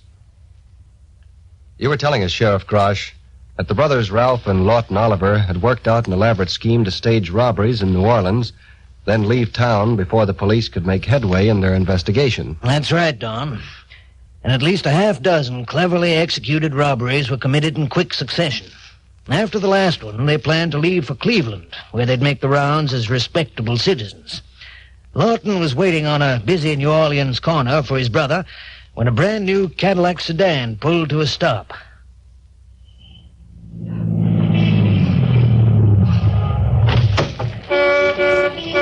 Lord! Hey, Lord! Come on, get in. Ralph! Where the devil did you get this? How do you like it? Hey, some hunk of automobile. How do you like that power? Oh, come on. Whose is it? Don't tell me somebody left it standing there with the keys in it. It's ours.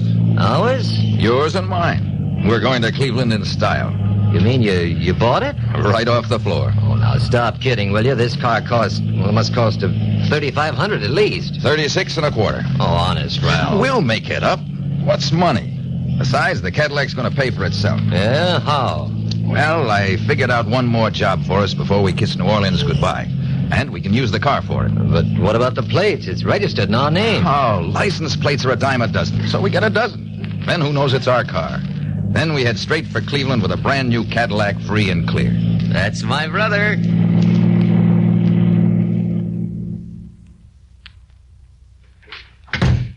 Well, Inspector, I checked up on the license plates. Huh? Stolen. You didn't expect anything different, did you? No, but I was hoping. Where was the car stolen from, Sergeant? I don't know about the car. The plates taken off a 1940 Chevy. Some difference. Any reports on a new Cadillac sedan being stolen? I couldn't find any, Inspector. Not any place in the state. Oh. If anyone's missing a brand new Cadillac, they certainly ought to squawk about it. No, couldn't be. You mean you were thinking these bandits might own that car and just have stolen the plates? Yeah, but why do they need to buy a car? Sergeant, these two men seem to have a way of their own and a purpose of their own. They're well-spoken, polished, and a little too confident. Why shouldn't they buy a Cadillac if they want one? If they did, it shouldn't be too hard to trace. Look into the state registrations for the last week or two. There won't be too many Cadillacs of that model listed. Yes, sir. I'll get right on it.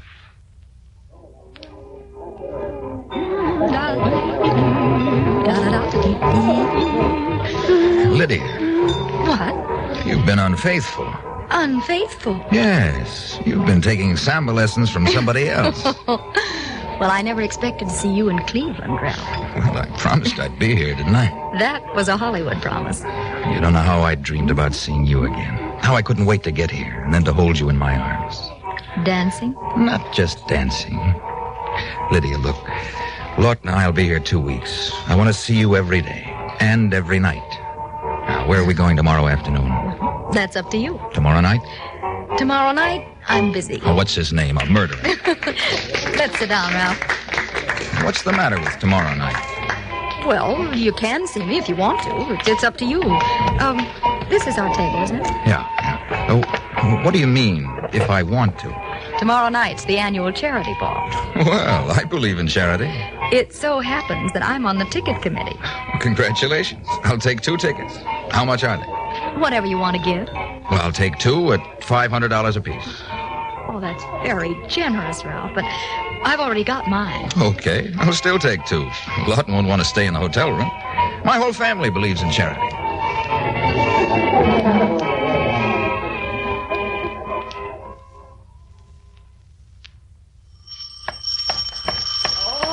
All right, my goodness. No rooms vacant, Mr. Well, full up. I don't want a room. Then what do you want? Do you have a roomer named Oliver? Who are you, bill collector? No. Oh, then come in. Thanks. Well, did you want Ralph Oliver or Lawton Oliver? Oh, there's 2 of them. Brothers, nicest boys you ever saw, high-toned. I see. Where's their room? They ain't in New Orleans no more. Who are you, anyway? An insurance salesman? I'm a police officer, ma'am. Police officer? When'd they leave? Well, Friday, I think it was. Yeah, Friday, because Mr. Hunter Clark moved in on Friday. Never mind, Mr. Clark. Do you know where they went? Well, traveling, they said. But if you ask me, it was Cleveland. Oh? Ralph, that is, got a fiancée in Cleveland. You must be making a mistake about those boys. They're nice boys. Did Ralph get mail from Cleveland? Some. Now, see here, you don't think I go around reading my roomers' mail. I'm sure you don't. Well, it was from Cleveland.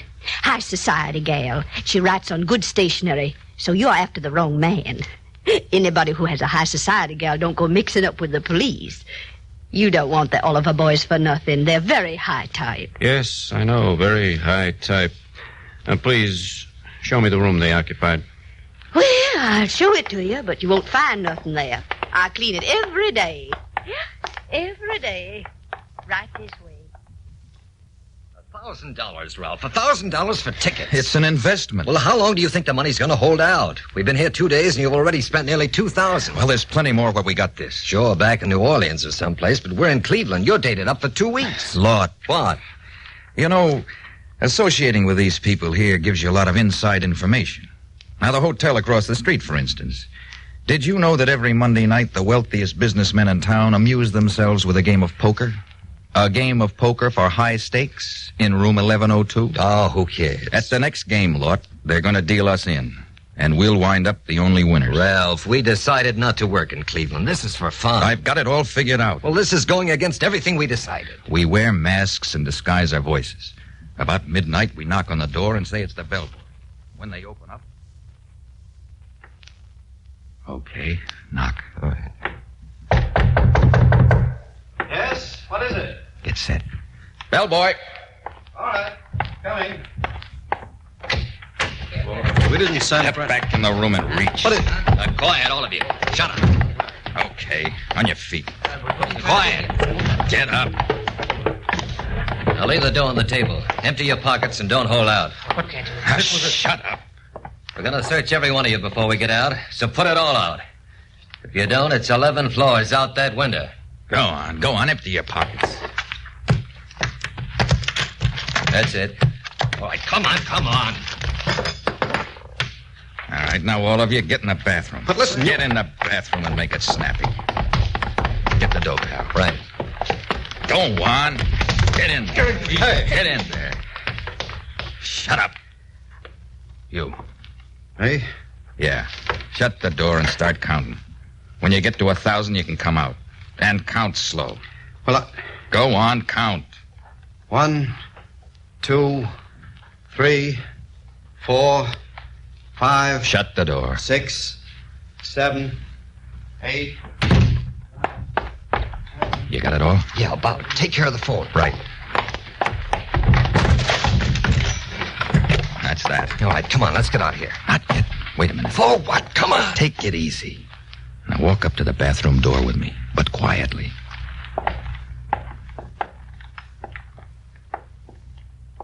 Listen, hold it. Quiet. Open the door. Come on, open the door. Okay, I'll open the door myself. Hey, hi. Start all over again. To 1,000. And if you open that door before you reach 1,000, I'll shoot you right through the head. If you think I'm going to leave or if you think I'm kidding, just try it. 1, 2, 3, 4, 5, 6, 7, 8,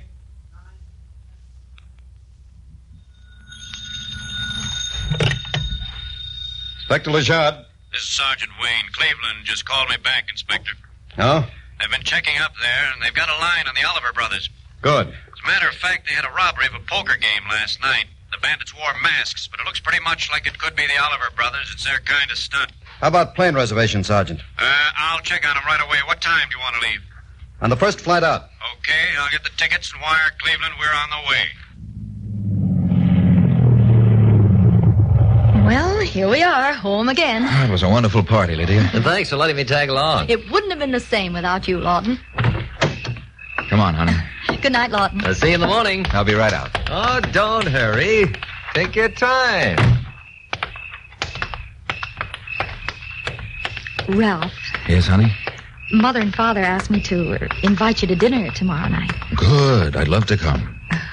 I suppose they know things are getting serious. Well, it's about time they know, don't you think? More than time. Have you got your keys? Yes. Here.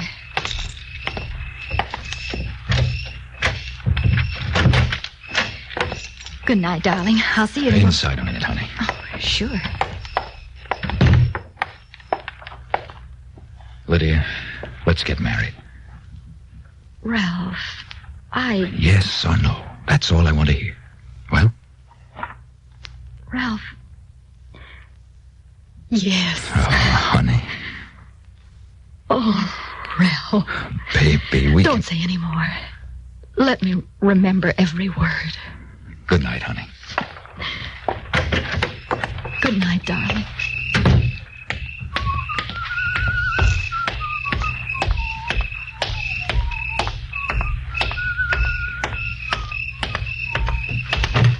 Well, what do you think, Lord? I proposed and I...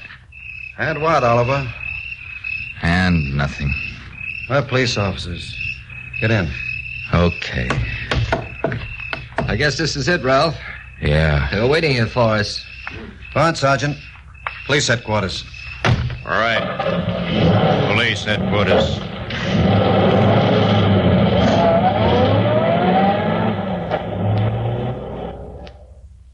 That dawn was the end of the activities of the Oliver brothers, who thought they could lead a double life. The only life they found, however, was behind penitentiary bars. And in addition, they're now awaiting trial on 6 more robbery indictments. Well, thank you, Sheriff Grosh, for this extraordinary case history. And gangbusters, congratulations to the officers who participated in the investigation and apprehension of these criminals. How do you do? I've been asking myself why it is that criminal trials grip the imagination of the meekest law-abiders among us. What is the psychological urge that holds us to the crime columns of our daily papers and sends so many of us packing to the public seats of the law courts? It's quite a question, isn't it? Well, I've got an explanation for you. I'd like to read to you a few lines written by a great British statesman and political writer of the 18th century, Edmund Burke. This is what he says. The annals of criminal jurisprudence exhibit human nature in a variety of positions, at once the most striking, interesting, and affecting. The real culprits, as original characters, stand forward on the canvas of humanity as prominent objects for our special study. How well that slightly antique phrase applies to the macabre figure of Dr. Buck Ruxton, who slew his English wife, lovely Isabel, and Mary Rogerson, their servant, and dissected their unfortunate remains into 200 all but unidentifiable parts. Women in the crowded gallery of the court grew faint and retired, while expert witnesses gave evidence that was indisputable. And all the time, the prisoner's written confession lay in a sealed envelope addressed to a Sunday newspaper and in the custody of a friend who had strict instructions that it was only to be opened in the event of his death. But let me take you back to early September 1935. We shall go to the little English town of Lancaster.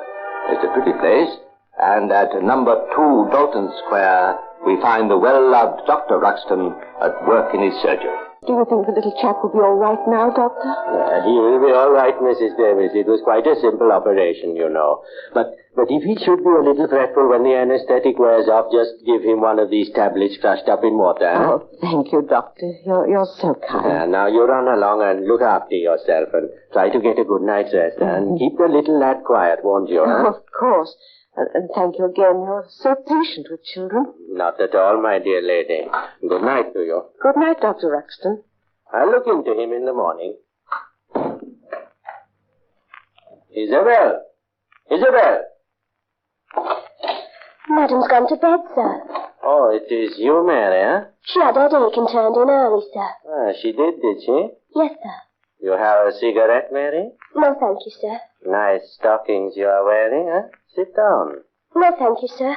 I'd rather stand. My wife went out this evening, didn't she? Yes. Where did she go? She went round to the dispenser for the children's medicine. You are lying, aren't you, Mary? Eh? I'm sure I don't know what you mean, sir. She has got a lover, hasn't she? And that is where she went this evening, to see him, eh? Why don't you be frank? I know all about it. I'm sure you're wrong, sir. How old are you, my dear? I'm 20. You are a very pretty girl. Come here. I want to talk to you, huh? Oh, no! No! What's this? So you are here, Yes. You may go, Mary. Yes, ma'am. I'm sorry. It's all right. You may go. How dare you, Buck? I've warned you before about that girl. She's clean and decent. You wouldn't understand. I know she is in league with you, huh? I was trying to make her tell me about your love affairs. Oh, you swine. Your mind's full of black shadows and filthy, horrible things. They exist only in your imagination. You're trying to make yourself believe that I'm unfaithful, but you know that I'm not. I know that you are, Isabel. Do you think I do not notice the sidelong glances you exchange with any man who happens to turn up? Of course, I see it every time we go out. You married me. It was an experiment, wasn't it, huh? And now you had enough. There is only one treatment for you.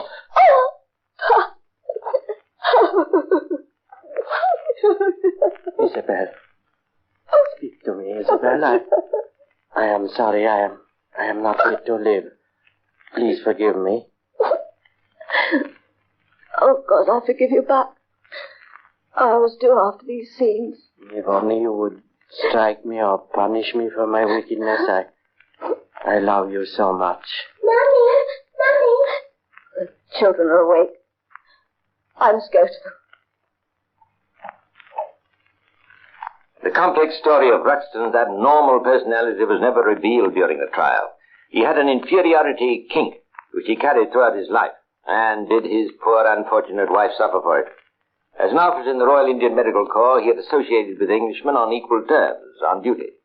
But off parade, he'd imagined himself to be the subject of persecution. He fought against this with amazing pertinacity and made up his mind that he would carve out a career that the English would respect. It became an obsession. Come back with me to number 2 Dalton Square, Lancaster, a few days later. The 15th of September. The time, 1 a.m.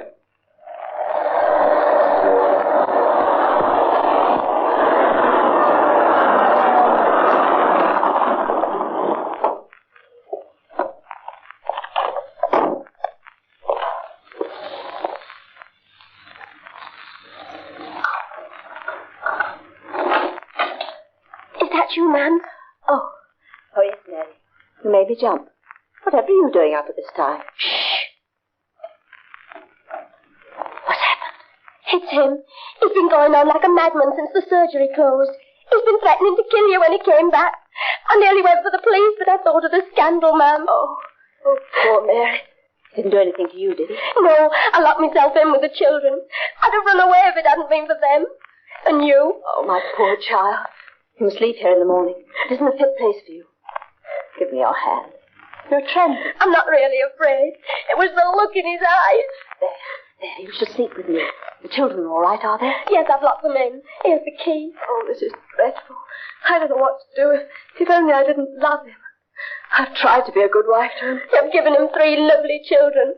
Oh, why don't you take him away? You've never seen him like he was tonight, shouting that you were something terrible. Oh, man. I've managed him before, and I shall manage him now. He's my husband, Mary, but you must go. I've set a bit of supper for you in the lounge. Oh, I don't think I can manage anything, but it's very sweet of you, dear. I think he's asleep now. I believe he took something. Yes. Well, the illumination's nice in Blackpool. Yes, they were lovely. I met my sisters, Mrs. Nelson and Mrs. Madden, you know. We all went along the front. They wouldn't let me get away until 11:30. And was the tower all lit up? Yes, it looked beautiful. Everyone was laughing and happy, walking along the front 20 and 30 abreast. There was music everywhere. Oh, it was like going into a different world. You must go there tomorrow, Mary. I'll give you your fare. You must see it. It sounds wonderful. Would you like a cup of tea? Yes, I would. I suddenly realized that I had a bit of a headache. Got any aspirins about? No, but I expect there's some in the doctor's surgery. I'll go and have a look. Mary! What's happened in here? The furniture is overturned, drawers pulled out, bottles smashed on the floor. It was him. I told you he'd been pretty bad. But he smashed the place up. Didn't he wake the children? Yes, that's when I went up to them. But look at his papers. They're everywhere. His casebook. He's torn it up. Mary, what are all these letters? They're from India. Shut the door, Mary. Yes, ma'am. Oh, never knew he had letters from India. Look at postmarks. Some of them are quite recent. What's this? My ever dearest darling, I treasure any letter of yours, my dear, like jewels and pearls. Keep them under lock and key. People over here talk that you are leading a gay life in England. But I have complete confidence in you, and I know that you will keep your word to me. Until I die, I shall always think of the 6 happy months that I spent with you, with thousands of affections and kisses, your ever-loving wife. His wife! But I'm his wife! Oh, no! No! Oh, ma'am! Daddy! Love letters, all of them, are from his wife in India. Oh, don't you realize what this means? I'm not married to him. He's a bigamist. I'm a German. Oh, no! So you come back, you dirty, eh? You let me get my hands on you, huh? You're a devil, you're not a man. You're a devil. I know all about you. You've got a wife in India. You're not fit to land. Devil, am I, huh? I'll kill you! I'll kill you! Oh! You've done it! I knew you'd do it! You've killed her! She's dead! Come here, Mary Rogerson. I like you, but you've seen too much. It is a shame, isn't it, Mary? You cannot get away. I've got you cornered. You could have made for the door, but it is too late. Do not cry. One little pain and it will be over, huh? I know where to use the knife. I'll make it quick for you, Mary.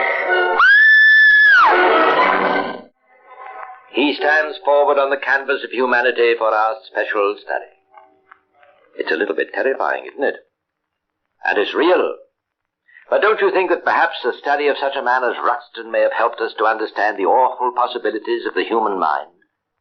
It has certainly helped the scientists of Scotland Yard to keep careful tabs on known criminals who are suspected of similar mental complexes. Now let us go back to September the 29th, 1935, just 14 days after the crime in Lancaster. The place is the little town of Moffat, 63 miles from Edinburgh. The scene is the local police station.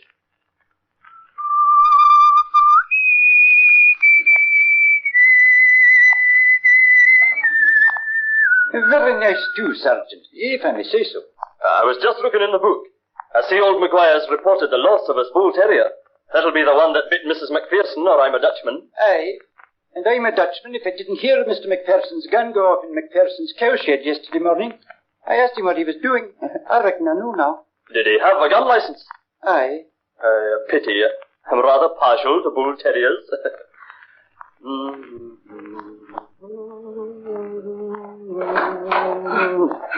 Sergeant. Hello, what's the... Sergeant, quick, do with the bridge. Take it easy. What's the trouble? My sister found it and then she came to me. I had a looking after her all the way here. What is it, man? There's a parcel in the ravine and there's a human arm sticking out of it.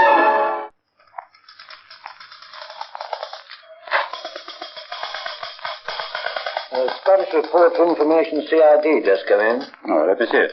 Thank you. Moffat, eh? 4 parcels containing human remains found in ravine on Edinburgh Carlisle Road. Stop. Remains consist of 2 heads. Good heavens. 2 legs, 2 arms, 2 hands, several large pieces of flesh, 4 or 5 large bones, and a number of smaller bones, portions of a human trunk, and the lower portions of 2 legs. Inspector Green of the CID lost no time in visiting the scene of this gruesome discovery. We've discovered 30 parcels so far, Inspector, and a dreadful job it's been. Yes, I'm sure it has. You're sending them straight off to Professor Glaister as they come in, I take it? That's right, sir. They're going straight up to the hospital in Edinburgh. I understand that the murderers made every effort to destroy all means of identifying his victim. They're hacked to pieces, sir. But I understand the remains are probably those of a man and a woman. A man and a woman, eh? I see that one of the parcels was wrapped in a child's woolen rompers, another in an old green blouse, a quantity of cotton wool, a man's vest, some sheeting, and a number of newspapers. They're not a lot of help, sir, but they do fix the date of the crime more or less.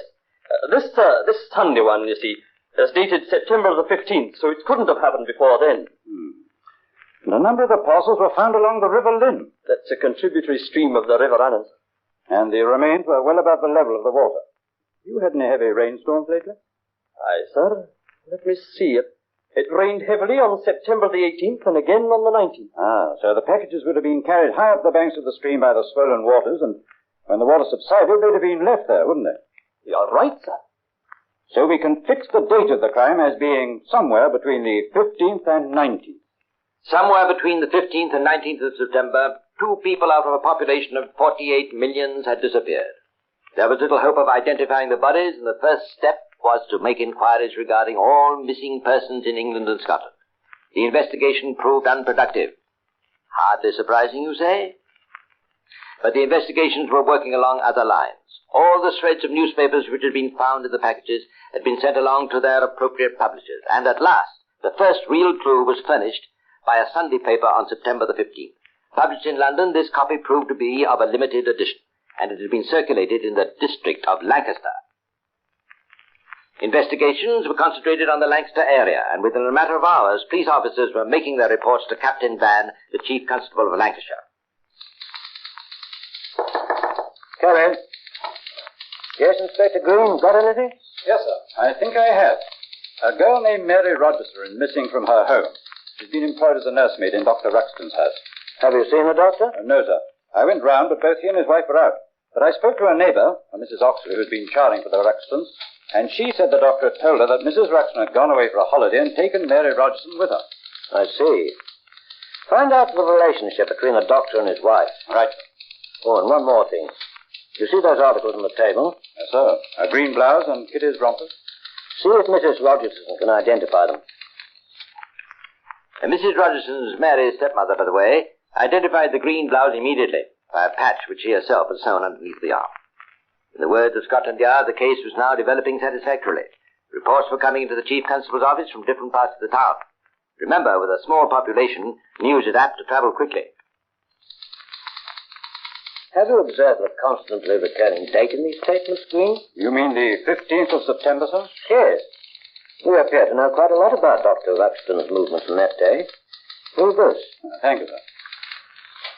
At 6:30 a.m., Mrs. Oxley, the Ruxton's charwoman, was preparing to go to work when the doctor called and told her not to bother to go to his house that day. Oh, Mrs. Oxley, my wife and Mary have gone away on a holiday to Edinburgh, and I am taking the children to Morecambe. But come as usual tomorrow. At 10 a.m., Miss Roberts, a newsagent, called at Ruxton's house to deliver some papers. He answered the door himself. He seemed agitated and was holding his right hand against his body. I am on my own today. Mary has gone up to Scotland. At 11 a.m., a Mrs. Whiteside brought her son for a minor operation. It had already been arranged, and she was sharp on time. Again, he opened the door himself. I am sorry, but I cannot perform the operation today as my wife is away in Scotland and there is only the maid and myself here. We are busy taking up the carpets and things ready for the decorators in the morning. Anything else, sir? Yes. At 2:30 p.m., he took his 3 children to the house of Mr. Anderson, a Morecambe dentist, a friend of the family, in whose charge he left them. And then at 6 o'clock, he seems to have lost his head. He went to the house of one of his patients, Mrs. Hampshire. I am struggling to get my house ready for the decorators, Mrs. Hampshire. They are coming in the morning. My wife has gone to Blackpool, and Mary is away on holiday, and I have cut my hand very badly, and I wondered if you would help me. He actually invited the lady to go back to his house with him and help him to straighten it out. Inside the Ruxton house, the startled Mrs. Hampshire found chaos.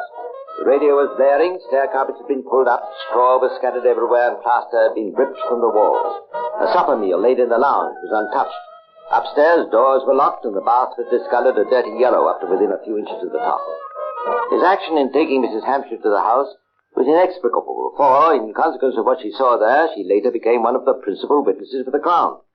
Of course, he may have taken her there to save his reason. I personally should not have cared to enter such a house unescorted. Would you? Another point which amazed the police was Ruxton's visit to the Chief Constable.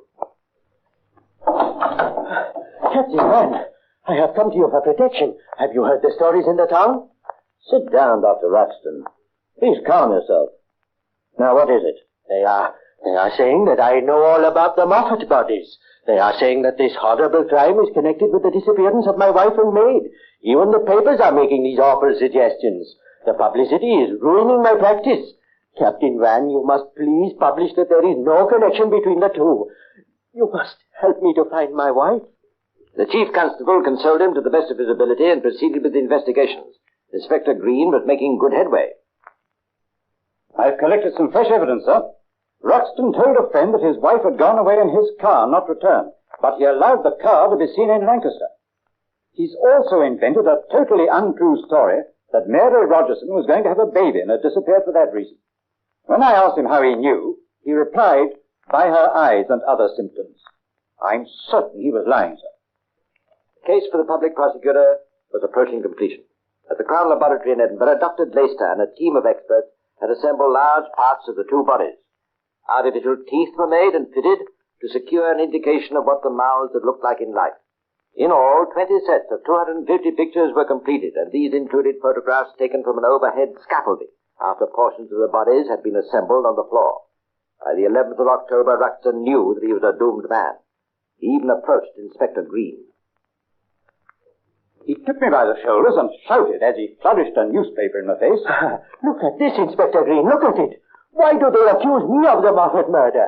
Somebody will be putting a dead body on my doorstep soon, and I shall be accused of killing it. On the following day, October the 12th, 1935, the Chief Constable requested Ruxton to go to his office, saying that it was thought he could help in finding his wife and the maid. Dr. Buck Ruxton never returned from this visit. He was detained, and early on the morning of the 13th, he was charged with the murder of Mary Rogerson. There followed weekly remands until November the 5th. During this time, we were making a minute examination of the house in Dalton Square. The story of what had happened there was slowly unfolding. We completed our evidence with a discovery in a locked drawer of the letters from Ruxton's legal wife in India. Here, then, was the last link.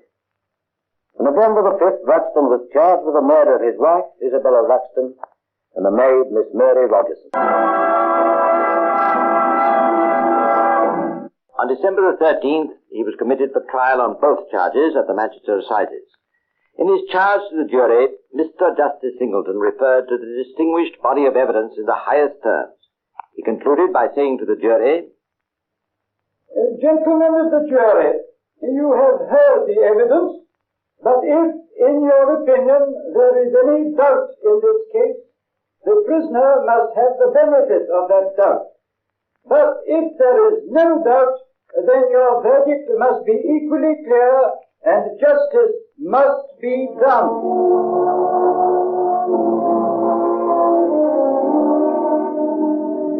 There was no doubt, and Ruxton was found guilty and sentenced to death on March the 13th, 1936. The sentence was duly carried out on the 12th of May at Strangeways Prison, Manchester.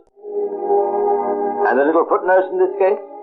Throughout the trial, Ruxton behaved like a rag doll. He wept and protested his innocence.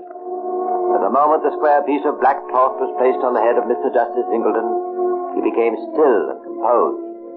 As the judge concluded the formal sentence, Ruxton, with upraised arm, gave him the salute of an Oriental warrior. Then, turning sharp left, he gave a similar salute to an astonished jury before warders hurried him away. And the written confession in the sealed envelope? It was not published until several days after his execution. In it, all he said was, I killed Mrs. Ruxton in a fit of temper. I thought she'd been with a man. Mary Rogerson was present at the time. I had to kill her.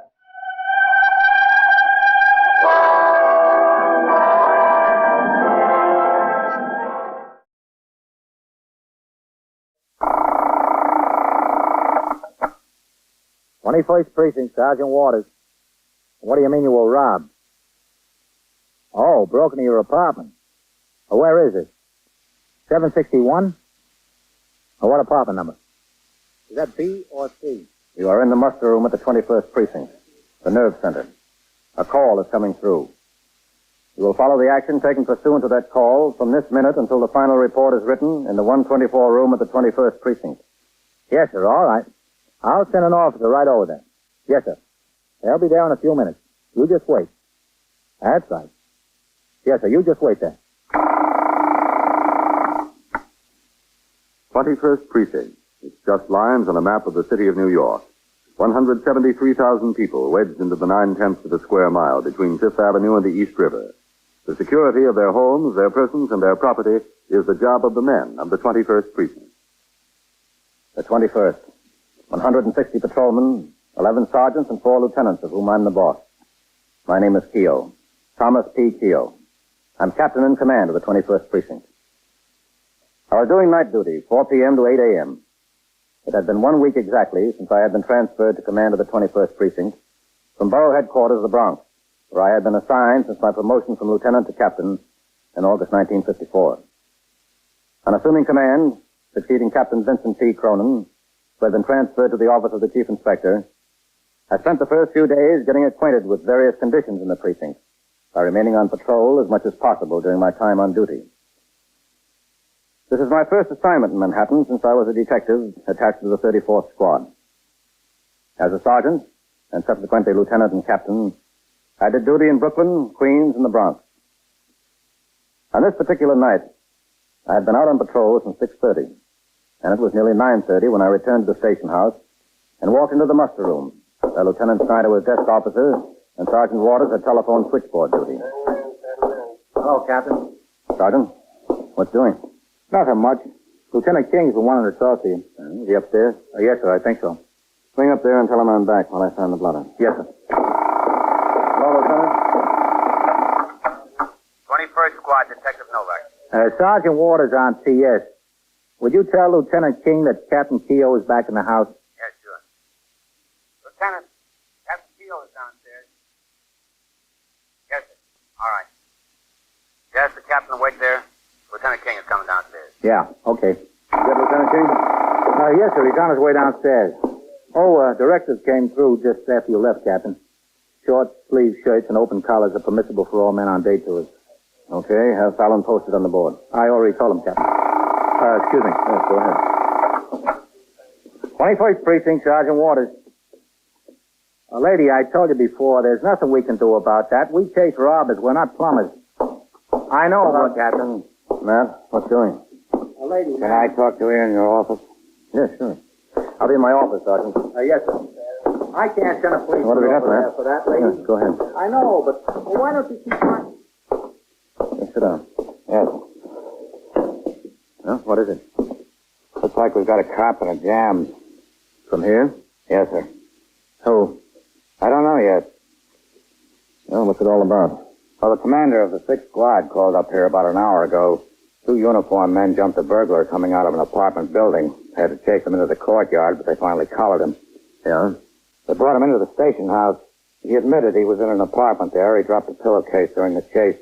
Had a portable radio, an electric razor, a few other things in it. Came out of the apartment. They took him up to the squad down there and started to talk to him about other deals. The boy admits to about 25 burglaries. Well, what's that got to do with us? Well, the boy, his name is Eakley, Leroy Eakley, told him he burglarized an apartment in this precinct 3 or 4 weeks ago. Uh-huh. Got a couple of suits, some jewelry, good stuff. A gun, about $600 in cash. Said he came down the service entrance, walked out into the street. Said as soon as he hit the sidewalk, a cop was there and shoved him against the building. Said he thought he was through. The cop went through the stuff. He admitted he burglarized his apartment. Said the cop went through his pockets and found the cash. Yeah? He said the cop put the money in his own pocket, gave him back all the merchandise, hit him on the can with his nightstick, and told him to get out of the precinct. Leroy said he ran to the subway station, got on a train, hasn't been back on the east side since. Well, what does it sound like to you? Have you got a cigarette, man? Yeah, sure, Captain. Thanks. Thanks. You're welcome. Well, I went through our squeals.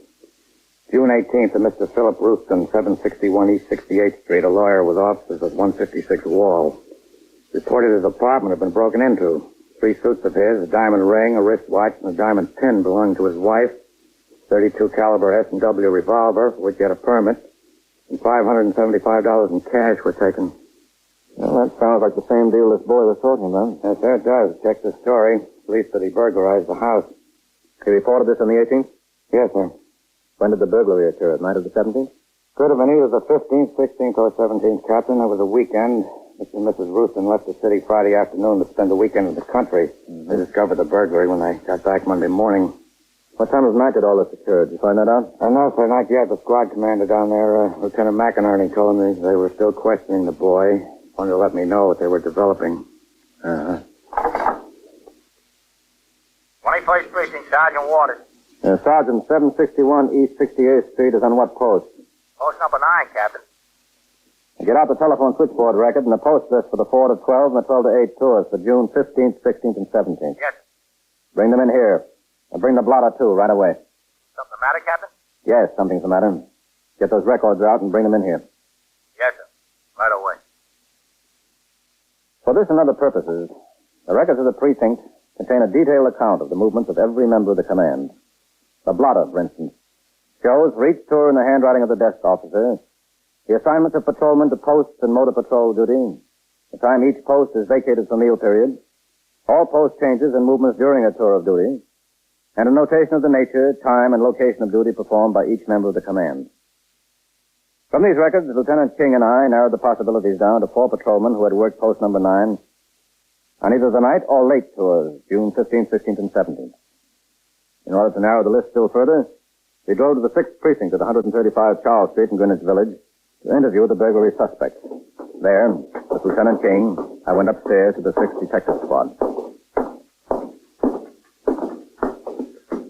Yes, sir, can I help you? We're in the job. This is Captain Keogh of the 21st Precinct. I'm Lieutenant King. Oh, yes, sir. Lieutenant McInerney is in his office. Thanks.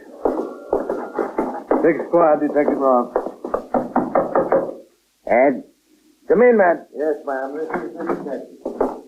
Want to close the door, man? Yeah, sure. Lieutenant McInerney, the squad commander, Captain Keogh. How are you, Captain? Well, I don't know. Yes, sir. I get how you feel. Do you want to sit down? Thanks. What about this boy, Ed? Well, he's a good boy, all right. Done one bit in Sing Sing's burglary. We think he's been into 25 or 30 flats all over town, maybe more. You can't remember them all. What about the story he tells? Well, unfortunately, it sounds pretty straight, Captain. It checks with a squeal we've got. Oh, does it? Well, that cop had his hands on a good burglar. 9 chances out of 10, he would have gotten a commendation, a promotion to detective. Pay raise for 1 year alone would have amounted to as much as he took off the boy. That cop is an idiot. Well, a little more than an idiot. Yeah, an idiot with everything else, Captain. You got him spotted? We've got it narrowed down to 4. The complainants were away Friday, Saturday, and Sunday nights. Could have happened on any of those nights. Neither the 4 to 12 or 12 to 8 tours. You didn't fix the time any closer, did you? No, I thought I'd wait until you got down here. George Squeal. You'd want to talk to him about it. Where is this boy? It's outside. I'll have him brought in. Ross? Yes, sir. Bring that Leroy in here. Yes, sir. You got it down to 4, huh? That's right. We've got one man who was working the 4 to 12 on Saturday and Sunday nights. He was swinging Friday night. Another man was working the 12 to 8, was swinging Saturday night. Those 2 men, the 2 who relieved them. Well, if you could fix it either on the 4 to 12 or 12 to 8, that'd knock 2 of them out of the box, man. Yeah, if he'd got the right night from the boy, it'd be down to the man. Well, this Leroy was pretty vague about dates and times. He's been in so many flats, he doesn't know one from the other. Yeah, who is it? Come in. Go ahead, Leroy. Where? Over there. Listen, I was sleeping back there. He woke me up. From now on, Leroy, your time is not your own. Sit down there. Yeah. Okay, Ross. Thank you. Yes. Leroy, this is Captain Keogh and Lieutenant King. They're from uptown, the 21st. They want to know something about that officer taking the money off you. Oh, yeah. You told Lieutenant McInerney it was $500 or $600. Yeah, that's right. 500 or 600. You burglarized an apartment there. You took some suits, a gun, some jewelry, and the cash. When'd you have time to stop and count the money? Well, you know how human nature is. I found the cash in a drawer there. The first thing I was tempted to do was look at it. I saw a couple hundreds, a couple 50s, 10s, and 20s. I figured 500 to 600. I shoved it in my pocket. What did you do with the gun you got out of there? Oh, I don't care for guns. I figure you have a gun on your hip, you're going to shoot it. I never did go in for that kind of heavy stuff. I gave it to a very good friend of mine. What's his name? His name is Jack Agno. But he don't have it. He stole it, he told me.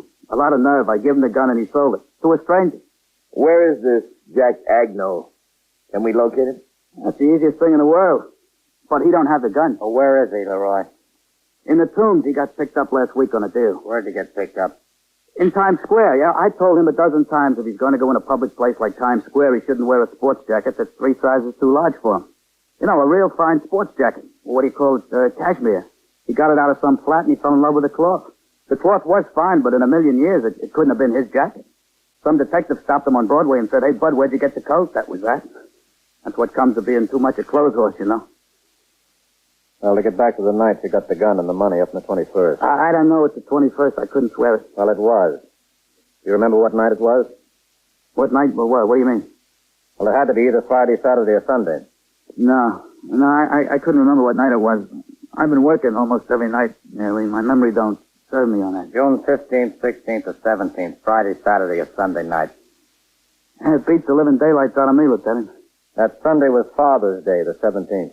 Oh, was it? Does that locate the time in your mind? I ain't seen my old man in years.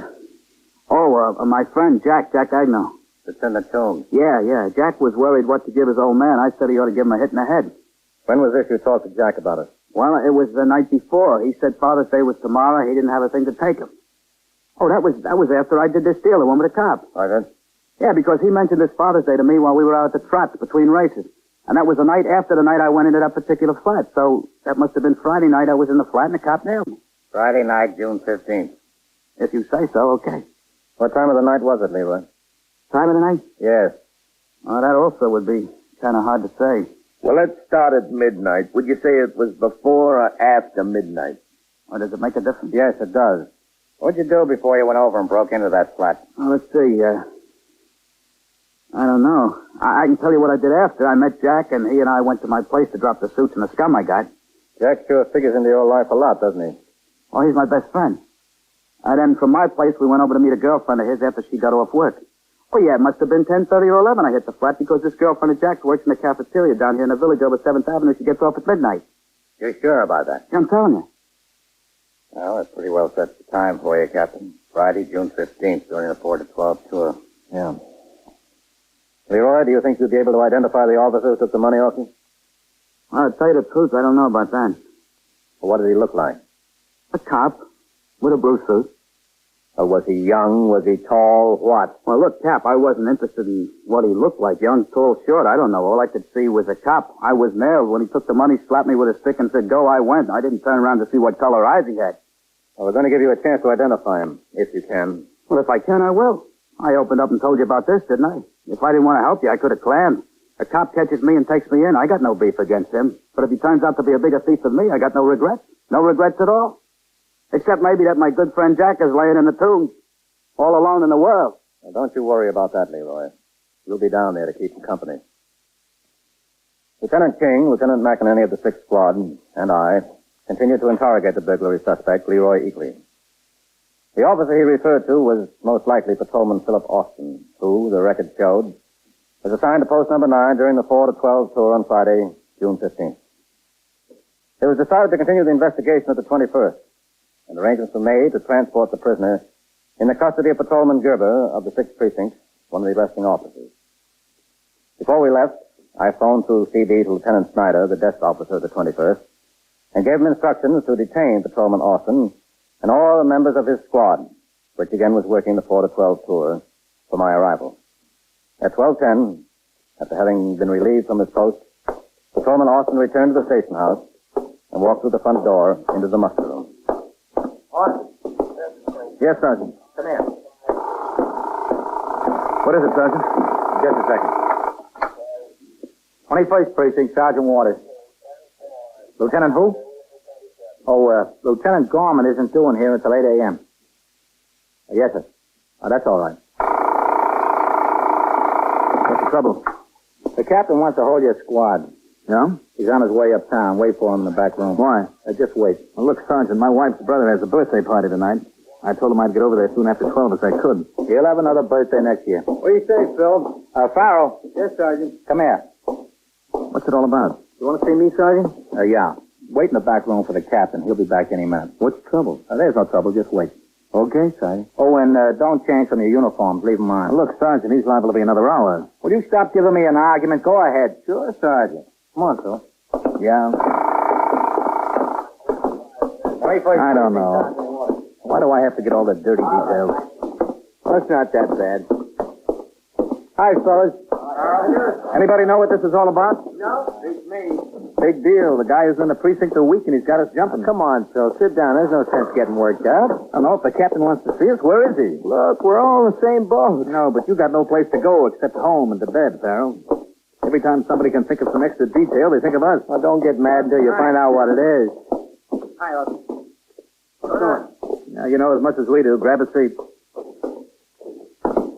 They probably got the midnight snack on the table over there now, and the beer is just flowing. Oh, stop aggravating yourself, will you? What do you expect me to do? I'm out walking a post for 8 hours. When the tour is over, my time should be my own. This is something I'm going to take up with the delegates. Watch it, Skip. I'm sorry to hold you, men. Sorry, Captain. Hello, Lieutenant. Farrell. Lieutenant King and I would like to have you stay around a few minutes to help us out on something.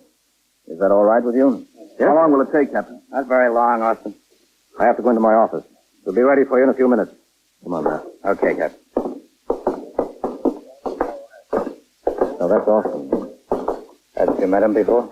Yes, but I didn't connect up the face and the name. It's rough having something like this your first week in command. Yeah. Sergeant? Yes, sir?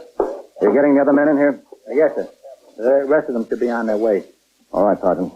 When they get here, send them into the back room. Then let me know. I'll be in my office. Sergeant, would you ring upstairs and have Novak come see me in the captain's office? Yes, sir. What kind of a record has Austin got in the department, Captain? Well, I got to look at his UF-42. It's just fair. Good educational background. 2 years in the Coast Guard. Nothing outstanding in the department. Up on charges once about 3 years ago for leaving his post without permission. Not in this precinct. He lost 5 days' pay. No trouble with him since. They say he isn't the best man we've got, but he's been doing his job. Go ahead, man. Thanks, Gooder. Well, what's going to happen? Don't get in a hurry, Leroy. You've got plenty of time. I'm not getting in a hurry. I'm just getting hungry, that's all.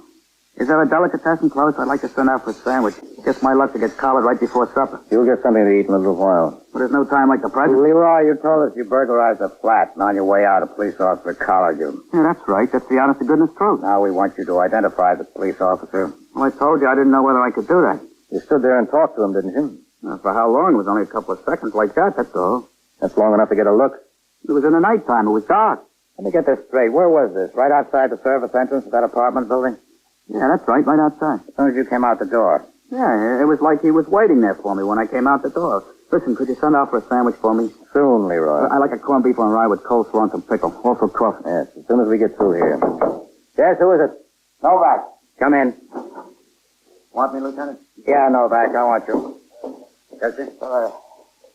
I'm entitled to get something to eat before you ship me down the tubes. The bill of fare down there ain't enough to write home about, you know. I saw this girl that goes with my good friend Jack the other day. She was down there to see him. He says the bill of fare hasn't improved any since the last year or so, either. And Jack ain't hard to please when it comes to food. Give him any old slop. He's happy.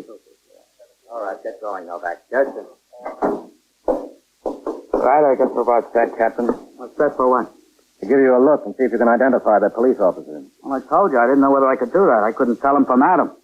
Well, we think we can, Leroy. We think we know who he is. We want to give you a look and see if you agree with us. There are 23,000 members of the police department of the city of New York. With their families, the force comprises a community larger than all but 94 of the most populous cities in the country. As in any group so large and from such varied backgrounds, occasional deviation of character is expected, and the methods of dealing with it are provided for in the laws of the state, the rules and regulations of the department, and the manual of procedure. These provisions afford the same protection to an accused police officer as to any other suspect. In all criminal cases, identification is usually the most important criterion. In this one, we proceeded to determine whether the burglary suspect, Leroy Eakley, could identify the police officer he accused. In addition to the principal suspect, Patrolman Austin and a dozen other officers were waiting in the back room. When we were ready, we were formed into a line and marched into the muster room. March, up. Left, face. Right, stretch.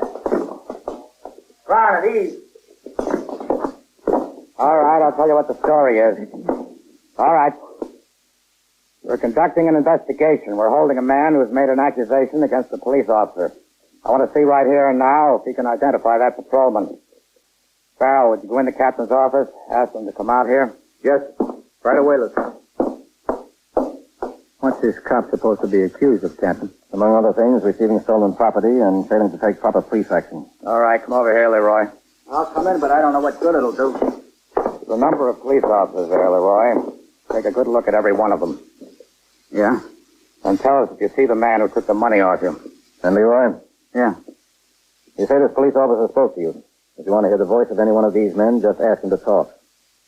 If he asks any of you to talk, state your rank, name, and field number. Go ahead, Leroy. Take a look.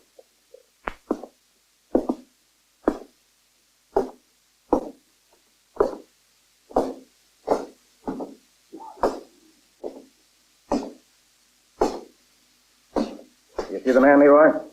I don't know. Take another look. I'd like to hear this fellow say something. Go ahead. Name, rank, and field number. Patrolman John Farrell, 24381. No. You let this one talk? Go ahead. Patrolman Philip Austin, 31650. Would you come again? Patrolman Philip Austin, 31650. No, I can't make him. I don't see him. You want to take another try down the line? I can't make him. It was too dark there. I told you that. Austin and Farrell, wait in the back room for a while, right? Sergeant, dismiss the squad. Squad, attention.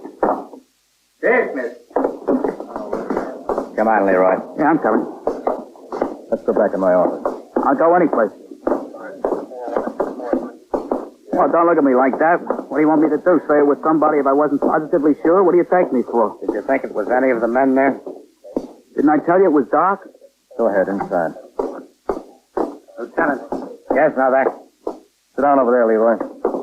What I want to know is when I'm going to get something to eat. I went over there, Lieutenant. We'll get you something to eat, Leroy. Oh, that's good. A guy could starve to death around here. How much trouble would it be to send out to a delicatessen? I got some money I could pay for it. You wouldn't let me starve, would you? No, we wouldn't let you starve. Leroy, there's something I'd like to get straight. Yeah, sure. You said you couldn't see the cop over there because it was pitch dark. Is that right? Yeah, that's right. That's the service entrance. Yeah, the side door, the service entrance. Novak? Yeah, Lieutenant? You just came back from that apartment building over there, right? Yes, sir. You look at the service entrance where the cop was supposed to have collared Leroy? Yes, sir. Was it dark? There's a light over the door. The trooper told me it's never out at night. In addition, that door is right under a streetlight. Would you say it's light enough over there to see a man's face? Lieutenant, it's light enough to read a newspaper. What have you got to say about that, Leroy? Oh, listen, maybe the electric was off that The night. electric wasn't off, Leroy. You're just a plain liar. You've been wasting our time all night. No, I've been giving it You've to been you going straight. around corners. Well, we're not going to waste any more time. What about it? You see that cop, or didn't you? You don't want to waste any more time, huh? No. All right, I won't waste any more time. I didn't see a cop because there wasn't any cop. Then why the story? Well, it's very involved. This has been very involved all night. Yeah, Cap, you got a point. Now, I told the story for two reasons. One is I told it before to my good friend Jack. You see, he was in that flat with me. I didn't tell him about the money when I found it. After we got out, we broke up and met later, just like I told you, at the cafeteria where his girl worked. I figured this flat we made might belong to some celebrity, and the papers would have the story and tell exactly how much cash was took. So I made up the little tale about the cop to Jack.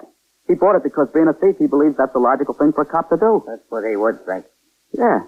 So when I got collared tonight, I knew I was going to see Jack in the Tombs again, so I stuck with a story, because he's big. Boy, he's big. In addition to which, if I played it along and told the same story, maybe I'd get a break. You know, the newspapers and the DA, everybody go for that stuff. I thought I'd get a break out of it. But I was honest. I didn't identify any cop. I didn't get anybody in a jam, not me. No, you didn't identify anybody because you might have picked somebody who wasn't anywhere near that spot. Oh, that's a point. I grant you that. I'll be right back, Matt. But you still got to give me credit. Captain? Yes, Sergeant. Everything all right? That bum was lying. He pulled the whole story out of the air. That makes me feel a little better. Yeah, well, I feel better, too. Much better. Oh, Austin and Farrell are waiting here. Shall I let them go, Captain? No, I will. Thanks.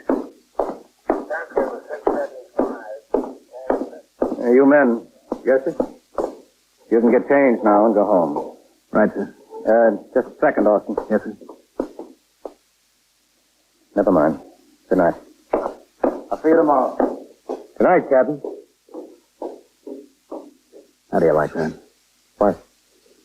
We have to stay around here on our own time on some deal we've got nothing to do with. We don't even get a word of thanks. Well, what can you do? That's the trouble. There's nothing you can do. 21st Precinct, Sergeant Waters. Where? East what? East 77. Do both of them have guns? What is this? Oh, in the liquor store. A cop is what? Oh, wait a minute, not so fast. What about a taxi? And so it goes. Around the clock. Through the week. Every day. Every year. The police precinct in the city of New York is a flesh and blood merry-go-round. Anyone can catch the brass ring. Or the brass ring can catch anyone. 21st Precinct, a factual account of the way police work in the world's greatest city, is presented with the official cooperation of the Patrolmen's Benevolent Association, an organization of more than 20,000 members of the Police Department, City of New York. Les Damon in the role of Captain Keogh, Ken Lynch as Lieutenant King, Harold Stone as Sergeant Waters. Featured in tonight's cast were Bill Quinn, Bill Zuckert, Mandel Kramer, John Sylvester, and Lawson Zerby. 21st Precinct is written, produced, and directed by Stanley Niss. Art Hanna speaking. The Silent Men. There are two famous shows about the FBI in Peace and War, and This Is Your FBI. However, there are many other organizations and departments in the federal government that investigate crimes, both domestic and foreign, and to tell their story, the show The Silent Men was created. It ran from 1951 to 1952 with Douglas Fairbanks Jr. playing the role of a different federal investigator from a different agency every week. In The Big Kill, the agency is the Civil Aviation Administration, and one of their investigators gets a call about there being a bomb on a commercial plane. Fairbanks has to get to the bottom of it in time. Very exciting, very suspenseful story, with the great acting by Fairbanks that you would expect. It aired February 3rd, 1952. And then after that, we have the Roger S. Chapman case from Confession. Confession was a radio crime drama anthology show running from July to September 1953 as a summer replacement for Dragnet. It was never picked up by any sponsor. It dramatized true files from corrections departments across the U.S. It was compared to Dragnet by several reviewers at the time, but although Dragnet's stories began with the crime, Confession unfolded in reverse order.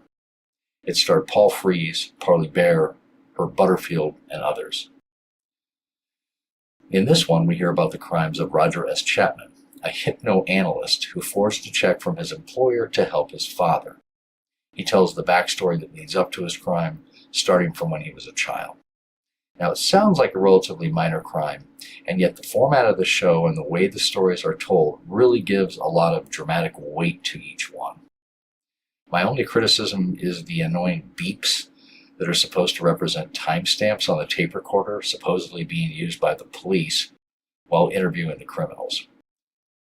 Anyway, next up is Murder at the Windsor, aka Murder on the Fourth Floor, from Police Blotter. I can find hardly any information about this show's origins or its details. Sergeant Sam Willoughby is the main character, played by Joseph Boland. Only 2 episodes survive to this day. It's a police procedural drama, and it originally appeared on Mystery Time, hosted by Don Dowd. That's about all I know. If you know more details about the show, please leave a comment. I would really appreciate it. In this story, a body has been found in a car behind a theater. A witness is a former singer who lost his voice years ago due to being choked by his partner in a showbiz act, Sidney Lee, who just happens to be the dead man.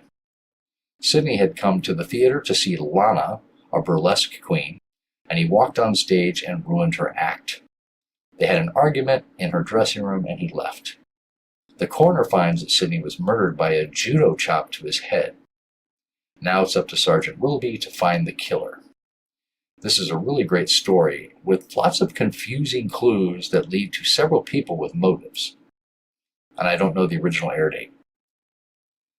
Next is Murder on Impulse from A Salute to the Law. Now, this show was another police drama similar to Dragnet and Calling All Cars, and it ran from 39 to 40. It featured Nick Harris, from Nick Harris detective fame, solving crimes and bringing the guilty to justice.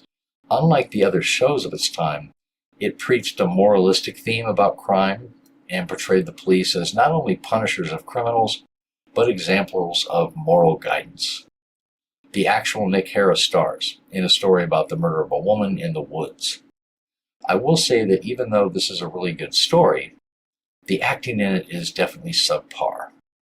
But I included it anyway because, as I said, it's a good story and it's one of the earlier police crime shows, and it gives a glimpse into the early Los Angeles police. It aired June 27, 1939. Next is Tales of the Texas Rangers, which ran from 1950 to 52 on NBC Radio, and also from 55 to 58 on CBS television. Joel McRae voiced Texas Ranger Jace Pearson, who with the help of his trusty horse Charcoal, catches bad guys. In Fool's Gold, in the town of Live Oak in West Texas, a bank robbery goes bad, and a murder takes place during its commission. A gold tooth turns out to be the clue that Jace Pearson needs to find the killers. And like most of the episodes on the show, it's very fast-paced and it's very well acted, with lots of action and lots of excitement. It aired August 19, 1950. Then we have The FBI in Peace and War, which ran from 1944 all the way to 1958, inspired by the crime book authored by Frederick Lewis Collins of the same name.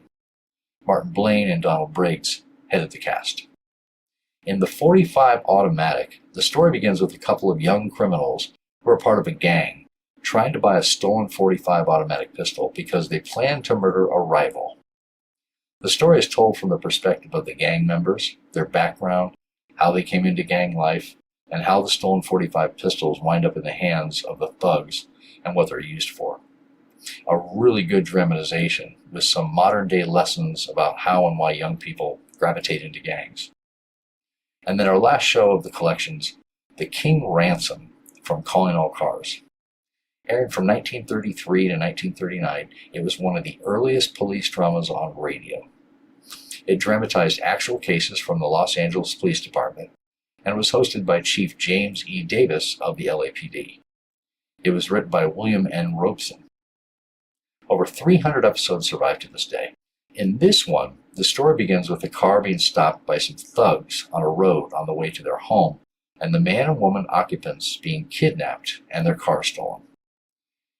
For such an early police show, this is extremely well written and acted, and a great story told from an alternating point of view of both the criminals and the police, right up until the exciting resolution.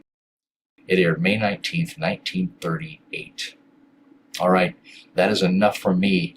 Enjoy the shows. Douglas Fairbanks, Jr. in The Silent Men. The National Broadcasting Company proudly presents Douglas Fairbanks' production of The Silent Men. Transcribed stories of the undercover operation of the special agents of every branch of our federal government and their relentless fight against crime. Now here is Douglas Fairbanks.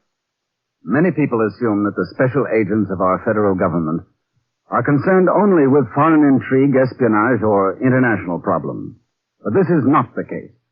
For every citizen of this country, regardless of age or nationality, is under the constant protection and surveillance of the silent men. And the same skill and persistence that is used in guarding the security of our nation is also used in dealing with some of the trials and disturbances of Mr. and Mrs. Average American. This is such a story. A case involving simply people. In it, I play the part of Special Agent Alec Brown, from whose departmental chief in Washington I obtained the facts. The file case entitled The Big Kill, in which only the names and places are fictional. I'd been transferred from CAA headquarters in Washington to the district office in New York. A new office meant a new routine, and I was familiarizing myself with it by working evenings. An office is a lonely place at night, and when the phone at my side shattered the stillness with its sharp cry, I was startled out of my wits. Hello? Is this the Civil Aeronautics Bureau? Yes? Who do you want to speak to? Someone in charge. Quick, please, hurry. What is it? Maybe I can help you. A bomb in the plane to Chicago. What? Isn't there anyone there who can understand me? I tell you, the Chicago bomb plane. 1 minute, please. Give me your name, please. What does my name matter? You have no time. The passengers... I must have your name. No, my husband will...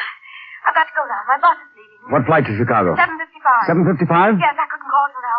My husband... Lady, it's 8:05 now. You phoned just 10 minutes too late.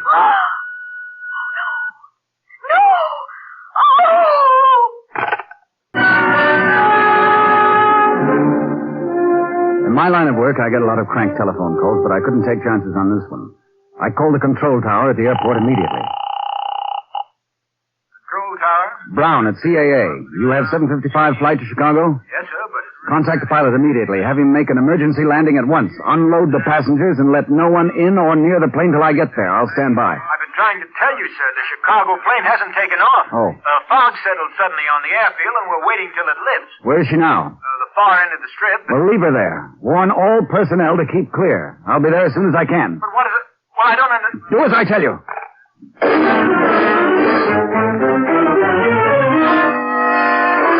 I phoned police headquarters. By radio, they contacted Lieutenant Pearson and a driver in my neighborhood, and in less than 5 minutes, I was in the back seat of a car racing to the airport. What time you got, Lieutenant? 8:20. Step on it, driver. He's doing 80 now. There's the lights of the field. If there's anything I can't stand, it's bombs. Even thinking about them gives me the goose flesh, and me off duty 20 minutes ago. There she is. You can stop here. You stay here, Lieutenant. I'll call you if everything's okay. That makes me plenty happy. I don't mind. There'd been a bomb, all right. And a big one. When the earth stopped tossing me around, I looked up at the burning DC-4. People were pouring out of the main building, and I saw a truck with a fire crew headed for the plane. I picked myself up to my feet. Come on. You hurt, Alec? You hurt bad? Oh, just shaken up. Lucky I didn't get any closer. Oh, I tell you, Nearly died when I heard it. I ain't afraid of nothing in this big wide world like a bomb blast. And I thought she was another crank. All right, folks. You'll have to step back. Lieutenant, I don't want anyone near but the fireman near this plane. You heard the man. All right, now step back. Right back. All of you, get back. The fire boys did their best, but it wasn't good enough. The charred ghost of the airliner lay there on the ground. If she had taken off on time, 30 human bodies would have been added to the awful sight. Being in this branch of the service for 7 years taught me where to look for evidence. Lieutenant Pearson helped me. What are we looking for? Oh, anything. Bomb fragments, maybe? See these bent ribs here? Uh-huh. That's the spot that got it first. Sure made a mess of this luggage. Yeah, what there is left of it.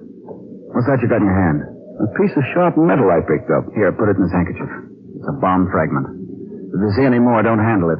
Prince. If I'd have known it was from the bomb, I wouldn't have touched it with a 10-foot pole. Here's a real find.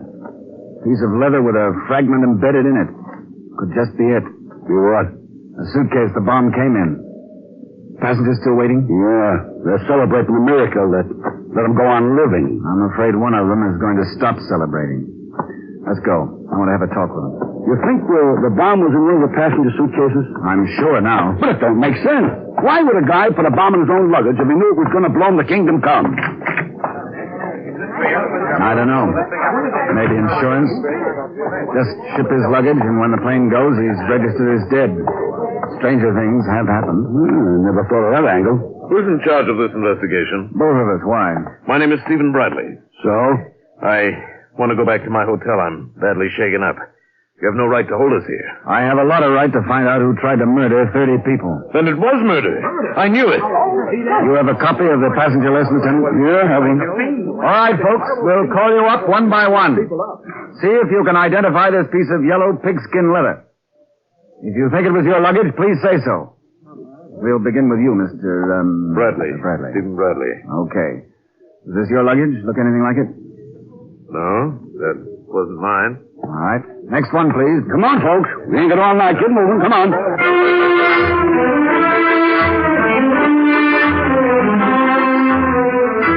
30 people lined up to look at the piece of yellow leather. Not one of them claimed it. The lieutenant checked their addresses and gave them the routine spiel about being available for questioning and then let them go home. Well, that's that. Guess there ain't much more we can do tonight. My time says 9:10. That's right. Less than an hour ago, 30 people would have died. Up there somewhere. It's knocked me for a loop. Why don't you phone your report in and take off? What about you? Oh, I have a little more routine checking to do in the baggage department. If anything turns up, I can call you.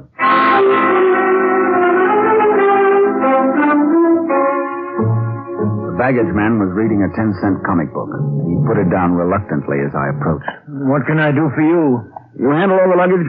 6 to 1 o'clock. Why? Would you remember if you handled a piece of luggage made out of yellow pigskin? Hey, you must be the fella looking into that bombing. You know, I got my own ideas how it happened. It's them communists. We'll get to the international situation in a while. Right now, see if you can remember handling a yellow bag. Handle maybe 400 or 500 bags a night, not being paid enough for that. Now I got to start memorizing things. This coarse grain on the leather makes me think it was a Gladstone. By golly, now you come to say it. Hey, I do remember seeing one. Yeah, a yellow one. Yep. Right here on this rack tonight. And what's more, I know how it got there. A messenger brought it. You sure? I'm positive. Oh, wait, now, I'll find you the slip. Yeah, here it is. Minerva Messenger. Let's see that. Hey! Delivered to airport terminal, 1 pigskin Gladstone bag. Look here. Delivered to baggage room for Stephen Bradley, flight 36. Stephen Bradley. Bradley? Yeah, that's the guy. You better go get him, mister. I phoned Bradley at his hotel. He hadn't checked in yet. Then I called Lieutenant Pearson. There was no real welcome in his voice. Glad you called, Alec. What's up? I found out who owns that suitcase. Good, I'll pick him up. Not so fast. It's Stephen Bradley, and he's not in his hotel. I'll get him all right. So that's who did it. The way he strutted around there, you think he owned the airport. Well, let's not convict him yet. Find him first, then prove it. That's the way it's done, you know. Save them book rules for somebody else. Where'll you be? I'm going to visit a 24-hour messenger service, the Minerva Company. Ever heard of it? No. You will. 3 or 4 souped-up motorcycles rested on the wall of the Minerva Messenger Service, and inside the enthusiasts who drive them were playing cards. There goes that card game. was it, mister? I'm looking for a messenger who delivered a yellow pigskin suitcase to the airport early this evening. Know anything about it? Yeah, nothing much except I'm a guy who took it. Yellow pigskin, Gladstone bag. Billed to Stephen Bradley? Yeah, I'm pretty sure that was the name, yeah. Where'd you pick it up? I was at screwy deal this evening. Boss finds an envelope in a mail slot, got $2 in it, and a key will locker at the Arlington Bus Depot. Instructions to pick up a suitcase about 6:30 and take it to the airport. Arlington Bus Depot? Yeah, now, look, if you'll excuse me, I was kind of having a lucky streak when you came in. Well, here's the $50 I kept you from winning. Ah, thanks. That guy's all right. The fact that Bradley hadn't brought the suitcase to the airport himself led to some interesting speculation. And I'd learned long ago in this business that the obvious is something you've got to regard with suspicion. It was about 9:45 when I got to the bus depot. The usual weary-looking travelers sat around nodding their heads. The lady who'd started this evening off for me had phoned from here. There was no doubt of that, especially after I learned that the yellow bag had been picked up at the same depot. Near a row of unboothed telephones, there was a magazine and candy stand. I waited till the girl behind the counter got rid of some of her customers. Yes, sir. Something to you? Any other payphones than these over here? No. Then you make change for most of them, do you? Yeah, it drives me nuts. I got a new sales to make change, and I work on commission. Wouldn't I tell you? Person on your job gets to be pretty observant, don't you? You're telling me. Say, my boss don't like me talking to fellows during working hours. Well, maybe he'll forgive you in this case. I'm a special agent, federal government. Go on, you're kidding. You sure don't look like one. No square-cut jaws, steely gray eyes. Look, miss, this is serious. Very serious. I get you, mister. A little after 8 o'clock tonight, a girl phoned me from this bus depot. She'd been crying. I thought maybe you'd noticed her. I don't know. I'm trying to think. Know what she looked like? No. I'd say she was between 30 and 35. Kind of a sexy voice. She said she'd had to hang up. Her bus was leaving. That would have been about 5 minutes past 8. That's a Jersey special. And I think I got the girl for you. Go on. Well, she came in about 7:30. I noticed how nervous she was. And then she came up to me and asked if anyone had left a message with me for Mrs. Curran. Or Coran. Anyway, some name like that. Her eyes were red, like she'd been crying, so I watched her. You saw her make the call? Right at the first phone. Did you... No, I couldn't hear what she said. But her shoulders were shaking like she was bawling. Mrs. Coran or Corin? Uh-huh. What does she look like? Well, like I wish I looked. Dark hair, about 5'4", beautiful figure. Are you writing that down? Yeah. Just a minute. Boy, am I done. Before she left, she gave me a note to give to anyone who might ask for her. It said Hal. Hal? Yeah. She didn't steal it or nothing, so I know. And this Hal came and got the note? No, I still got it. Here it is. Hal, please come home. What do you make of it? Jersey bus leaves at 8:05. I saw it go through the Jersey gate. Make any sense to you? Yeah, a lot. You know what? What? If you ever need a job, there's one waiting for you. In Washington.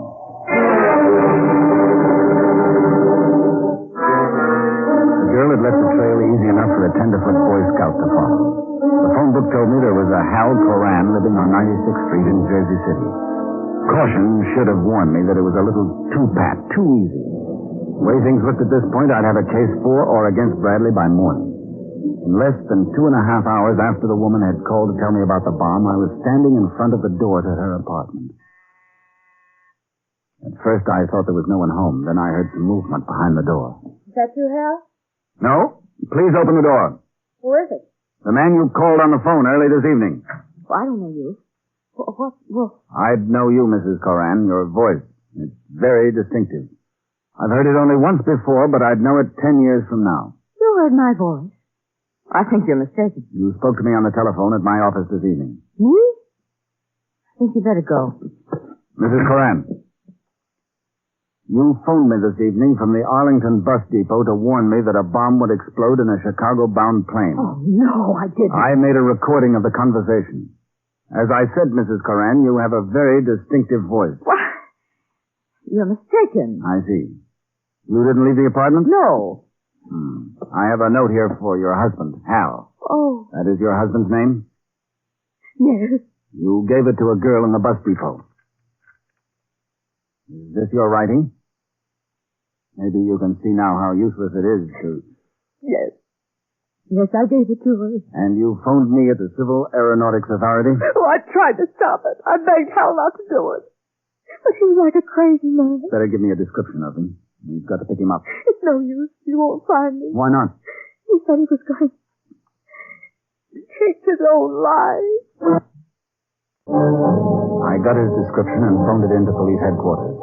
From them, I learned that Bradley had not yet been located. All the while I'd been on the phone, Mrs. Coran sat there crying softly. And, Sergeant, if you get anything, you can phone me at, what's the number here, Mrs. Coran? Exeter 1074. Exeter 1074. Yeah, okay. Thanks. He's dead. And it's my fault. It was the quarrel. It started off like any other quarrel.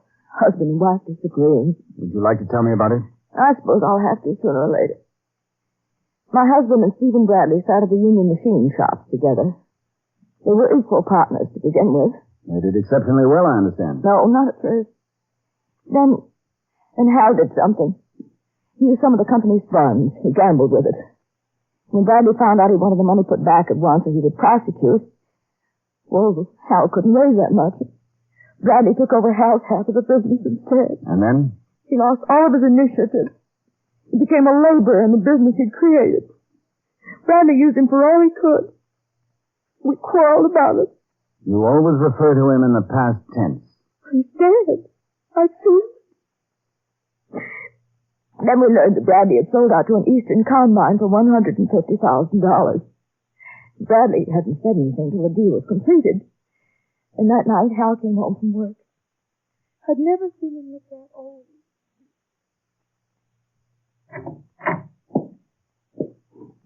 Claire? Oh, just a minute. I'll put the fire into the soup. Hi, honey. Well, how come you brought all your things home from the office? Let's not talk about it now. I'm dead. Hal, something's wrong. Oh, not now, will you? After supper, please. It's always not now with you, isn't it? Come on, tell me, Hal. All right. I lost my job. I'm out of work. Can. Lost your job? Yeah, I'll get another one. Well, why did Bradley fire you? Wasn't Bradley. New people took over this morning. Hal, what new people? Why is it you never start at the beginning? What new people? Bradley sold the business. They didn't want me, so I'm through. But that business is half yours. You helped build it up. Oh, look, we've been through this before. How can you let things like this happen to you without a fight? What kind of a man are you? What was I supposed to do? Hit Bradley over the head? Oh, no, that takes nerve. Dirty, rotten, double D. And he didn't say anything to you? Well, came up to me after it was all over and said goodbye. He's going to the coast to live. Going tomorrow night. And you just stood there and said, good luck, Steve. Oh, hell, this is the last straw. I can't go on living with a man who won't fight back, a spineless, incompetent... Enough of that. What am I supposed to do, kill him? Yeah. Maybe that's what you want me to do. Kill him. You weak-kneed jellyfish. Go on, let him step on you.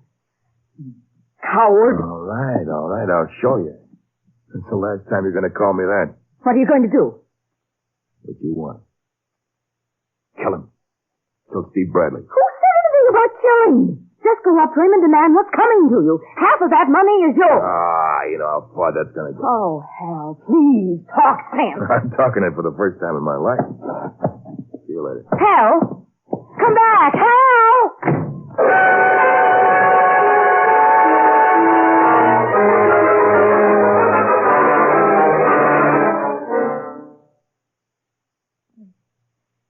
Brought it home early this morning.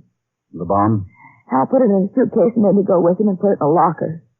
And he drove me to the messenger place, and I dropped the envelope there with the key in it. He had a gun with him and said he would kill me. But why a bomb? Why jeopardize the lives of 30 passengers? I don't know. It was like a man who's lost his mind. He made me wait at the bus depot till I picked the suitcase up. Then he came up to me and said goodbye. He said he would kill himself after he was sure the bomb had gone off. Oh, maybe. Hello? Alec Brown still there? Yes, just a minute. See you, Mr. Brown. Brown? Yeah. Find Bradley or Coran? No. I thought maybe you'd need me up there. No, I don't think so. Concentrate on Coran. He's got a gun, and when he finds out Bradley wasn't killed, he'll go after him. He's the man we want now. All right. We'll keep at it. Bradley wasn't killed. But the bomb. The plane was grounded on account of fog. None of the passengers were aboard. Fog? Then nobody was killed. Oh.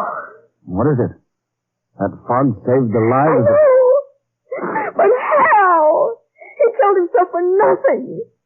Oh, poor Hal. Even this one final gesture couldn't come off right for him. I'm not so sure he's dead, Mrs. Coran. He may have been at the airport when the bomb went off. He may be looking for Bradley now, with the gun. No, he's dead, I tell you. I tell you, he killed himself.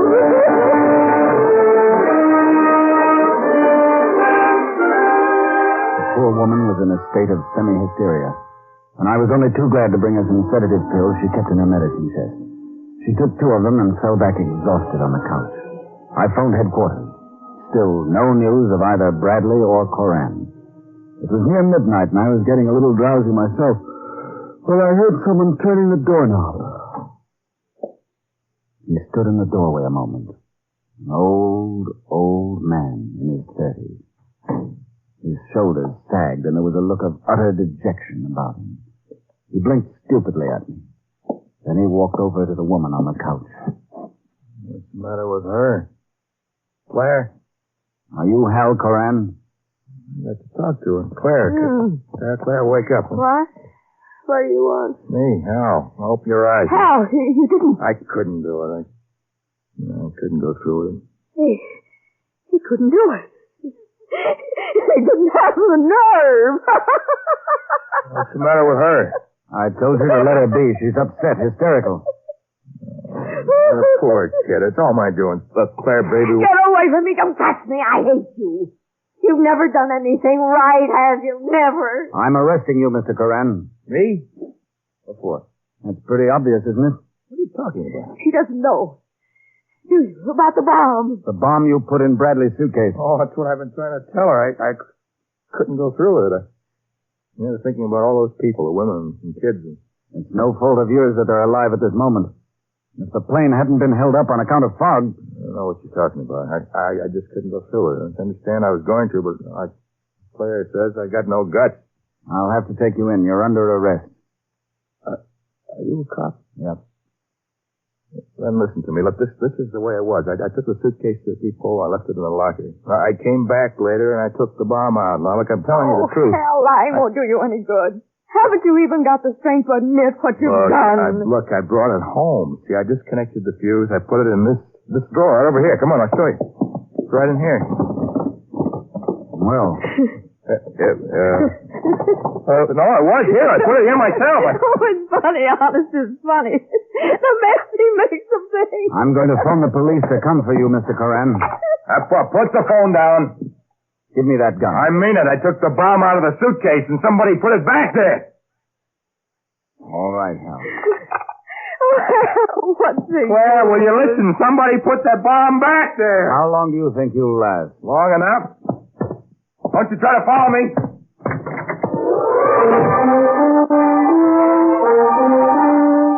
I phoned the police and asked them to stake out the neighborhood. Then I went out after him. I figured he'd be hiding someplace close by. I felt uneasy about leaving Mrs. Coran alone in the apartment, so after about 15 minutes, I went back. I heard some movement behind her door. I was sure Coran had come back, and I wanted to get in quietly so I could get him from behind. Someone was standing close to Mrs. Coran, but it wasn't her husband. It was Bradley. Stephen Bradley. Bradley? That's the federal man who's looking for Hal. Oh. Find him yet? No. Where have you been, Bradley? Police have been looking for you. You knew it was Hal who put that bomb in the suitcase, didn't you, Steve? Yes, I wanted to square it my own way. He's gone out of his mind. They've got to find him. I've got no pity for him. No feeling. Any man who could do a thing like that. Well, I tried to stop it. I tried to... You try, all right.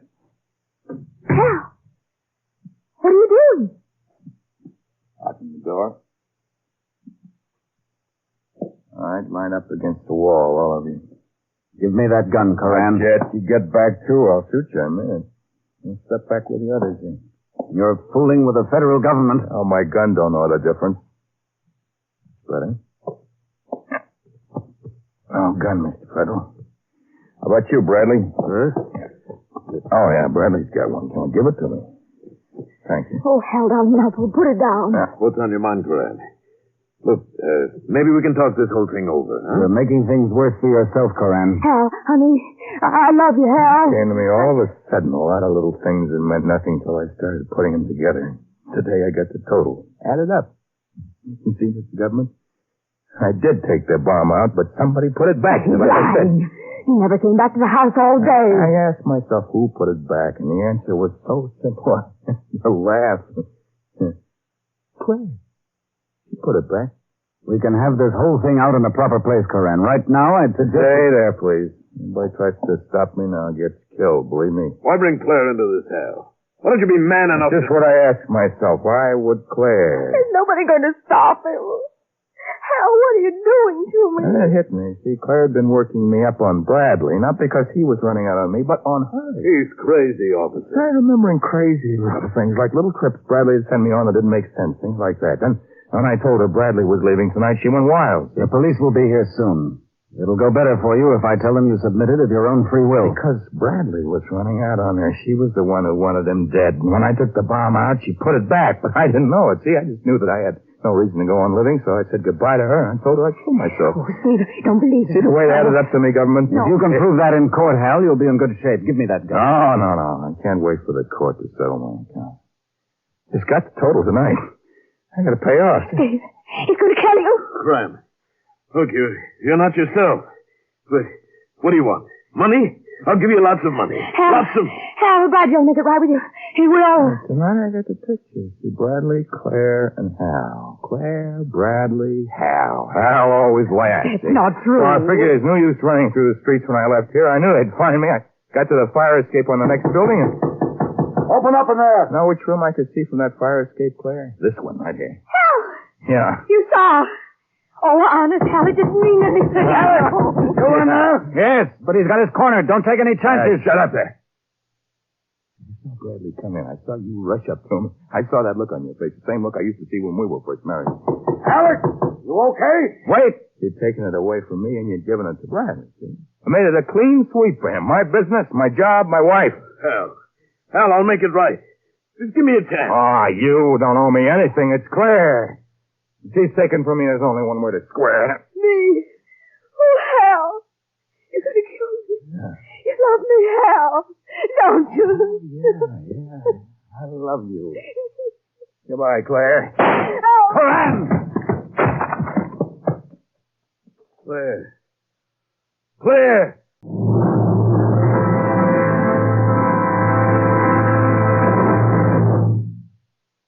This is Douglas Fairbanks again. This closes another chapter in the distinguished chronicle of our silent men, the special agents of all branches of our federal government, who daily risk their lives to protect the lives of all of us.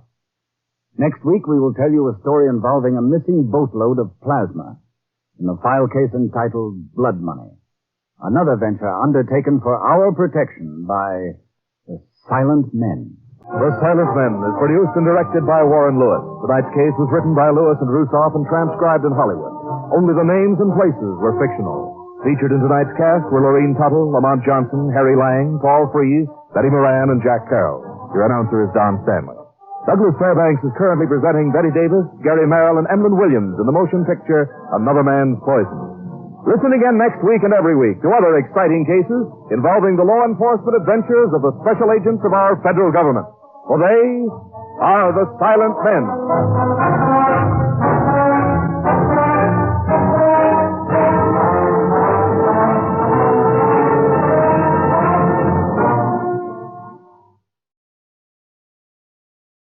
The confession you are about to hear is an actual tape recording. All right, go ahead. Read the statement, please. I make this confession of my own free will because it is true. There has not been any force or violence used upon my person to induce me to make these statements. Without promise of immunity or regard or gratuity. Or reward or gratuity. I'm sorry. Or reward of gratuity, I confess. You understand, of course, that your statement will be made public through the radio program Confession. I do. And that your name for the purpose of this broadcast will be Roger S. Chapman. Yes. For the good you believe it will accomplish, you'll now be permitted to tell your story. Do you understand all this? Yes, sir. I understand. Maybe my problems will help people.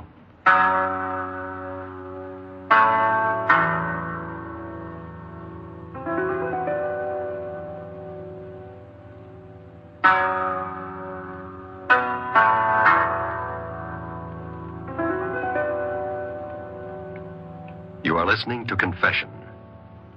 This case history of the subject referred to as Roger S. Chapman is a matter of documented record. You will hear the story of his crime experience as told in his own words.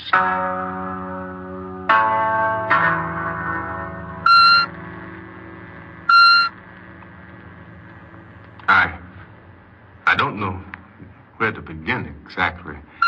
Well, now, just in your own words, I want you to tell it as you remember it, Roger. That's what I tell my patients. Patients? I am a hypnoanalyst. You know, using hypnosis for psychiatry. Oh. It's a legitimate field. I took courses. I had a good practice, so Go on.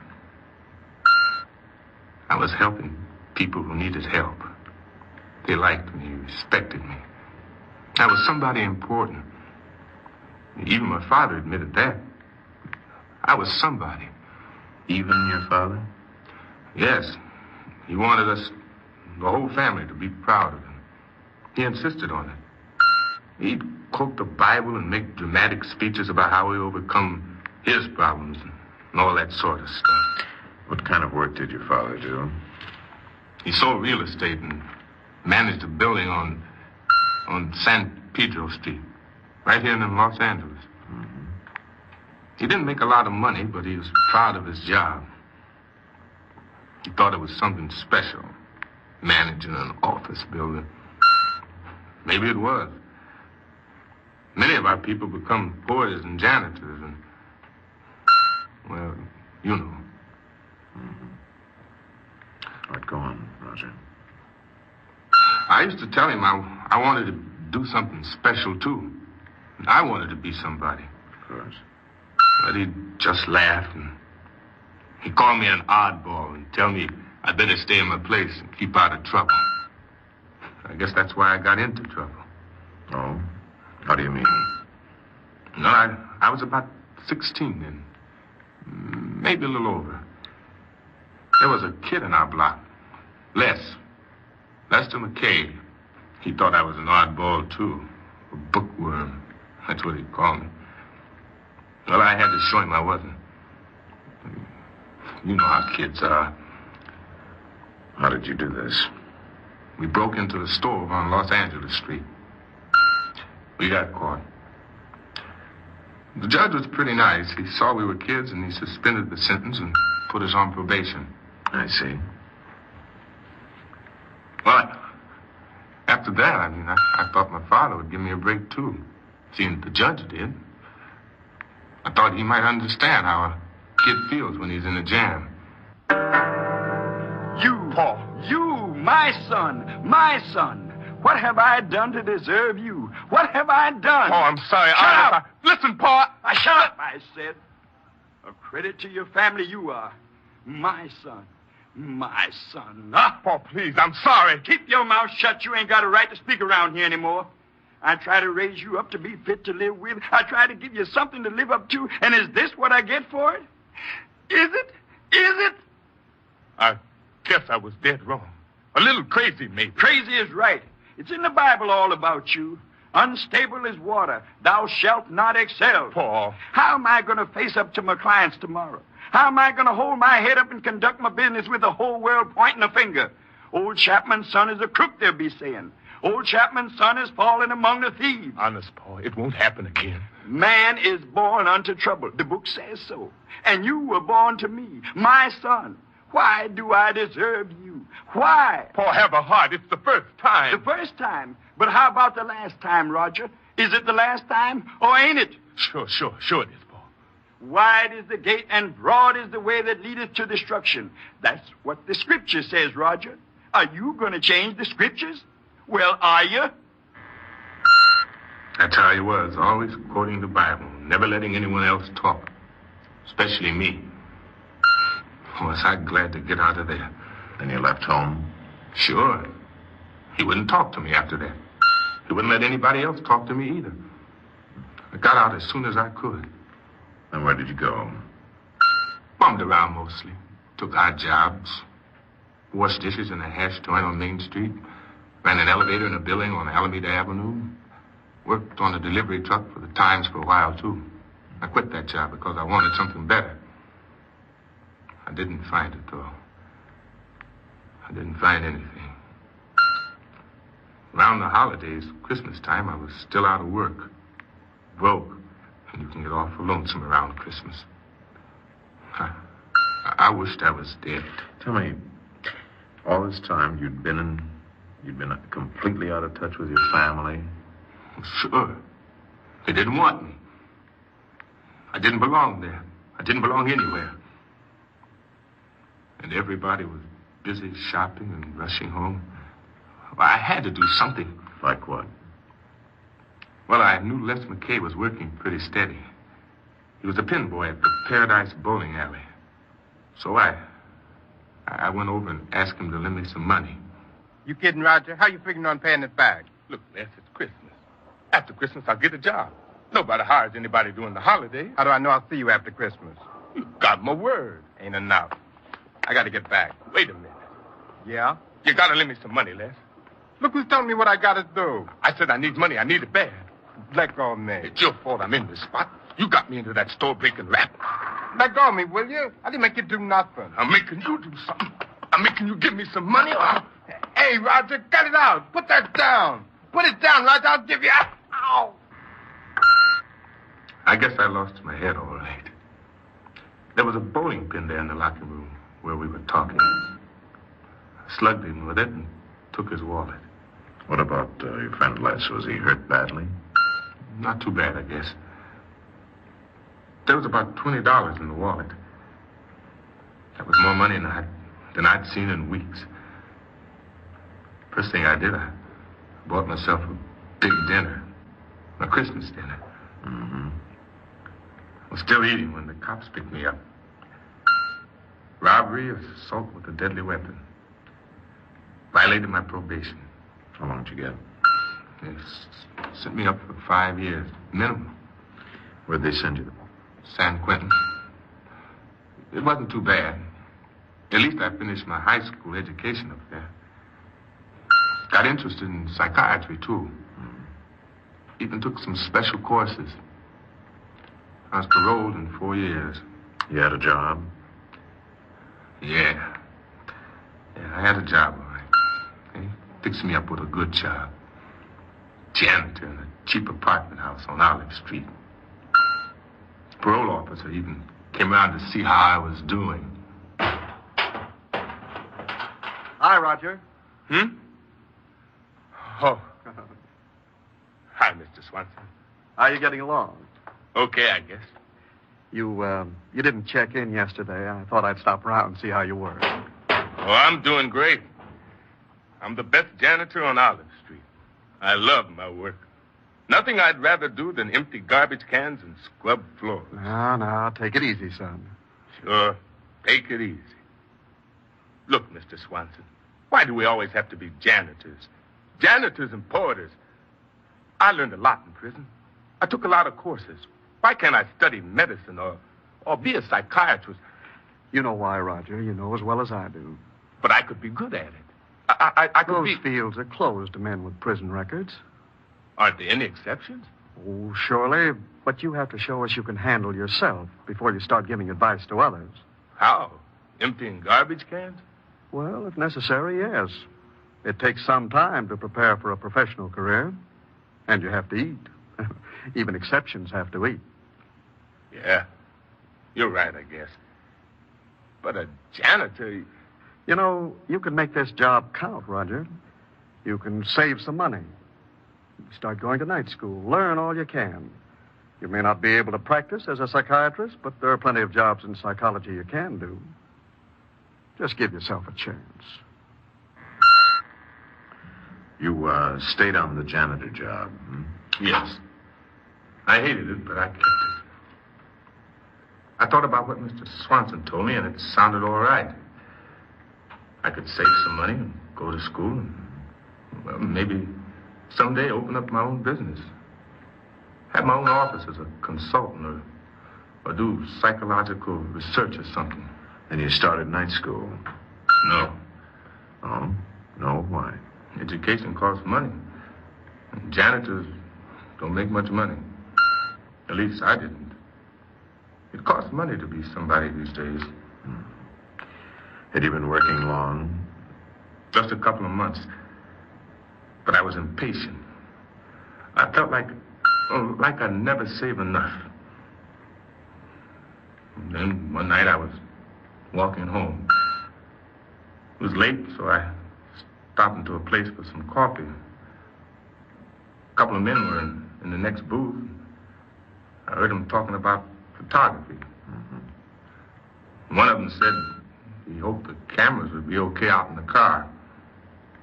Well, I knew cameras were worth plenty. So I gulped my coffee and ducked outside. There the car was, right at the curb. Mm-hmm. I could see the cameras in them. Inside the car, they were little, you know, the little cameras, the imported kind. Mm-hmm.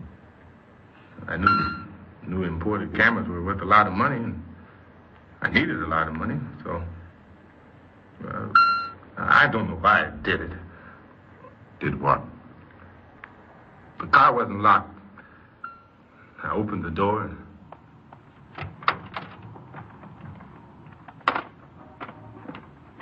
Hey!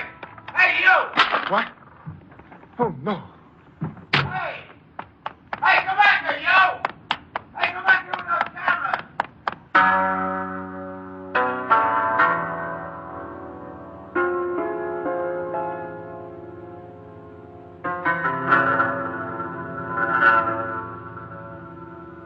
You are listening to Confession. Before continuing with the documented record of the subject referred to as Roger S. Chapman, the National Broadcasting Company is honored to present Mr. Richard A. McGee, Director of Corrections, Department of Corrections, State of California. Mr. McGee. The case unfolding tonight is a demonstration of one man's tragic attempt to seek acceptance and stature in his community. Because of adverse conditions of environment, his drive for recognition became overemphasized to the point of abnormality. Such overemphasis often leads to crime. Correctional and parole officers, familiar with this behavior pattern, are constantly seeking ways to guide the maladjusted person into proper activities.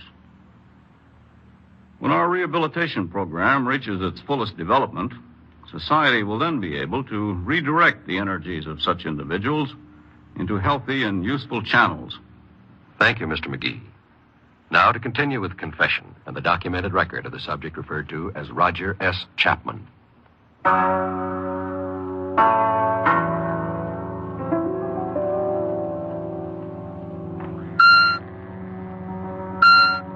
I took both those cameras from that car. And a couple of light meters, too. I had my hands full, but I could still run pretty fast. They didn't catch you then? No. I waited a few days. Then I took the cameras and things to the hock shops around town. Where'd you get one? Well, all together, with the camera being imported and everything, I got $75. Then I decided to go down to San Diego. There's a good school down there. But they caught up with me. The police did? Yes. The waitress where I had that coffee, she remembered what I looked like. And then what happened? This time they sent me up to Folsom. 1 to 10 years. I see. Well, they helped me up there, too. Even more than at San Quentin. They let me work with the prison psychiatrist, marking tests and scoring IQ exams. That sort of thing. Mm-hmm. I learned a lot that way. And it helped when parole time came, too. How was that? Well, it helped me get a good job. This time it wasn't a janitor. Oh, what did you do? Well, I was a counselor for a church group. The lady in charge, she was pretty young. Maybe a couple of years older than I was. Her name was Miss Wesley. The files are kept in that little room over there, Roger. Very convenient to your office. My office? Of course. Haven't you seen it yet?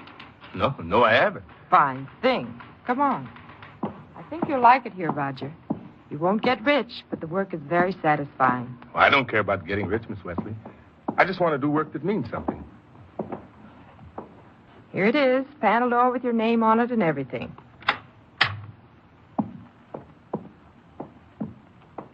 My office? Mine? All yours. It could be larger, I suppose, but... No, it's perfect. I'll like it here all right, Miss Wesley. I'll like it fine. It was fine. For the first time in my life, I was helping people.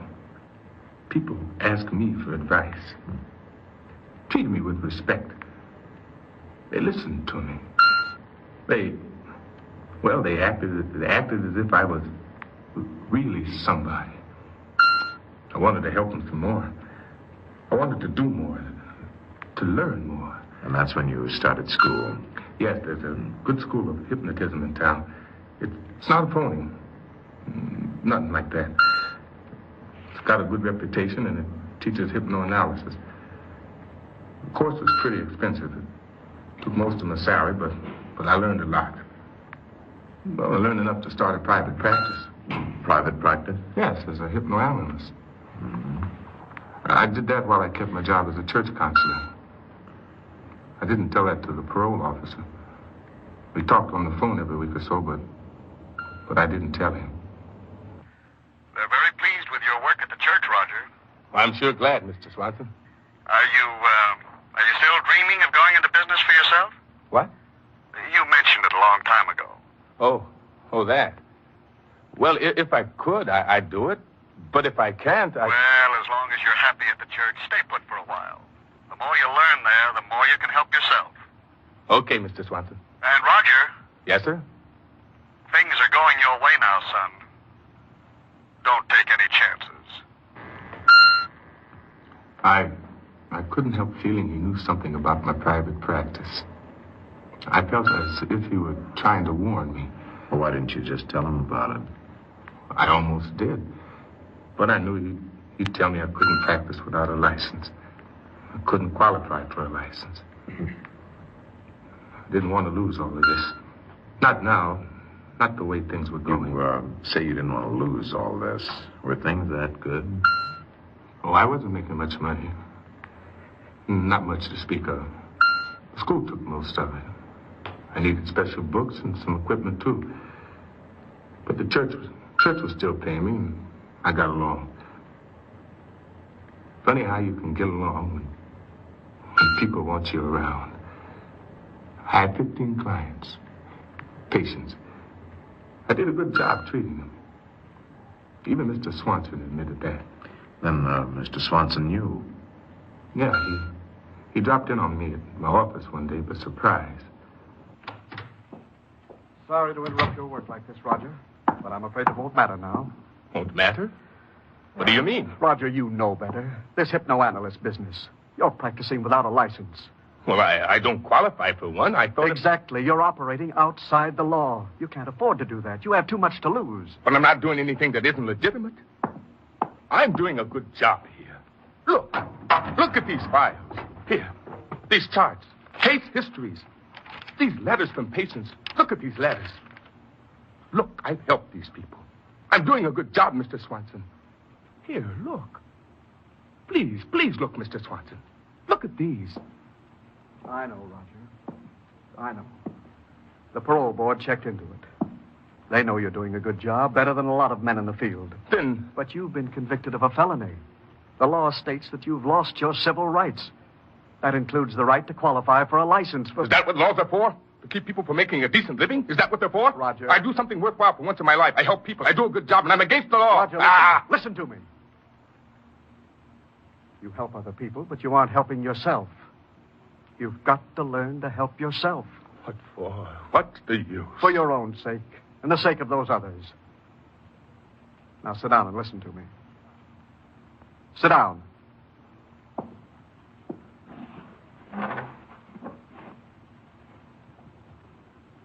Your work in this field has been pretty exceptional. We might be able to work out a restoration of rights for you. How? Let the parole board worry about that. It will take some time, though. How long? I don't know. But it's worth the wait. You'll have to stop accepting fees. You'll have to discontinue this practice while your case is being checked. For how long? How long? I don't know, Roger. It may take a few weeks. Just try to be patient. Okay? You followed instructions. I waited. It was pretty tough, but I knew it was worth it. I didn't have any money, though. The money from the church work went to pay my debts, the office debts. I slept on the couch in the office to save room rent. Just barely got by. Then my father showed up. Your father? Yes. The first time in, almost 10 years. He was different from the way I remembered. He looked beaten. The proud look wasn't there anymore. At first I thought he resented me for having a nice office with a name on the door and all. But I might have been wrong. I never could quite understand my father.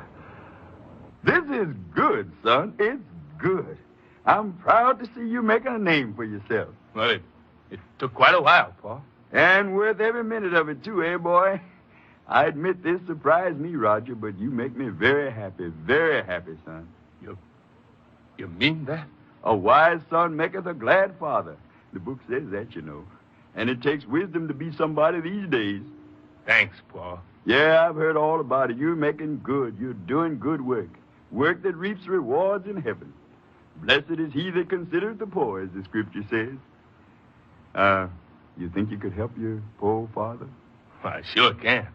I need a little help, son. Oh? Is something wrong?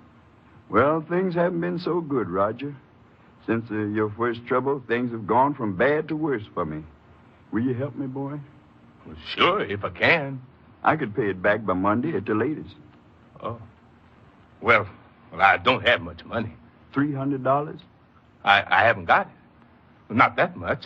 I'll get it back to you by Monday. But, Pa, I haven't got it. You can get it, can't you? Well, wouldn't someone trust you for $300? Trust me? Well, sure, but... Well, Son, believe me, I'm desperate. Is it a sin for a son to help his own father? No, Pa. But Well, if I could be sure you'll have it back to me no later than Monday... Are you doubting your own father, Roger? Well, are you? I was crazy, maybe. But I felt big being able to help him. Bigger than I'd ever felt before in my whole life. What did you do? I wrote a check for $300 and signed my pastor's name to it. I knew it was wrong, but I couldn't turn my father down. I went with him to cash the check, just to be sure he got the money. I just knew he'd have the money back on Monday because he said so. He promised me faithfully. I even expected him sooner. But Saturday and Sunday came, didn't show up. I waited all day Monday and Tuesday. On Wednesday, Miss Wesley called me into her office. Come in, Roger. Shut the door. Sit down. Hello, Roger. Oh, Mr. Swanson. Didn't see you. Roger, we've done everything possible to help you. Everything. I know. Then why do you do a thing like this to us? Like what? Like this. Oh. The check. Yes, the check. Signing the pastor's name. An out-and-out forgery. Roger, I don't understand you. I had to do it, Miss Wesley. My father needed money. He needed help. You need help too, Roger. You need it more than your father. But he promised to have the money back on Monday. He promised. That's not the point. You forged this check. Why? I expected to have the money back on Monday. He promised. If you'll ask him, he'll explain. I know he'll explain. Your father's gone, Roger. Gone? Gone. He skipped town. Gone? Well, he could explain all about this. You sure he's gone? Yes, Roger. Sure. I don't understand it. I don't understand it either, Roger. You did such good work. You were a wonderful counselor, and yet you... Why, Roger? Why? My own father. I helped him. Why doesn't he help me?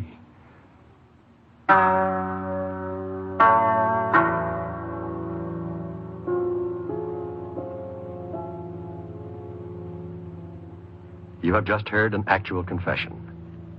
This case history of the subject referred to as Roger S. Chapman is a matter of documented record. To protect the legal rights of the subject, names and places were changed or deleted. Technical advice for confession comes from the Office of the Director of Corrections, Department of Corrections, State of California. In a moment, you will again hear Roger S. Chapman. Subject, Roger S. Chapman, found guilty, forgery. Sentence, 1 to 14 years. Assigned California State Prison, San Quentin. Psychologist report, IQ test, 137, Wexler, Bellevue. Psychiatrist report, strong rejection complex. Dominant personality inhibited. Recommendation, extensive group therapy. Sociologist report, subject cooperative. Suggest transfer to minimum security institution. Work assigned, psychiatrist's assistant. Very satisfactory. Possibility for parole. Fair. Well, that's my story. As much as I can tell you about it. The other day, one of the counselors up here reminded me of a line from the Bible. Physician, heal thyself. It fits my case pretty well. I can help others, but I'm too close to my own problems to see them clearly. But I understand them better now than I ever did before in my whole life. Much better. I'm up for parole again in about 8 months. That'll be my big test. I've got to pass the test this time. I've got to. I've got to.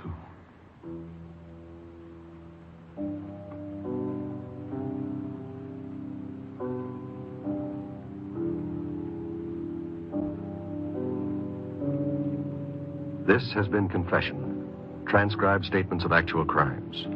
These true tragedies are brought to you each week as an NBC Radio Network production in an effort to stem the nation's forward march of crime. Credit for this broadcast goes to our cast: Paul Frees, James Edwards, Jester Hairston, J. Loft Lynn, Jonathan Hole, Mady Norman. Script, Don Brinkley. Music, Michael Samogi. Script supervision, Warren Lewis. Direction, Homer Canfield. John Wall speaking.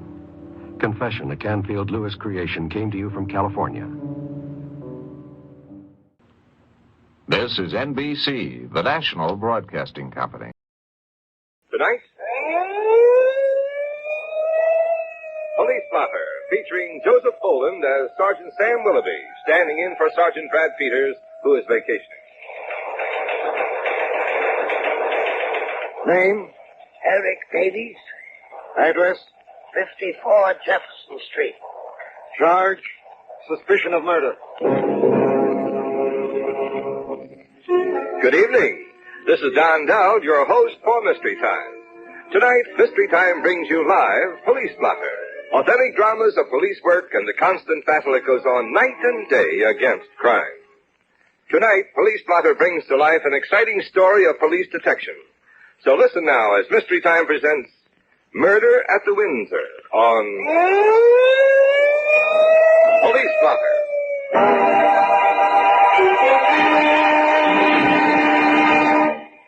I'm Sam Willoughby, Sergeant, Homicide. Ever been inside a police station? The phone rings. Might be anything from disturbing the peace to murder. But whatever or whoever, rich or poor, innocent or guilty, sooner or later, I get to know them all.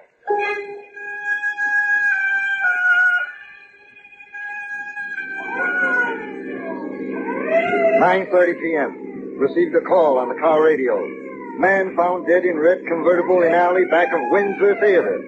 Patrolman Becker stepped on the gas. Got there in less than 5 minutes.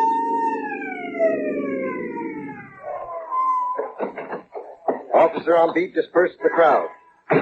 I looked into the car. Slumped over the wheel was a man of 40. Dark hair, well-dressed, no sign of foul play. Man at the stage door came over. It must have been a heart attack, Sergeant. Did you see him keel over? No. Then we'll let the coroner decide. Okay, you don't want to listen to me. You don't have to. I'm going back to the theater. Come back here. Oh, so you changed your mind. Who are you? I'm the stage doorman. Eric Davies, I made. He was about 50. Sandy hair, blue eyes, stocky build.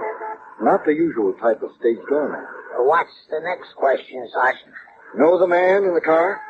Do I know that heel? I used to work with him. He's the guy who killed my boys. Who is it? You don't recognize him? No. He's Sidney Lee, the big-time comic. We worked together in burlesque. I was the singer. We did a little act where he used to choke me. One day he choked me for real. He did something to my Adam's apple, and I never could sing again. Why did he do it? Usual stupid reason. A girl. Was he in the theater tonight? Sure.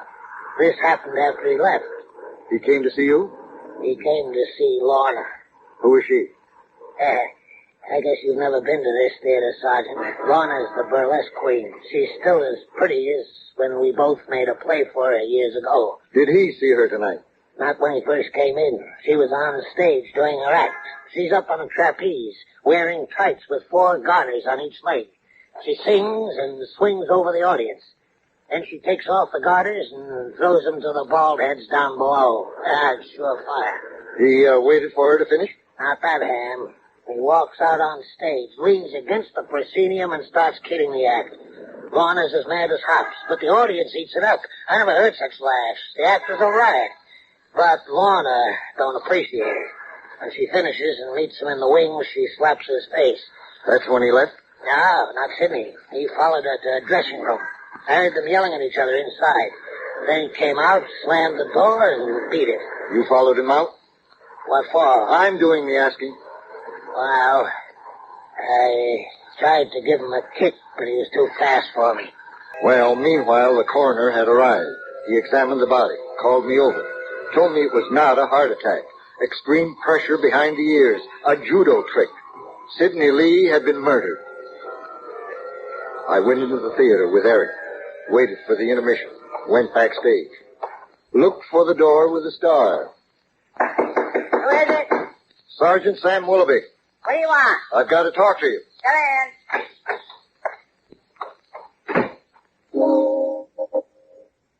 She was seated in front of the mirror, a tall, statuesque, touched-up blonde. From the distance, she might look young, but up close, you could tell she was about 40. Put her makeup on with a trowel. Well, have you seen enough? I'm sorry, I was just... What'd you come in for? Ain't a pinch, is it? I didn't catch your act. Are those blue noses complaining again? What do they want us to do, wear Mother Hubbards in a burlesque show? I came to tell you about Sidney Lee. What about that heel? He's dead. Say that again. He's dead. But I seen him a while ago. Was it a car smasher? It was murder. Murder? Who bumped him off? Somebody with strong thumbs. You want to examine mine? I've noticed him. Why did Sidney come to see you? Because he's got the nerve of a brass monkey, that's what. What do you want? Money. Blackmail? He's got nothing on me. He wanted me to lend him $5 grand. Ain't that a laugh? I should lend him money after he ran out on me. I don't get it.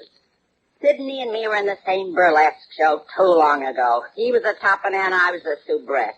He gave me the rush act, flowers and jewelry. I fell for him and we got married. Eric Davies, the doorman, was sweet on you too, wasn't he? He still got it. But I'm not marrying again. You divorced Sidney? Yeah, it was the other way around. He got to play the big time, the musical comedies. He just walked out. His head got as big as a watermelon. I wasn't good enough for him anymore. Next thing I knew, I was served with divorce papers. Got rid of me fast when he got me the chips. If he was doing so well, why did he come to you for money? Sergeant, I guess you don't read the theatrical news. Sidney ain't been working for 3 years. He put a high price on his services. He wouldn't work for less. He's sticking to his price, but nobody's hiring him. Sounds foolish to me.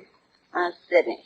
Stupid and stubborn. Oh, was I glad to get a revenge on him. He was begging me on his knees. Said it was a matter of life or death. I laughed at his face. Yeah, my time came and I was enjoying every minute of it. Never realized before how much I hated him. Enough to kill him? Say I don't like that crap. The way the coroner figured it out, somebody sat beside him in the car in the alley. Well, it wasn't me. That somebody put their arms around his neck. It wasn't me. Then pressed a thumb under each ear and killed him. You always solve your cases so fast, Sergeant. You must be the wonder boy of the department. Well, this time you're all wet. Why don't you check with Eric? He'll tell you I never left the theater since I came in at 7:30. Eric would swear to anything where you're concerned. So you think we framed it up? If you did, I'll get the proof.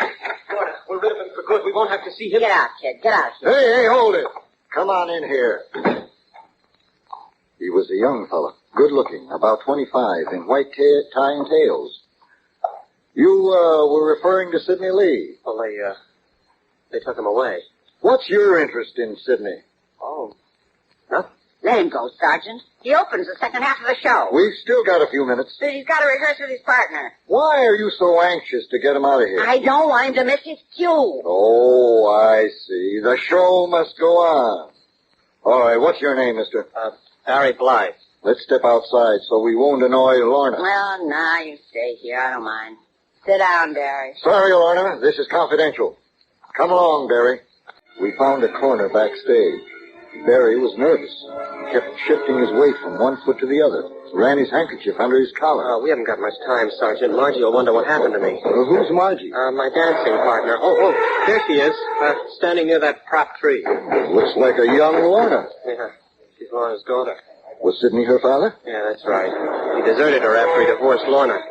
And when Margie grew up, he suddenly took an interest in her. Wanted her to leave the show and break off with me. Called me a two-bit dancer. He didn't like you. Yeah, well, the feeling was mutual. Trying to put up a big front while he was broke. Making fantastic promises to Margie so she'd give me the air. You must love Margie very much. Now, what do you think? You wouldn't let anyone take her away from you. No, never. And the surest way to keep her was to get rid of Sidney. What are you saying? Just repeating your words.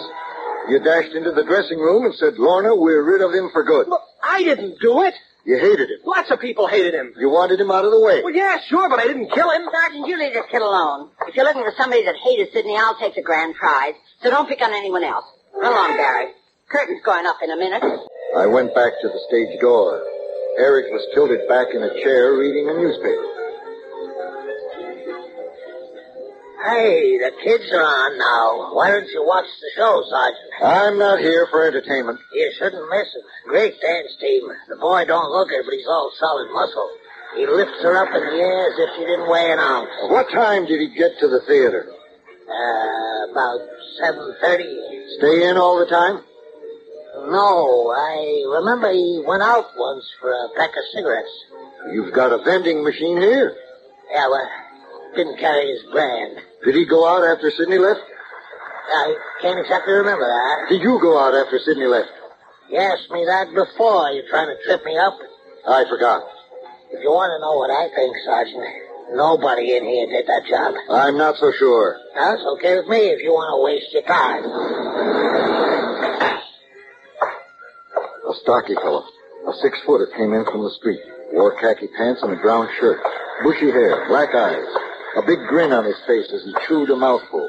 Hey, where you been, Jack? Down at the corner. Had a couple of beers. Want a pretzel? Thanks.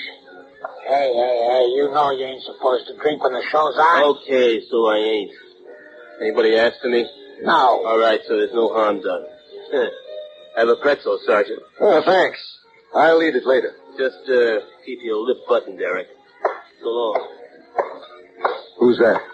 Jack Coster, one of the stageheads. Gets away with murder. Hardly does any work at all. Somebody's got to move the scenery. I'd swap jobs with him any day. He makes real dough. Kind of jealous because you can't sneak out for a beer? Sure. I'm tied down here like a jailer. But I met you outside. Why, you starting that again? Can't help it. It's the cop in me. Well, if you think I did it, why don't you lock me up? That's just what I intend to do, Eric. Right after the final curtain. I questioned Eric for hours. Couldn't break him down. Released him for lack of evidence. But I still had my doubts. He had two good motives. Sidney had ruined his voice and had taken Lorna from him. Perhaps if he felt he was safe, he might betray himself. There was a matinee the next day. I went back to the theater. Eric was on the phone. Lorna stood nearby. Yeah, you sure he isn't there? Yeah, well, when did you see him last? When he came home last night? And you didn't see him at all this morning? Yeah. All right, goodbye. What do you make of it, Lorna? Gee, I don't know. What's the trouble? Nothing at all, Sergeant. Come clean, Eric. What is it? Barry hasn't showed up. Still a few minutes left. He's always here ahead of time, practically the first one in. He never missed a performance. Something must have happened to him. Perhaps he took it on the lam. Why should he run away? He might be charged with murder. Well, I'm glad you're picking on somebody else for a change. Barry had nothing to do with the murder. Let me have that phone. Called headquarters. Gave them a description of Barry Blythe. Had them send out an alarm to pick him up. I'd like to talk to you, Sergeant. At your service. My dressing room's more private. Lead the way.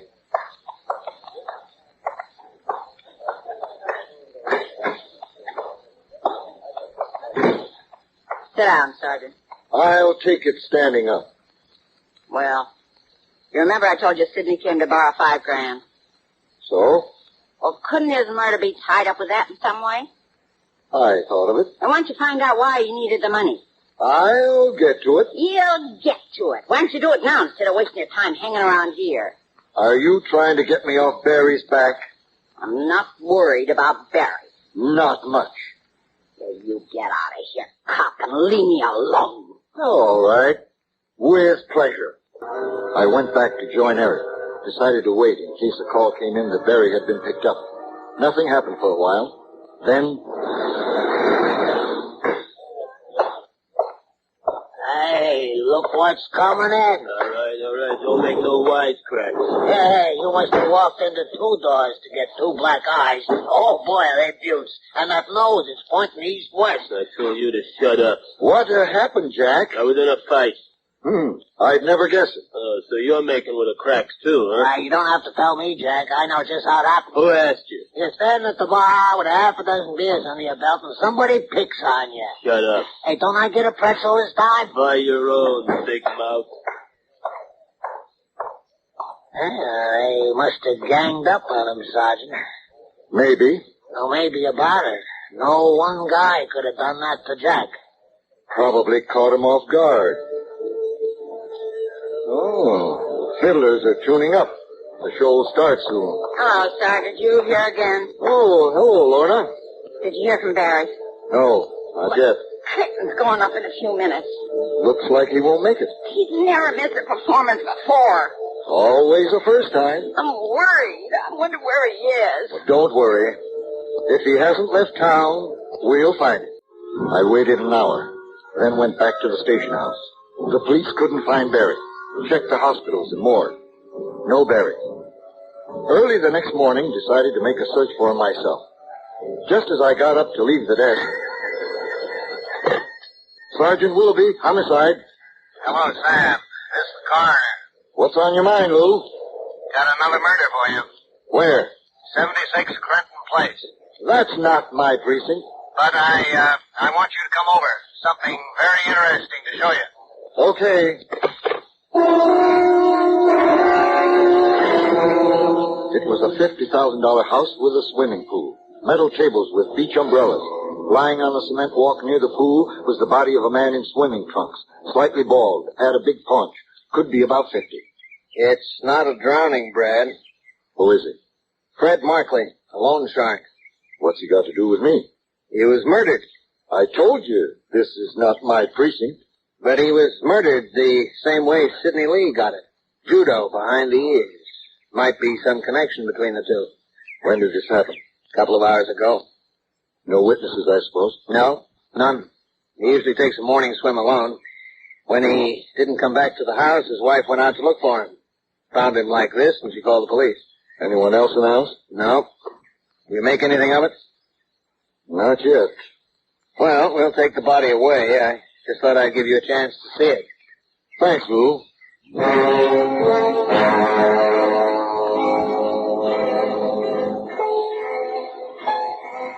I stayed after they left.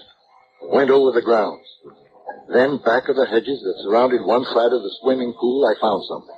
But wasn't sure it meant anything. Anyhow, it was worth a try at the police lab. That night, I went back to the Windsor Theater. Eric was at his post. Wow, hi, Sergeant. Maybe I ought to get you a season's pass. Don't bother. Barely show up? No, I guess he retired from show business. Is Lorna in? Working on her makeup. Takes a little more time when you're older. Jack Costa show up? You didn't think the two black eyes would keep him from what he calls working, did you? Guess not. Sergeant, why don't you drop the case? A heel was murdered. So what? Stick to your own job, Eric. Okay, just a suggestion. Hey, where you going? Backstage. Well, you won't find Barry there. The stagehands were busy shifting scenery, getting all the props ready, nailing loose pieces together. I tapped Jack Costa on the shoulder. Yeah? What do you want? Let's get away from this noise. I've got a few questions. You can ask him right here. I prefer a quieter place. Come along. Okay. All right, what do you want? Did you kill Sidney Lee? You're out of your mind. Did you kill Fred Markley? Oh. So you want to pin two murder raps on me, huh? That's right, Jack. And we've got the proof. What kind of proof? The stuff you left at each murder. What are you talking about? What kind of stuff? Pretzel crumbs. You're always chewing pretzels. You left your trademark behind you. So I'm the only one who chews pretzels. That's a laugh. I checked with the police lab. The crumbs I found in Sidney's car, the crumbs I found behind the hedge at Markley's place, and the crumbs in my pocket from the pretzel you gave me, they all check. From the same jar down at the saloon. I'm taking you in for murder. Okay. I'll go along. We walked a few steps. Then suddenly he brushed my hand off his arm and grabbed my head. He was going to try the judo on me. I grabbed his wrist and gave him a knee in the belly. Ooh. He fought like a wild man. Well, it's you. I'm not as easy as the other two. I put the cuffs on him. Helped him to his feet. I would have got you if you didn't come up with that knee. Too bad Sidney didn't know that trick. He wouldn't have been murdered. I didn't mean to kill him, honest. I wanted to scare him, but I pressed too hard. Why scare him? He owed Markley $5,000. Fred told me to rough him up a bit. You worked for Fred Markley? I just roughed up guys that didn't pay on time. I get the connection. Now I know why you got those two black eyes and the broken nose. Markley was sore at me for killing Sidney. He was out $5,000, so he got some goons to rough me up. They threatened to do more if I didn't make good the $5,000. So you killed Markley? I knew he took that morning swim. I hid behind the hedges. When he came out, I finished him. And your own life, too. You can't play around with sharks, Jack. Especially the kind that walk around on 2 feet. Name? Jack Costa. Address? 89 Croup Avenue. Charge? Murder. Remarks. Jack was indicted for the murder of Sidney Lee, but he was tried for the more serious offense, the premeditated murder of Fred Markley. He was convicted and paid the supreme penalty. Barry returned to the theater and gave his reason for disappearing. He had seen me enter the theater and was afraid I was going to arrest him for the murder of Sidney Lee. Signed, Sergeant Sam Willoughby, homicide.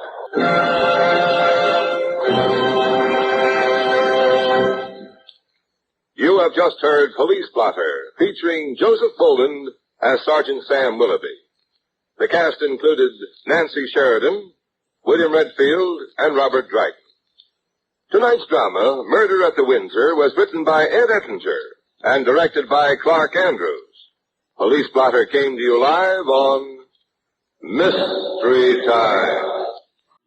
Police Blotter has come to you through the worldwide facilities of the United States Armed Forces Radio and Television Service.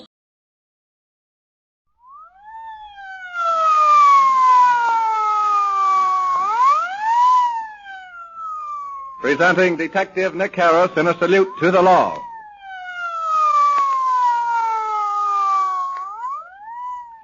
Ladies and gentlemen, we again take pleasure in bringing to you the eminent Los Angeles criminologist and president of the International Secret Service Association, Detective Nick Harris, in another true life story proving to the youth of today the folly of committing crime.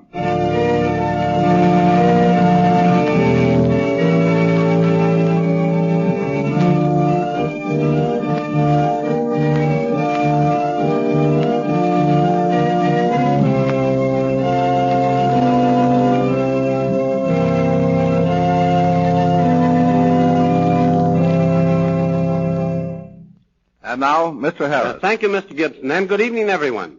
Crimes in the headlines startle us when we read in the daily press articles concerning the activities of a certain class of criminals who prey upon sweethearts in parked cars. I have often endeavored to point out to my younger listeners on these programs the danger of parking in lonely and secluded places along our highways. This story you're about to hear, I am sure, will prove in a most glaring fashion just what might happen should this warning not be heeded, because here's what took place not so long ago. One night, in the early morning hours, a car speeded up into the hills and stopped. Shortly afterwards, there was a piercing scream, and She's dead. She's dead. No, she can't be. Why, this is murder. There's blood. I must get away. No one must see me here. There isn't a thing to identify her by, just a girl in the woods, dead. No, I'd better tell the police. For someone might have seen me come up here, yes? Yes, that's what I'll do. Tell the police. I'll cut through the woods here. That'll bring me out on the boulevard. Maybe there'll be a policeman there. Officer, you standing over there in the corner. What's all the excitement about, mister? There's a woman dead up there in the hills, just around the bend from here. I think she's been murdered. Get into my car. It's over there and wait for me. I'll phone headquarters. No, I haven't time to wait. I'll be late for work. Oh, I wish I hadn't got myself mixed up in this. Get into the car. I want you to go with me. Now, just where is the body? About a block from here, right up this road. It's lying in a ditch. Do you know the woman? No, I live in the White House up there on the hill. I was making a shortcut to the place where I work, and I ran right into the body. What's your name? Fred Sharp. There's the body, right over there. I thought at first she was asleep, but then I saw the blood, and I knew she was dead. You didn't touch anything, did you? No, I only turned her over a little so I could look at her face. I looked around a bit, but I couldn't find any clues. Be careful where you step. I don't want those auto tracks spoiled. Do I have to wait until the rest of the policemen get here? Yeah. I want to ask you some questions. Now, just where does that dirt road lead? The Riding Academy. It's about 2 miles from here. She is dead, isn't she? I've been dead some time. Stabbed through the heart. She wasn't killed here either. She was thrown from some car. Look at those 3 knife wounds on her neck. They form a triangle. Yeah, I see them. Superficial wounds, not deep enough to do any real harm. Last night, my wife woke up and told me she heard a girl scream. But the young people come up here and park so much, she didn't think anything about it. They're always so noisy, laughing and screaming. You say you don't know her. No. Then why are you so nervous? You'll keep me out of the papers, won't you? I can't afford any sensational publicity just now. I'm running for one of the chairs in my lodge, and it might hurt my chances of getting it. Find out anything, Hal? Well, not much, Inspector. Only whoever did this, smart enough not to leave a clue. As far as I can find out, there are no signs of a struggle and nothing to identify her by. Well, how about those car tracks over there? 3 different sets of tracks, and I checked on them. All of them stopped here and then went on. None turned around. We'd better photograph them along with the body. It looks like she'd been robbed, too. A girl as well-dressed as she is would have had some rings and probably a wristwatch. Yeah. The mark on her wrist shows she did wear a watch. No ring marks on her fingers, but they might have been loose. Well, I'll go back to headquarters in your car, Hal. You boys take care of the details and get that body to the morgue. And watch out for fingerprints. May I go now? All right, Sharp, you may go, but we may need you as a material witness. I hope not. I don't want to be mixed up in it. Let's go.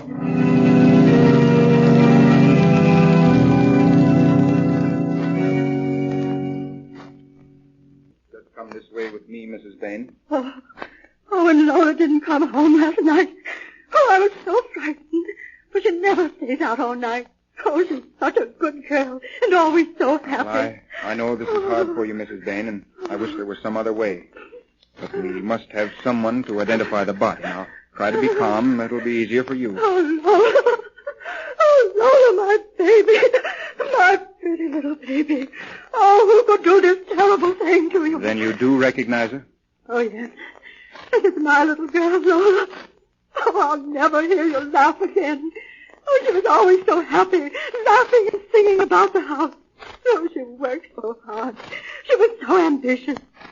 Oh, just see how beautiful her hair is. It always shines like gold. Lola, speak to your mother just once more. Come away, Mrs. Bain. I want you to tell me just a few things. Some things that might lead us to the one who did this. Oh, but I don't know. I can't think. I can't believe it. Well, now, please sit in this chair. We won't keep you long. We want to know who her friends were. Oh, she had lots of friends. Both girls and boys. She was popular. Oh, and it isn't true that she'd been drinking. She never drank. Oh, I'm sure it isn't anyone she knew, for they all loved her too much to hurt her. Oh, why should this happen to my little girl?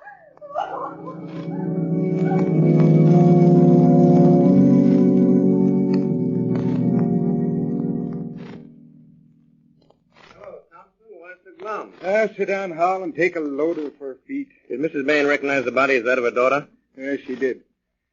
Many more scenes like that, and I'll turn in my badge. Yeah. It's almost as hard on us as it is on the family of the victims. She didn't seem to know a great deal about Lola's affairs. She was in such a hysterical state, I didn't question her long. What do you know? Well, we located one of her girlfriends, the girl who works in the same beauty parlor. Anderson's bringing her in here. She seems to know more about Lola than anyone else we've questioned so far. Find that boy she's been running around with so much? Yeah. They quarreled about a month ago, and he hasn't seen her since. I checked his alibi. Nothing doing there. He's out. Sit down, please. You are... I'm Miss Betty Sparks. Oh, isn't it terrible? Poor Lola. Did you know her well, Miss Sparks? Oh, I should say I did. She was my best friend. And I told her a long time ago she'd better cut out that drinking, that she was headed for trouble. But she only laughed at me. When did you see her last? The night she was murdered. Who killed her? Do you know? Anything unusual happened that night? Nothing unusual. Only, well, you see, a crowd of us had dinner together. And then after dinner went to a dancing place and danced until 12 o'clock.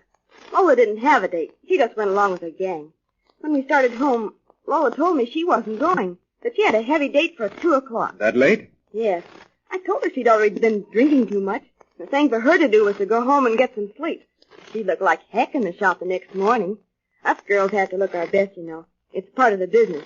You can't very well sell beauty creams to a woman if you don't look nice yourself. Did she tell you with whom she had the date? Not at first, for she knew I wouldn't approve. But later she did. Then you know who she had the date with? What was his name? I don't know his last name, but his first name's Carl. Carl?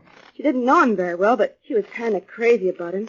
She said he was a very tall, dark, and awfully good-looking. Hmm? She'd only been out with him once or twice, and she said he was kind of fresh. I told her she was a fool to go out with a boy like that, and she said she could take care of herself. I see. He's a railroad engineer. Well, that'll be all for now, Miss Sparks. You may go, but we'll want you later.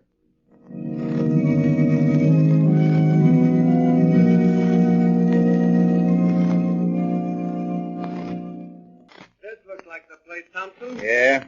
You boys go around the house and cover all the exits. Hal and I will go on in. Bell don't ring. I'll knock. That's a woman coming to the door. Good morning. Does Carl White live here? Yes, he does, but he isn't up yet. I'm his mother. He was out late last night, and I thought I'd let him sleep. He has to go on his run later on. Well, we'll wake him up. Well, you can't come inside. Oh, no? Oh, you're policeman. Is there something the I matter? just want to speak with him about his car. Where's his room? Down the hall here. Come on, Hal, and watch out. There may be trouble. This is his room right here. Carl? Carl, wake up. There are some men out here who want to speak to you. I'll have to go in. He sleeps so soundly. I'll wake him. Carl? Carl, wake up. It's Mother. Oh. What time is it, Mom? Carl, wake up. Oh, let me alone. I want to sleep. Come on, pull yourself together with the police. I want to ask you some questions. With the police? Yes, get your clothes on and no funny business. Okay. Where's your driver's license? What's over there on the dresser? Get it, Hal. Are you sure you're not in trouble again, Carl? Oh, of course not, Mom. Go on out so I can dress. Oh, I hope so. Ever know a girl by the name of Lola? Sure, Lola Bain. She's a fine girl. Pretty as a picture. She has lots of red gold hair and blue eyes. Sure, I know her. What about her? Take a look at the morning paper. Lola Bain murdered? Well, what do you know about that?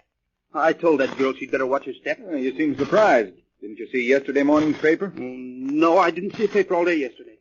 Why do you ask Isn't that yesterday's paper there under the edge of the bed? Oh, well, somebody must have thrown it there. Ever see this knife before? Yeah, that's a good-looking hunting knife. It's sharp, too. Where'd you find it? It was thrust down between the cushions in your car. Oh, you never found it in my car. I never saw it before. That's your car standing under the palm tree in front of the house, isn't it? Yes, but I always park it there. Well, I found this knife in your car, and the tracks that go up into the hills where the body of Lola Bain was found were made by your car. You killed her with this knife. You might as well come through and tell us about it. You had a date with her at 2 o'clock the night she was killed. You met her in front of the Mason Hotel. She got in your car and drove away with you. Quick work, boys. I thought I didn't leave a clue. What did you do with her jewelry? Rings and watch are over there in the top dresser drawer. I kept them to remember her by. She was a swell kid. Where's her hat, her handbag, and her gloves? Well, I dumped them in the ash can in the alley back of the house here. Are these the rings and watch? Yeah. Fellas think of everything. Why did you cut that triangle on her neck? You made those 3 cuts. I cut them to see she'd bleed. She didn't, so I knew she was dead. Well, after I'd killed her, I stood around and smoked for a while. Then I took her out of the car and dumped her into the ditch. Then I went home and went to bed. Why did you kill her? Had you been quarreling? Well, after I picked her up, we drove up. Same old thing day after day, year in and year out. I get up in the morning, go to work all day, home at night, and to bed. I guess not home. You're out with your gang every night making whoopee. Oh, well, I have to do something or I'd go crazy. Sometimes I wish I were dead. I wish I was dead right now. Oh, no, you don't. Think of the fun you'd miss. And remember, when you talk like that, you'll be dead a long time. You better hang on as long as you can. Do you want to go home? No. Still, would it care if I died this very night? Oh, I would. I know you wouldn't. You'd forget all about me in less than a week. I don't think my family'd care very much. You are low tonight. Of course, you would miss me for a little while, but they'd soon get over it. I'm fed up. I wish I had some poison. I'd take it right now. Why poison? There are lots of quicker ways than that to kick off. Oh, what would you suggest? This. Huh, a knife. Where'd you get that hunting knife? Oh, I've had it a long time. It's sharp, too. Here, hold still while I put it up against your cheek. Feel how nice and cool it is? Yeah. The knife would be quicker. Right there below the edge of your dress, where your neck looks so white in the moonlight. Just one swift blow over the heart, and you'd never smile again. Do you want me to do it? You wouldn't have the nerve. Oh, no? No, you wouldn't dare. I dare you. Just one swift, sure blow like this. Oh, no!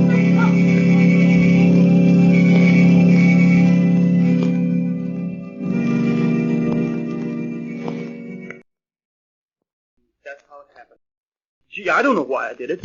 Maybe if she hadn't have dared me to do it. What makes a man do things like that? I didn't have any reason at all. I just did it. I just had to do it. Something made me. Carl White had been in trouble all his life, had been in reform school and arrested for theft. He claimed he had purchased the knife several months before. Police later discovered that he bought the knife the day of the murder. Whether he killed the girl on the impulse of the moment as he claimed he or had planned it will never be known. So again I repeat, be careful of the company you keep. Thank you, Mr. Harris. Ladies and gentlemen, you have just heard Detective Nicholas B. Harris, chief of the internationally known Los Angeles Detective Agency bearing his name, in another true-life drama entitled Murder on Impulse. Fictitious names and places have been used throughout this narrative, and any similarity to persons living or dead is purely coincidental. This story was dramatized for radio presentation by Adela Comer and is a Carol and Carol production. Mr. Harris wishes me to thank the following cast of characters. Louise Bradford as Lola Bain, Betty Lee as Betty Sparks, Bob Shopfer as Fred Sharp, Mary Ryan as Mrs. White, Lenore Thompson as Mrs. Bain, Bob Polton as Carol White, Charles E. Bender as Detective Thompson, and George Thomas as Officer Howell. Wesley Turtelot was at the console of the electric organ. Mr. Harris will again be heard next Sunday afternoon at 12:30 over this same station. This program originated in our main studios. You are tuned to station KECA Los Angeles. Yes, it's National Wheaties Week, and Wheaties present Joel McRae in Tales of the Texas Rangers. On stage tonight, transcribed from Hollywood, another in the Wheaties big parade of exciting half-hour presentations. Tales of the Texas Rangers, starring Joel McRae as Ranger Pearson. Texas, more than 260,000 square miles. And 50 men who make up the most famous and oldest law enforcement body in North America. Now, from the files of the Texas Rangers come these stories based on fact. Only names, dates, and places are fictitious for obvious reasons. The events themselves are a matter of record. Tonight's case, Fool's Gold. It is shortly after 9 a.m. on the Tuesday after Labor Day, 1946. Two men in a late-model black sedan cruise slowly along the main street of the town of Live Oak in West Texas. All right. Let's go over it once more. We've been over it 20 times, Foy. Let's get it done. I ain't taking a chance on you making any mistakes. I ain't making mistakes. Think I want to go back to Huntsville again? Haven't done anything but case this bank since I got out of the pen a month ago. You sure there's no guard? No, I told you. Town like this. Ain't got but 2 tellers in the cage. Got an alarm system, though. One of them moves for an alarm, start blasting. How are we going to hide out afterwards? You leave that to me. We'll beat our way back to where I've been working. Roundup will be starting tomorrow. And I'll get the old man to take you on until things cool off. That's good. Yeah. Ain't nobody gonna suspect a poor working cowpoke. Here we are.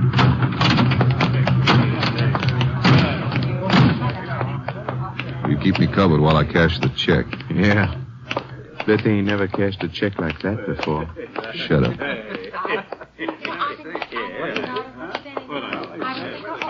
Howdy, gentlemen. What can I do for you?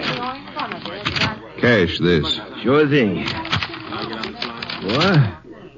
Pass over $5,000. Come on, and don't move funny or I'll blast you. Robbers! They're robbers, you crazy old... Ah! Let's get out of here. We'll drop anybody who gets in the way. Come on, commentary. Get in. And they're pouring out of that place back there. They'll have to roll fast to get us. Look out. Car coming out that side street. Let them look out. You're going to hit.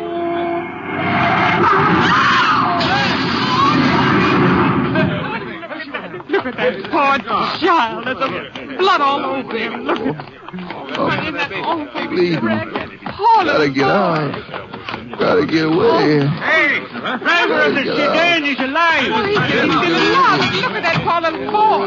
Your head's cut bad, mister. You better... Get away from me. Get away from me. Look out, he's got a gun. The Texas Highway Patrol threw a guard around the wrecked cars and notified the Texas Rangers of the attempted bank holdup and the fatal crash. Ranger Jace Pearson was assigned to the case.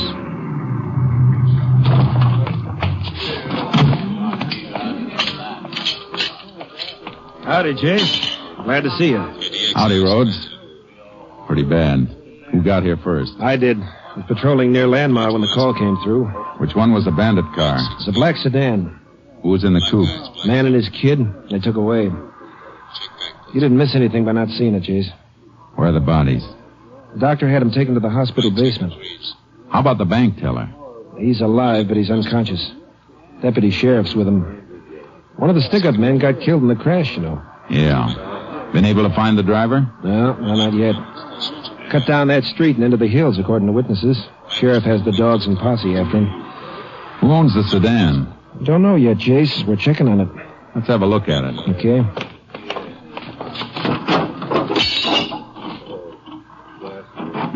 Blood on both sides, steering wheel, too. Means the driver must have been cut on his head or his hand. Had a gash in his scalp. Yeah. Hit the windshield on this side. And a couple of hairs stuck to the jagged edge. A dark brown. Yeah. The druggist got a good look at him. Saw the whole thing from his store. Came out to help and almost got shot. Is he around? Yeah, he's right over there. Mr. Reber. Yeah? A ranger wants to talk to you. Let him through, will you, boys? Yes, sir. You see the man who was driving the sedan? Yeah, saw him up close. Call coming in on our car radios. Jace, will you excuse me? Sure, Rhodes. What do he look like? 6 feet, maybe. Built solid. Boots, jeans, and work shirt. Of course, that could fit 1,000 men, but this one had a couple of gold teeth right in the middle of his mouth. Gold teeth, huh? Anything else? Nope, except for a bad cut on his head. Bad enough to need stitching? Sure was. Got a flash on the sedan, Jace. It was stolen during the night or early this morning over in Rankin. I thought so. We better get over to the hospital. I'll call headquarters and have a lab man sent down to go over the car for fingerprints. Not easy to lift him from that car. Get pretty smeared with all the blood around. Yeah. And even if you do get him, you still got to find the man that goes with him. Here's the body, gentlemen. Lift the sheet if you want. Anything on him, Doctor? Nothing at all. Not even a mark that might identify him. Don't want to see the father and the child, do you? No, that wouldn't help. Rhodes, we can fingerprint this one. Might help us find his pal that way. Yeah. You can do me a favor, Doc. Sure. The killer who got away cut himself on this glass. Before I send it to Austin, I'd like to get his blood type from it. Can you do it now? Sure. Go upstairs to the lab in 15 minutes. Have it for you by then. Thanks. That blood type will give you something to go on, Jace. I hope we don't need it. I wish there was some word from the sheriff's posse. If they had him, I'm afraid we'd have heard by now. Yeah. I might as well walk over to the sheriff's office while we're waiting for the doc. We can go through the next room and up the front stairs. Okay. That's the kid's mother. Did you come to see my boy and my husband? Did you know? No, ma'am. I didn't. Maybe you ought to go home for a while, man. Why should I go home? There's nobody there now. He wanted his daddy to be the one to take him to school. He was just being registered. First day. Take it easy, ma'am. We were so proud of him. All last night he slept with his little red pencil box in his hand. I just bought it for him Saturday. Never even learned to write his name. Nothing we can do to help her, Chase. Not here. No. Could be my wife and kid. Or yours. Yeah. Any more on the bank teller? Deputy reported he's still unconscious. We can look in the room when we get back to the hospital after. Hey, look. It's part of the sheriff's posse. Hey! You find him? No. Followed a blood trail cross country, but he made the river and we lost him. No chance of getting him now. The fingerprint crew from the lab flew in and went to work on the car in the hands of the dead bandit. Highway Patrolman Rhodes waited for the report while I went back to see the doctor at the hospital. You got it yet, Doc?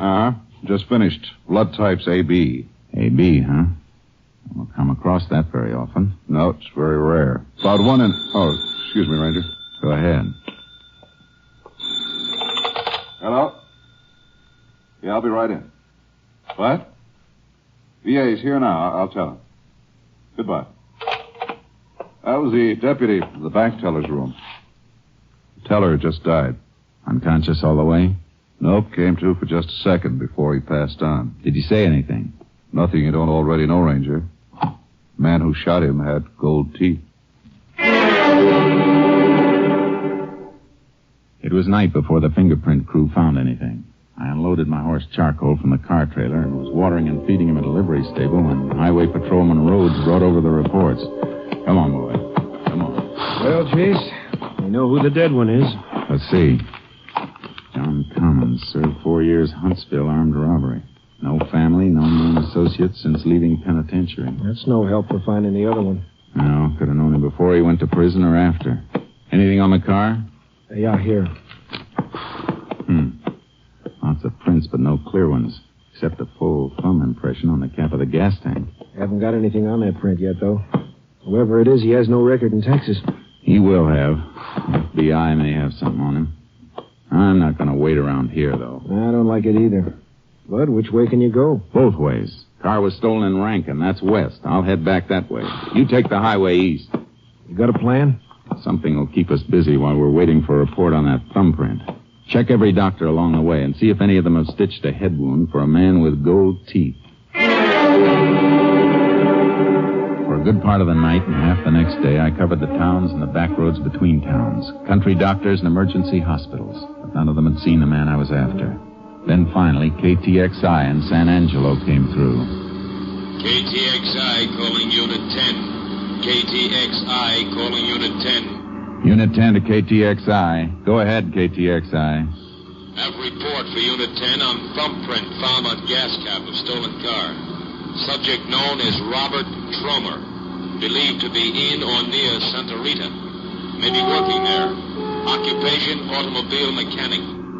Unit 10 presently located Regan County, 40 miles from Santa Rita. Will continue investigation. Unit 10, 10-4. It was almost sundown when I reached Santa Rita. But Robert Tromer wasn't hard to locate. The local constable told me where I could find him. A service station about a mile out on the highway. I drove out there.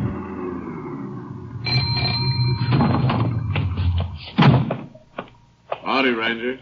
Howdy. Your name, Tromer? Yeah? And turn off that water and dry off your hands.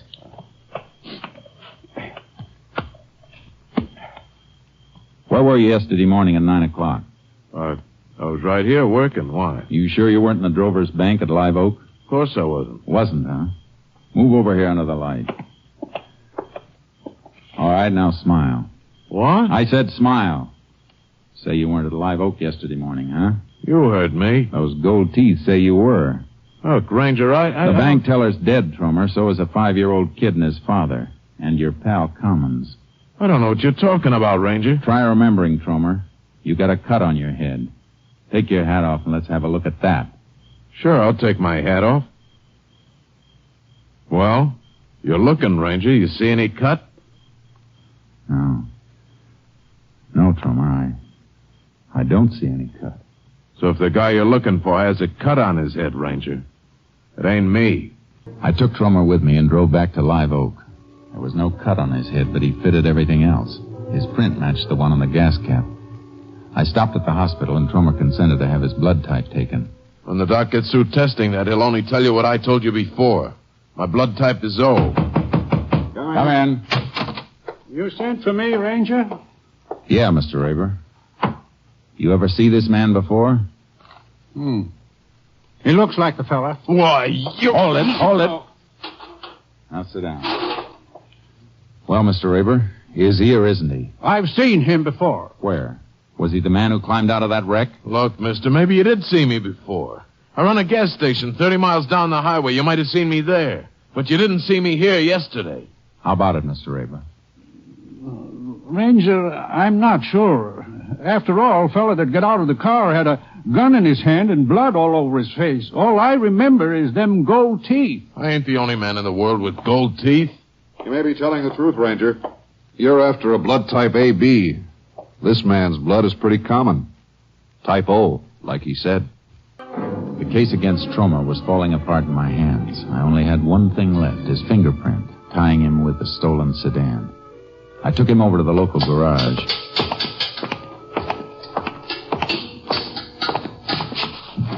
Recognize this car, Tromer?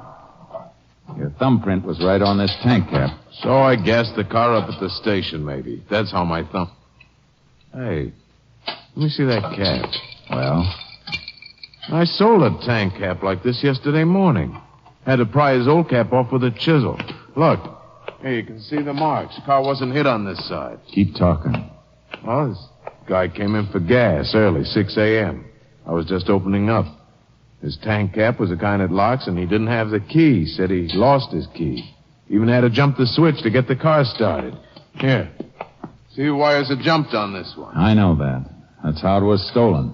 Didn't you think of that when he didn't have the keys? Oh, Ranger, it happens all the time. People are always losing keys. I've done it myself. Oh, I should have known there was something fishy about that guy. Why?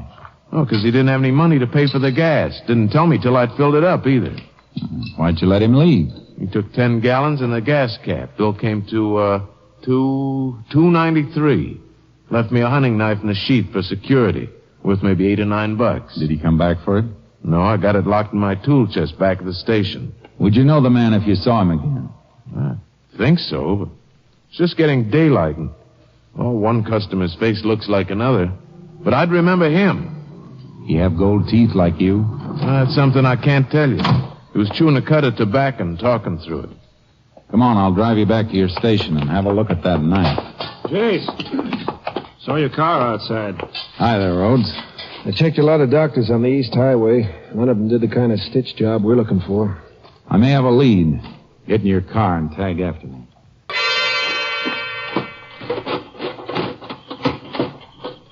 Here's the knife, just like you left it. Fresh honed and clean as a whistle. No prints on that blade. Rhodes, take a look at this sheath. Design burned in the leather. Yeah. They engrave them pretty fancy sometimes. This isn't an electric engraving job. It's not good enough. Owner burned this in himself. Probably used a hot wire. That drawing looks like a buffalo head, Jace. But it isn't. No. Smaller drawings around it look like trees, like some scene he was burning out while he...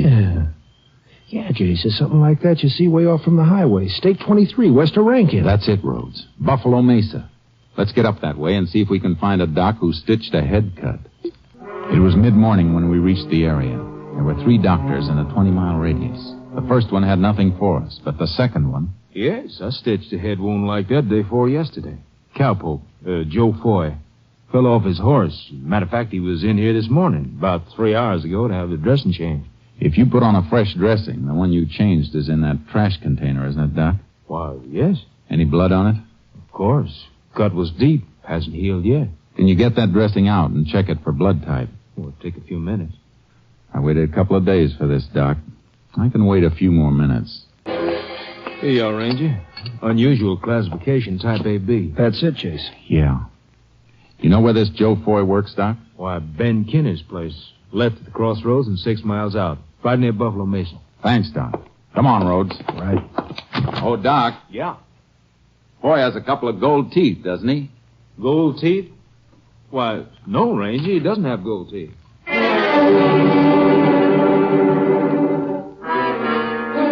I'd found one man with gold teeth, and he wasn't the right man. Now I had another one to go after, but he didn't have gold teeth. Rhodes and I drove out to the Kinney Ranch. The only one around was an old woman. I'm only the cook here. Mr. Kinney and the men who work for him are out on the roundup. Where does Foy bunk? Just over there in the barn. There's a small room. You want to show us? Come with me.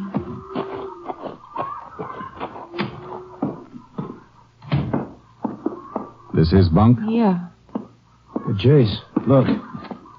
Carved in the edge of the bunk. Yeah, Buffalo Mesa. It looks just like the one on the sheet. Better have a look through this footlocker. Likely he'd have his gun with him, isn't it, Chase? Just making sure. Hey. What is it? Oh, carton of chewing tobacco. Hey, that fits. Fellow at the service station said our man was chewing when he stopped there. Yeah, and I've seen this brand of chew before. If my memory isn't lying, there's something else that fits. You shouldn't tear open Mr. Foy's thing. I just want to see one of these plugs. Here's the answer, Rhodes. Yeah, the plugs are wrapped in gold foil. Yeah. And if I tear off a square of the foil and put it over my front teeth like this, I look like I have gold teeth. And every witness who saw Foy was throwing us off the trail instead of helping. I wonder how he thought of it. Probably got the idea on his way to Live Oak when he saw Trummer at the gas station. I'm going to take charcoal out of the trailer and ride out to the range. And I'll get a horse from the corral and... Oh, thanks, Rhodes. But you better stick here. If Foy spots me coming, he might make a run for the ranch and grab a car or a pickup truck. You stay here and see that he doesn't get to him.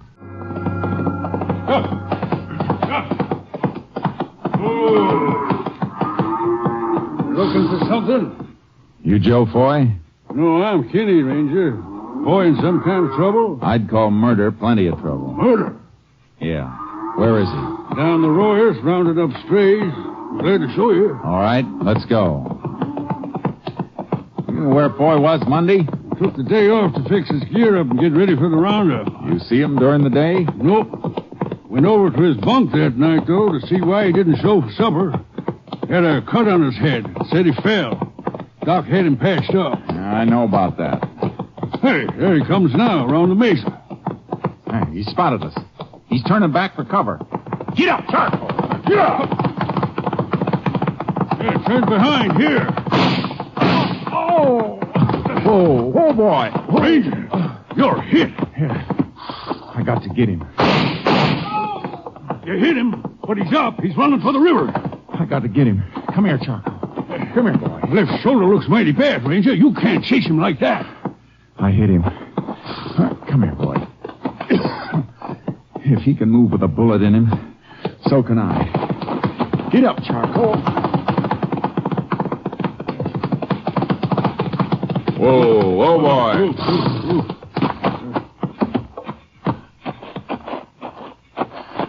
He went into the river here. Got to follow on foot. Watch the banks for tracks in case he came out. The river winds and bends. Can't see far ahead with the willows hanging over it. I'll see him when I get to him.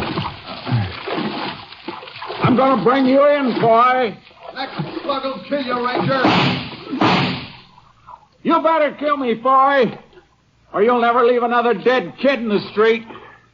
He ain't far ahead, Ranger. Not as far as he'd like to be.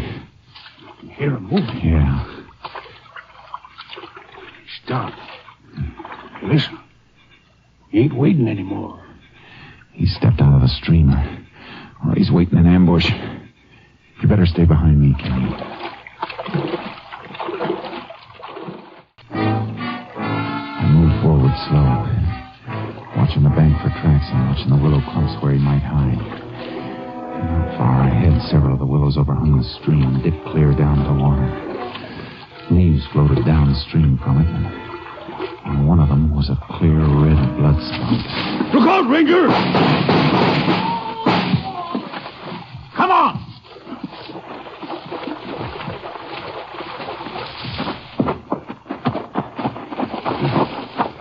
Don't look like he's going to need the electric chair, Ranger. No. Not anymore. Whoa.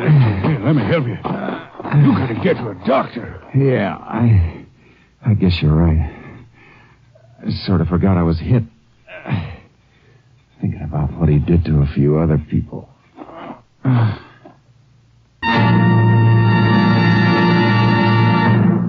The body of Joseph Foy was definitely identified as that of the killer and hit-and-run driver. A ballistic check showed that his gun was the weapon used in the murder of the bank clerk.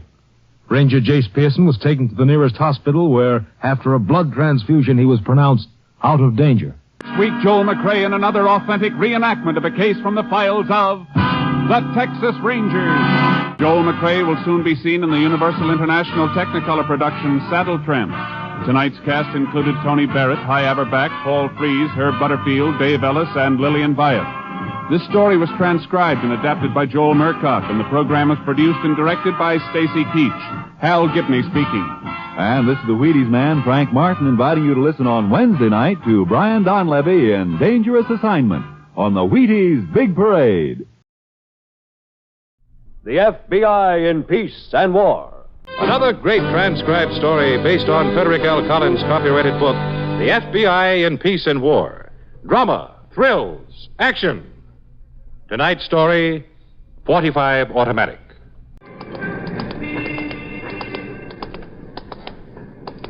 Okay, this is where he's said in front of the drugstore.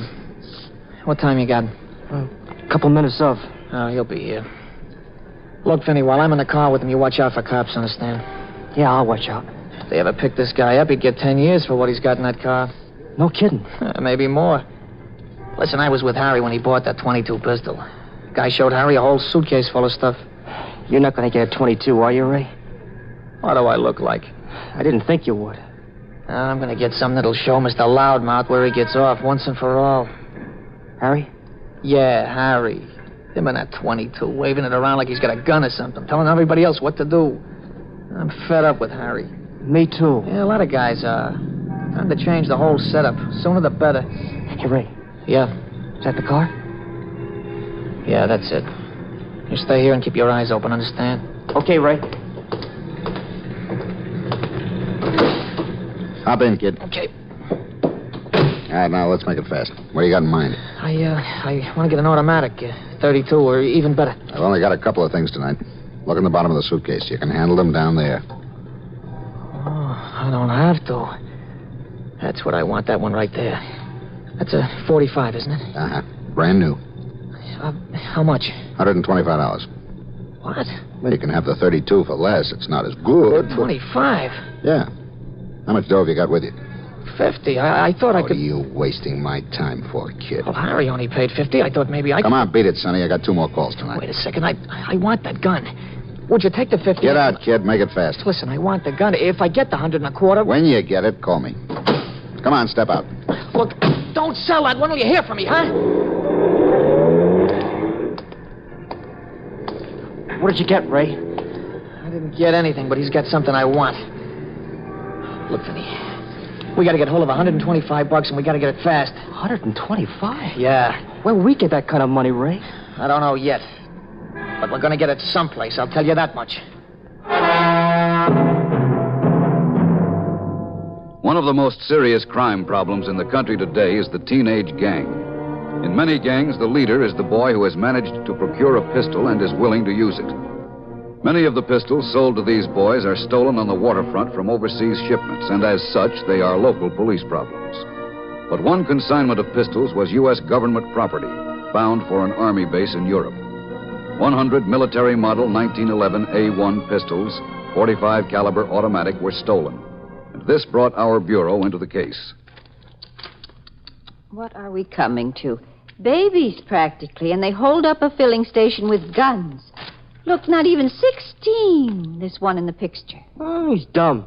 He shouldn't have got caught. Vinny, what a thing to say. You got another piece of that Danish, Mrs. Huber? Of course. I can't pay you till the end of the week. I'm worried. I'm going out of business. Okay, then give me a little more coffee, too, huh? Oh, Vinny, you shouldn't drink so much coffee. A boy your age. All right, I'll go down to the corner of the beer parlor and get tanked up instead. Please, don't ever joke about a thing like that. Daddy doesn't care if I do. Vinny, that is your Aunt Dorothy. You should not call. She doesn't care where I go. I can come in any time of the night I want. 2, 3 o'clock if I want to. Vinny, your Aunt Dorothy is not a well person. She has children of her own. Yeah, I know. She tries hard. You mustn't make it even harder Okay, for her. Forget it, Mrs. Huber. They could have put you in the children's refuge or someplace like that. Yeah, I know. A woman like your Aunt Dorothy has a lot of problems. The neighborhood is changing. We got hoodlums now, boys with guns, and gangs fighting each other. Vinny, you should be careful who your friends are these days. You know what I mean? Sure, Mrs. Huber. Your mother was such a fine woman. So good. Yeah, I know. I guess I better get going before that lunch mob gets in here. Send me a bill next week, Mrs. Huber. Vinny, promise me you'll keep away from hoodlums. Okay. Especially that Ray Wilson. Now, look, Ray's my friend. He's bad, Vinny. Everybody knows Look, it. Mrs. Huber, you run your lunch counter. Don't try to run me. I'm sorry. I only meant it for the best. I know what you meant. Daddy's the same way. Just because Ray's been picked up a couple of times, you're all down on him. Believe me, Vinny, it's only because you are my friend. Yeah, sure. That's the kind of talk Daddy gives me. I can take care of myself, Mrs. Huber. I'm not a kid anymore.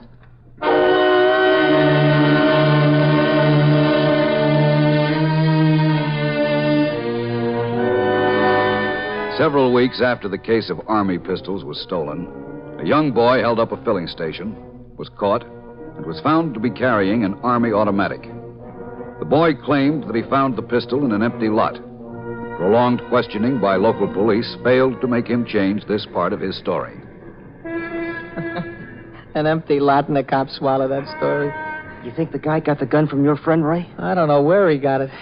Somebody like that shouldn't go around waving a gun if he doesn't know how to use it. You're not kidding. And his picture right on the front page of the paper. You think he did something besides louse up a filling station job? The papers will print anything. You can say that again. Hey, it's 8 o'clock, Ray. We're going down to see Harry and the boys. For what? I'm fed up with Harry. He was asking me today why we didn't come around more. We'll be around when it's time to tell Mr. Wise Guy where to get off. Hey, Ray, why don't you go right up to him? I don't have to. All I need is that 45. That'll do the talking. Yeah, I guess it will. Benny, I've been working on an idea how to get that $125. Yeah? Yeah. Be easy. All we gotta do is walk in and take it. But you gotta help. We work together, don't we? Yeah, that's what I figured. So what you gotta do is go in his place just before closing time and leave the basement door open. We'll come that night and take what we want. Now, could you do that? Well, I guess so. Depends on where we go. Mrs. Huber's store. What? Mrs. Huber's store. It'll be a cinch, Vinny. You're in the place a couple of times a day. All you gotta do Not is... Mrs. Huber's, Ray. Someplace else. What's the matter with Mrs. Huber's? Nothing, but... It's right in the neighborhood. Everybody knows us. What do you think we're going to do? Wear neon lights when we go in? No, but you know what I mean. Sure, I know. You're 98% chicken. That's not so. I meant Maybe what I... Grandma Huber's too good for the little fella, huh? Gives him free lunch all the time. Maybe he's got a soft spot for the old biddy. Maybe I have, Ray. Okay, forget about it. Ray, listen, there are plenty other stores. Forget it. What do you care if we get the 45? You don't want it. Sure I do. You just want to follow Harry around like all the rest of the dumb punks. I do not. Sure you do. Look, I could go up to Harry right now and say, you see this 45, loudmouth, this belongs to Vinny and me. Huh? Well, you didn't think I was getting the 45 just for myself, did you? Well, sure I did.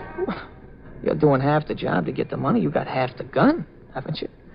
Boy, I didn't think. Yeah, I know. I got to do all the thinking for both of us.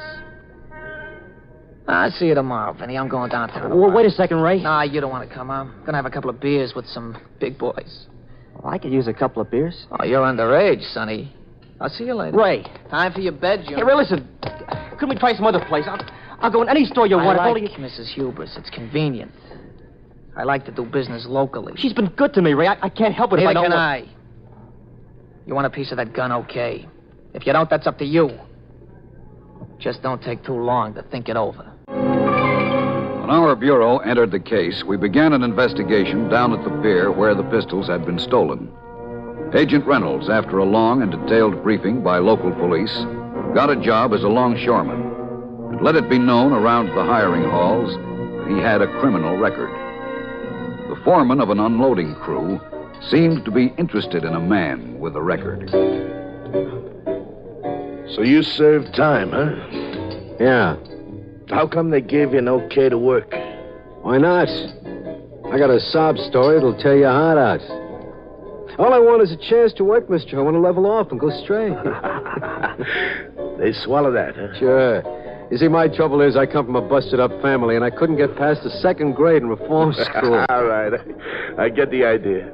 How about a quick one before we get back? Sure. Two more of the same, Gus. Where were you sent up, Dave? Greenhaven, upstate New York. What for? A loft job. Somebody got careless, and I walked into a cop. I had 6 mink coats, 3 under each arm. I got 5 years for that one. Pretty expensive mink coats, huh? Figure it out yourself. 10 months for each coat. You're okay, Davy. At least you don't beef about a little stretch like some guys. What's the beef about? I put on 10 pounds that trip. Well, let's hope you don't have to go back, huh? Well, I don't work steadier than I am now. There's no telling. They don't keep you busy on your pier? 3-4 days a week. Maybe I could use you where I am. You got a lot of work? Yeah, but not all of it's unloading freight. How about something where I sit down for 8 hours? No, I haven't got anything like that, but maybe there'll be some night work. Overtime? No. Oh. Night work. Uh-huh. Interested? I might be. Okay. Come around and see me after you're through today. Maybe something will turn up. Come on, Gus. Shake it up with those drinks, will you? While Agent Reynolds was setting up a friendly relationship with the pier boss, local police were keeping a close watch on the teenage gangs. Even the high schools were put under surveillance.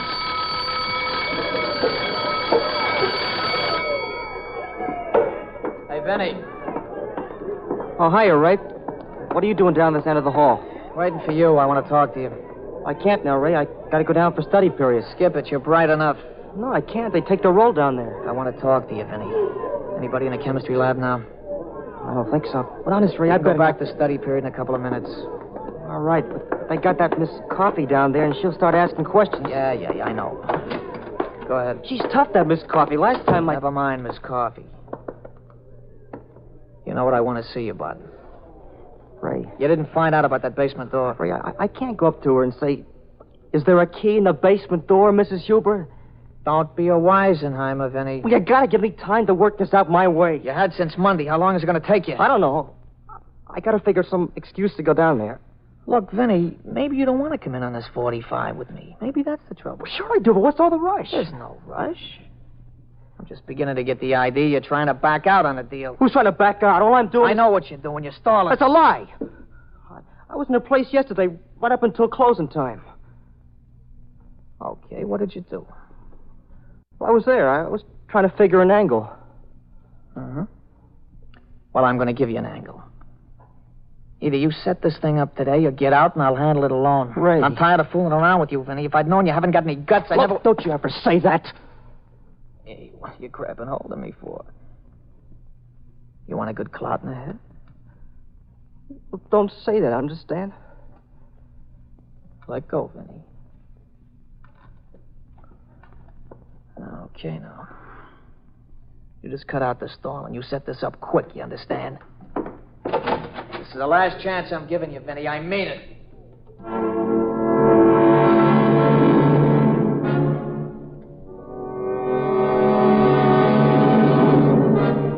For several days, Agent Reynolds had meetings with the pier boss, and it was obvious that he was being looked over and his story checked.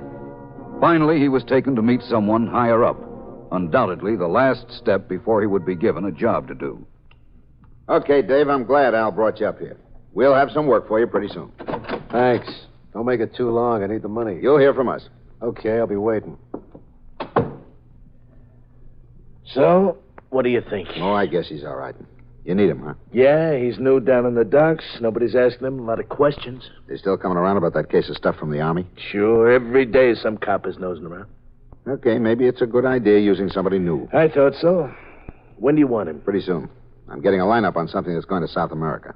Guns? Uh-huh. That guy up at that factory in Bridgeport give you the tip? Yeah. He's worth what you pay him, isn't he? Yeah, he's worth it. It'll be a nice fat shipment. Automatics. The kind of stuff kids go for. With pearl handles? Maybe. How to get a real good price? Sure, a kid'll do anything for that kind of merchandise. That's why we're in business.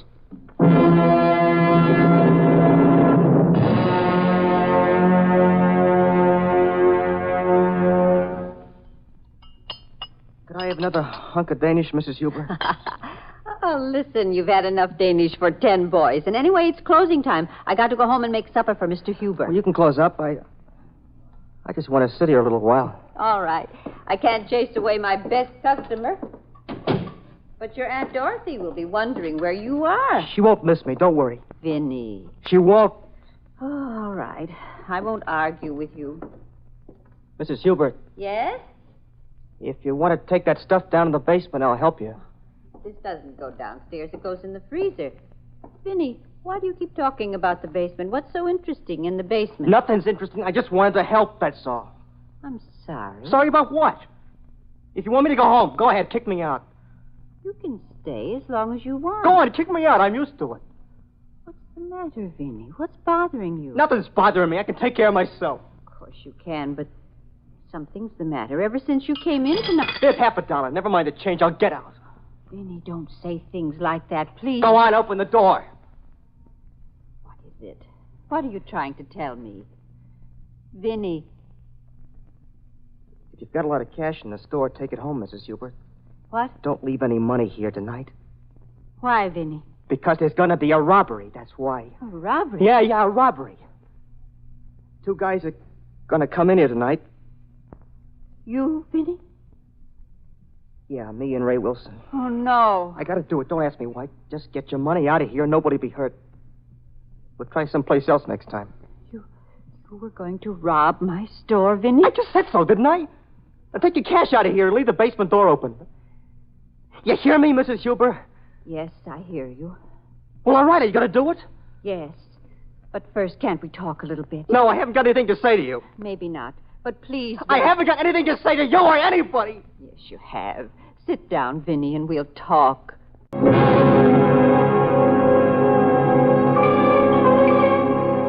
Within a short time after Agent Reynolds had been accepted by the pier boss and the gun peddler, he got a call to do a job for them.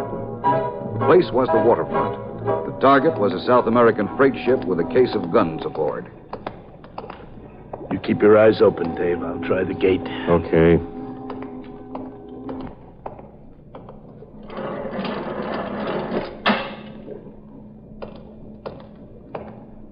That's okay. That's good. I thought we'd have to work on it. Why work when you got a friend that can leave it open? You see that clock up in the warehouse? 11:30. No. They'll be here in a couple of minutes. Okay. Is the stuff on board? No, it's right on the pier. But it isn't marked guns. His contact up in Bridgeport told him how it's marked. Who's he got up there? I don't know. That's his business. All we gotta do is get the stuff out of here. Suits me. I don't want to be in his end of the business. Why not? He's got the gravy. Every sale, he's taking a chance. Some con gets caught with one of his guns, and that's it. Maybe, he don't just sell to cons. Who else? Kids. He's got contacts in some of those high schools over near River Street. Yeah? There's real dough in that stuff. Kids? Sure. We got a case of Army 45s a couple of months ago. You unloaded those things $125 apiece. Maybe I'm wrong about that end of the business, huh? Maybe you are.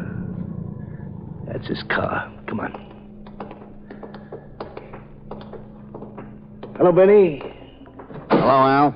Dave. Hi. We're all set, Benny. The gate's open. I got the truck parked over there. Okay. Now, the case you're looking for will be labeled to Garcia and Company, San Salvador. It'll say machinery, and here's the invoice number. Okay, we'll take care of it. Benny. Yeah? Where do we take this stuff? Al knows where to take it. What do you care where it goes? I just thought I could save myself some trouble later. Put up your hands, both of you. You're under arrest. FBI. Come off it, Dick. Don't make a phony move, Al, or I'll shoot. Okay, Steve? There are 2 other agents watching you, Benny. Don't move. Okay, Dave. We'll take them in our The car. idea of this, you haven't got anything on us. How about a case of Army automatics, Al? We'd like to find out who those high school kids are, Benny. That ought to be pretty interesting. All right, let's go.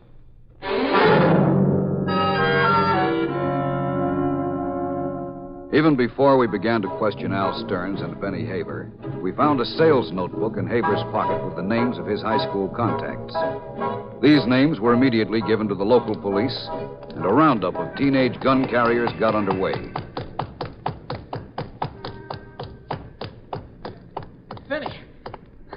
Benny. All right, I've been waiting. I thought maybe... Never mind what you thought. You see any cops out there?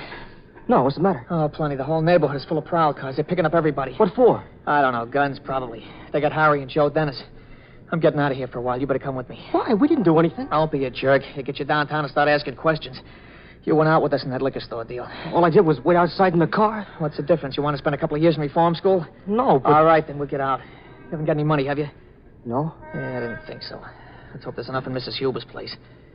You left that basement door open, didn't you? No, I didn't. What? I didn't leave it open. Listen, All right, you didn't. We'll have to break it open. Come on, let's get moving. Ray, I got to talk to you about Mrs. We haven't got Huber. time to talk. We got to get out of here. Ray, listen to me. Come on, we haven't got all night. Well, are you coming or aren't you? Okay, I'm coming. Okay, I got to sit down a minute. You look around, see if you can find anything to bust that lock. Well, go on. What are you standing there for? Ray, let's try someplace else. I don't want to go into Mrs. Huber's. Go find a rock or a board, Vinny. I haven't got time to argue with you. It's no use going in there anyway. There isn't any money there tonight. How do you know? I just know there isn't. Let's try someplace else, Ray. Anywhere you like, but not here. How do you know there isn't any money there? She told me she was taking it home tonight. Oh, she told you? Yeah. Listen, Ray. What did you do? Ask her what she does with her money nights? Or did you? Ray. Did you tell her to take it home? Did you? Ray, she's been awful good to me. You told her. You stinking little jerk. You told her to take her money home, didn't you? Yeah, I did. Okay, that does it. That does it, Vinny. I'm gonna fix you up so you'll never cross another friend as long as you live. Ray, I'll go anyplace else with you. Thanks, I don't want you. Ray, put away the knife, please. I didn't cross you. You're nothing but a two-timing little jerk. Please, Ray, don't hurt me. I'm gonna fix you, Benny, for good. I'm gonna fix you so you'll never cross anybody again. Hey, you two. What are you doing down there? Cops, don't move. Put the spotlight on it, Sam. I'm getting out of here, but I'll be back for you someday. Don't worry. All right, boys, come up out of there. Ray, wait for me. Stop, you two. Stop or we'll shoot. Ray, wait for me. I'll kill him with you. Ray, wait for me.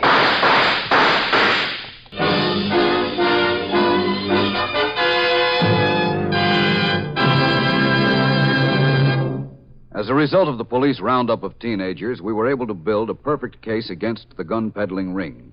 One of the teenagers, Ray Wilson, was wounded in attempting to escape from the police, and another, 15-year-old Vincent Daly, escaped and disappeared from the city. The prosecution of the gun ring resulted in long jail terms for Benny Haver and Al Stearns. Among the teenagers, the wounded Ray Wilson received a term of 1 year for his part in a liquor store holdup. Our books are closed on a case of 45 automatics.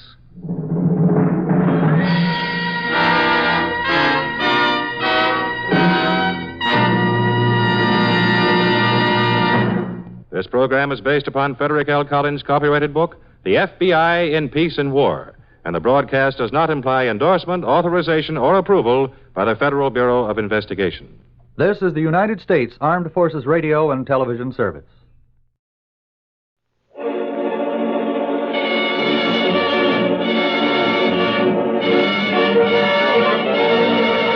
Calling All Cars, the copyrighted program created by Rio Grande. Los Angeles Police calling all cars. Attention all cars. Broadcast 234 regarding a missing person. Maybe a kidnapping. No description of suspects. That's all. Rolls and questions. Violate the laws of the land, and you wind up behind prison bars. Break the laws of automotive lubrication, and your car goes to a premature death. Friends, there is a way to keep that car of yours on the straight and narrow path that adds extra years of maximum efficiency and usefulness to its lifespan. Safeguard your motor against avoidable wear and possible breakdown by giving it Real Lube. Real Lube, the newest and finest motor oil sold in the West. Dr. Lindsley, I followed your suggestion. I drove in the Rio Grande station and got Real Lube last weekend when I drove to the desert. The two fellows with me kept saying, "Come on, open it up. Let's see what it'll do." And so I gave it the works for a long stretch. And was that weather hot? Well, when we got back home, I stopped in for another quart of oil, and you know what that Rio Grande dealer said? Okay, but where'll I put it? Your gauge says full right now. Well, that's a very common experience, Mr. Kroger. Real Lube can't break down under any heat, regardless of how fast you drive. Produced in the largest refinery in America, it is the newest and finest motor oil sold in the West. Cost? Only 25 cents a quart in cans, sealed for your protection. It is the perfect companion product to Rio Grande cracked gasoline. The story we are to hear tonight was taken from the records on file in the police department of the city of Los Angeles. We have therefore asked Chief James E. Davis to open our program. Chief Davis. Good evening, ladies and gentlemen. Without a spirit of cooperation between all branches of the law enforcement profession, there can be no concerted action against crime and criminals. It is no uncommon sight to see the sheriff's officers, district attorney investigators, and men from the police department working side by side in the solution of a crime. Tonight's story is a case in point. Without the cooperation of all divisions of law enforcement, the criminals involved in this case might still be at large. In a chase that extended into other states, and even across part of the Pacific Ocean, only the splendid cooperation of the officers working on the case resulted in its final solution. But I have more on this, which I shall reserve for the end of the program. The role of Lefty James in tonight's story is played by the celebrated actor, Mr. Edmund Lowe. The cold December fog rolled and eddied up the hillside as a car wound its way through the murky darkness toward the house that stood at the summit. In the car rode a man and a woman. A lot of fog tonight. Hard to see the road. I'll be glad to get in and out of it. Boy, was I glad you met the train. I dreaded taking a taxi clear out here to Hollywood. When do you have to go back? Not later than tomorrow night. We're opening next week. Christmas Day? Yes. That's the first day of the Caliente racing season. I got a lot to do before then. Then you won't be home for Christmas? Afraid not. Does it look like Caliente's going to have a good season this year? Judging by the people I've seen coming in down there, I'd say yes. I see I've got lights on. Yeah, I'll be glad to get home. Get out of this pea soup fog. Won't be long now. You said it. This is the end of the line. Dad. Huh? Look. There's a car coming around the driveway from the other side. Yeah. Looks bad. Keep quiet. Hold her? Maybe. I don't know. Okay, climb out. This is as far as you drive. You too, lady. Oh, never mind. Stay where you are. Ray, take care of this dame. Okay. What's coming off here? What do you think? Oh, I think it's a holdup. Hey, you're practically right. How much money you got, guy? About $100, maybe $125. Don't try to be funny with me, you big ape. I'll bend this rod over your head. How much jack you got in the bank? We've only got about $3,000. Who asked you? Button your lip. Oh, let's push him over, Sheldon. You keep your shirt on. Now, look, chum, we want jack, and I don't mean chicken feed. Come on, get in the car. Well, you're not taking us for a ride, are you? What do you think? No. You're just going for a little trip in the country. Dolan, get these people blindfolded. I'm going in the house and get that dame's diamonds. That's what you think. What do you mean? You don't think I'm sap enough to leave things like that lying around the house, do you? Those diamonds are in a safe place, my boy. You won't get them. Oh, so sorrow. Did not mean to interrupting hold up. Dolan, get him. Bring him back here. Okay. Oh, do not pushing. We'll go easily. Come on, get going. Who's this bird? He's Rocco, our houseboy. Can he talk better English than that? I managed to understand him all right. Yeah? Well, tell him to get in the car. No, you better put him in your car, Dolan. Come on, Wacko. And blindfold him good. I don't trust them birds. Okay, you two, load up and let's get going. Dolan, you come over and drive this hack. Wagner can take your buggy and a Jap. Get going, Ray. See you at the house.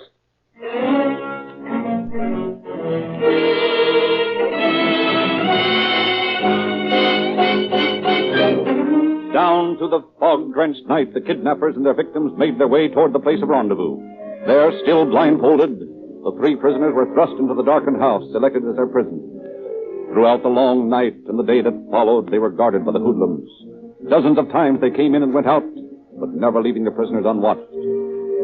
Our scene shifts now to 9th and San Pedro Streets in Los Angeles. An automobile pulls to a stop beside a parked car. Hi, Bruneman. Let's get going. What kept you? Yeah, just stall around while we're zacked. Can the patter and get in. What's the matter with Sheldon? Got a grouch on tonight? Cheer up, pal. We're going to get a lot of jack out of this. Yeah? Give him them checks, Dolan. Yeah, Bruneman. Here's Spondell's checks for $50,000. Oh, boy. Think you can cash them tonight? Well, maybe not all of them, but we'll get the rest Monday. Which gambling boat you going to try? Let's try the Johanna Smith first, eh? Ain't to make no difference which one. Come on, shove off.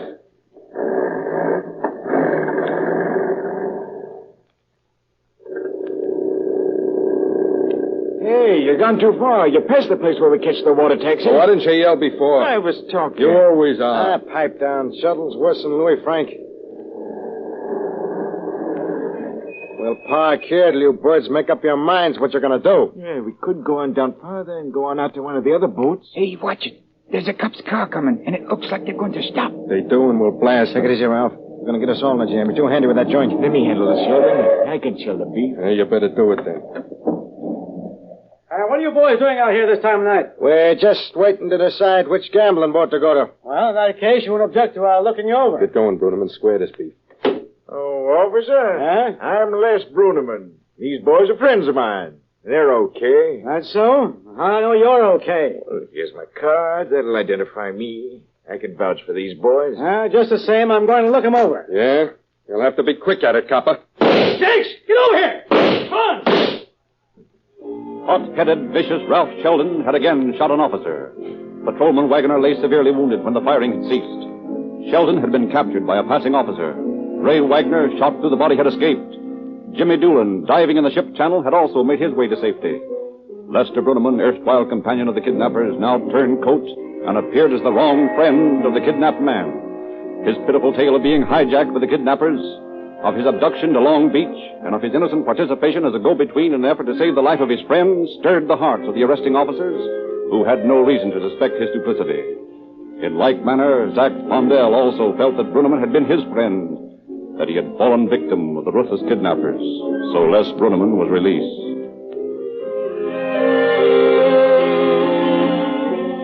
Time passed. Ray Wagner was located in Phoenix and arrested. Louis Franks was arrested with him. Sheldon was already in jail. Bruneman was rearrested and brought to trial with the other three defendants in Long Beach. For weary weeks, the trial dragged on. At last, the jury was ready to return their verdict. Then, one spring day in the courtroom of Judge William Aguilar, a stunned court heard the verdict, not guilty. 4 hoodlums were found not guilty of the cold-blooded and wanton shooting of a police officer in performance of his duty. But freedom was not to be so easily gained for the killer kidnappers. New charges had to be answered, charges of kidnapping. But of more concern to the criminals was the fact that Lefty James, ace investigator of the Los Angeles Police Department, had been assigned to the case. James chose as his assistants Detective Lieutenants Pilkis and Baggett. The three meet to confer with Deputy District Attorney James Costello. Jimmy, I sent for you to talk over this case of Zach Fondell. I'm going to see what I can find out on that case. You've got a job ahead of you. I know I have. Joe, what have you boys got in this thing? Practically nothing. Bag and knife run down every lead we can get our hands on. But so far, the net result is nothing. Well, I've read the transcript of the Long Beach trial of those boys pretty thoroughly. There's some reason why Zach can't identify those monkeys as the ones who kidnapped him. Well, I heard that when they put the lug on him for that money just after they pulled this caper, they suggested sending his wife's ears to him in an envelope. Well, that'd stop about any man, Lefty. Yeah, Baggett, I'm afraid it would. I still think that Zach would have identified those boys if he had any idea that the case was going to go the way it did. You're probably right on that, but none of us could foresee it. Jimmy, according to the transcript, Zach gave these fellows some $20,000. That's right. Boy, that's a king's ransom. Depends on the king. I've got a hunch it cost him more than that. You can bet on it. Where was this money turned over? Druneman brought it over to San Diego and gave it to some of the boys at the hotel there. Didn't say who the boys were, did he? Yeah, Doolin and Orsatti. Cheesy Orsatti. Oh, Cheesy's in on this, is he? Seems to be. And we'll start with him. Bring him in. I want to talk to him. I thought you would. He's waiting in the next office. All right, let's talk to him. Hello, Cheesy. Hello, Lefty. How's tricks? That depends on who's pulling them. What do you mean? Sit down, Cheesy. Been out to the ball games lately? Not since you told me you'd split my skull if you caught me there. You're a smart boy, Cheesy. Stay that way. We're going to find out a few things. We want the truth from you. What about, Lefty? About the Zach Fondell kidnapping. Well, I don't know nothing about it. What hotel did you go to in San Diego? When? When you went down with Jimmy Doolin. We didn't go to San Diego. Cheesy, if I've ever told you I'd do something and didn't do it? No, Lefty. You always keep your word. Well, Cheesy, I'm giving you my word on something. I'm going to hook you in with the gang that snatched Zach Fondell. And when I do, I'll send you up if it's the last thing I do. Now, don't forget that. Well, Lefty, I hear you've been to San Diego. Yeah? What'd you find out? Rossetti lied. You sure? Positive. Focus and I took along a bunch of mug pictures of the Sheldon gang. And the druggist and San Ysidro identified Cheesy and Doolin as being two men who hung out in that drugstore and waited for about an hour till they got hold of a fellow in Caliente. That would be Fondell. Yep, Zach Fondell. How'd you happen to pick San Ysidro to start with?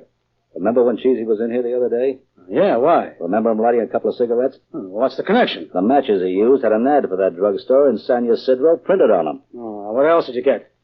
We found out the two fellows answering the description of those mugs were seen at the Waldorf Hotel. We checked there, and they'd been in there. They called Zach from there the first time. Here's Wacko, Lefty, but he won't talk. Come on in, Wacko.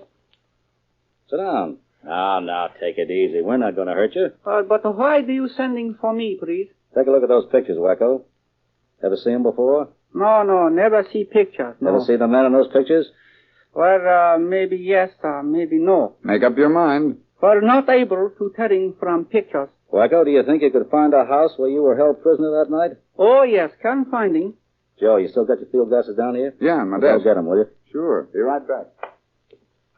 Wacko, you know Mr. Costello, don't you? No, I not knowing him. He's a deputy district attorney. You know what that means? No, thank you. Well, he's going to see that the men who kidnapped you and the Fondells are arrested and put in prison. Well, good thing if can do all right. Can do all right. You just string along with us and tell us the truth. We'll take care of the rest of it. Well, cannot telling any more than already have told. I think you can. We'll see. Here are the glasses, Lefty. Got a map of the eastern part of Alhambra Boulevard, Jimmy? Sure, why? All right, bring it along. Let's drive out to where Zach and Helen and Wacko were turned loose that morning. This about right, Wacko? Not to think so, no. 2, maybe 3 blocks farther on by school. Are you sure it's out this way? Oh, yes, please. Very too sure. Red street car run across road. Steam train run by side of road. Oh, yes, very sure, yes, sir. All right, Wacko. Take these glasses and see if you can find a house. How can you do that if he doesn't know where it was? Oh, yes, can do. House had here on each side, no here in the front side, and having lattice work in front of windows. All right, Wacko. You start with that block at the top of the hill there. We'll check them off on the map as you look at each house. Uh-huh. Oh, you see. No can find in the first block. All right, try the next one. Uh-huh. Not in the first house. Not the next one. Not in that one. Not that. I think not in second block, please. Try the next one. So. Uh-huh. Oh, first house. No, not that one. Second house. No. Third house on street. Let me see. I be reading. Is that the one? I think so, please. Yes, that is one. What street is that, Jimmy? Templeton. Let's take a look at that house.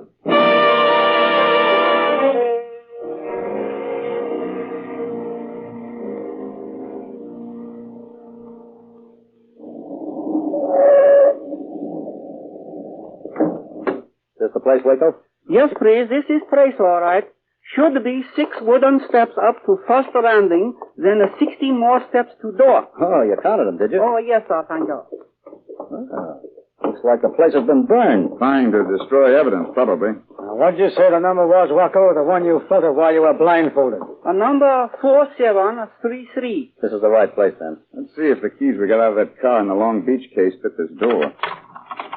Oh, fits perfectly. Well, they didn't do such a bad job of burning the dump, did they? I'll say they didn't.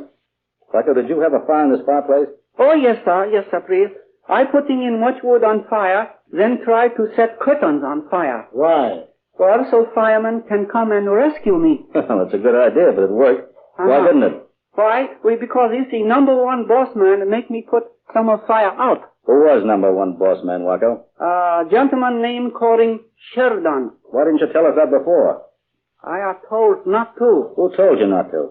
No can tell. If we find the rest of the mob, will we identify them? But if you finding all of mob, then Waco identify same. It's a deal. Well, Waco, did you hear any of the boys called Bailey? No, thank you. No. Where'd you get that name? I found his claim check in the fireplace. It's from the shoe shop in Hollywood, and Bailey's name is on the back of it. No telling how long that's been here. Oh, yes, there is. If it had been here when Waco built the fire, it would have burned. If it was put here afterward, Bailey must have access to this house. He may have been one of the gang who tried to burn this place. Very likely. At least he's been in this house since Zach and his wife left here. There's no logical reason why he should have been here if he's not mixed up in this. Joe, we'll take a run over to Hollywood and see what we can find out about Mr. Bailey. In Hollywood, James found that the claim check found in the burned house had been issued only a few days before the date of the Fondell kidnapping. Members of the shop immediately identified photographs from police files as being pictures of the man who left the shoes to be repaired. That man was William Bailey, Eastern mobster. His address was obtained, but the suspect had fled. While Lieutenants Philkus and Baggett went in search of Orsatti, Lefty James received a caller in his office.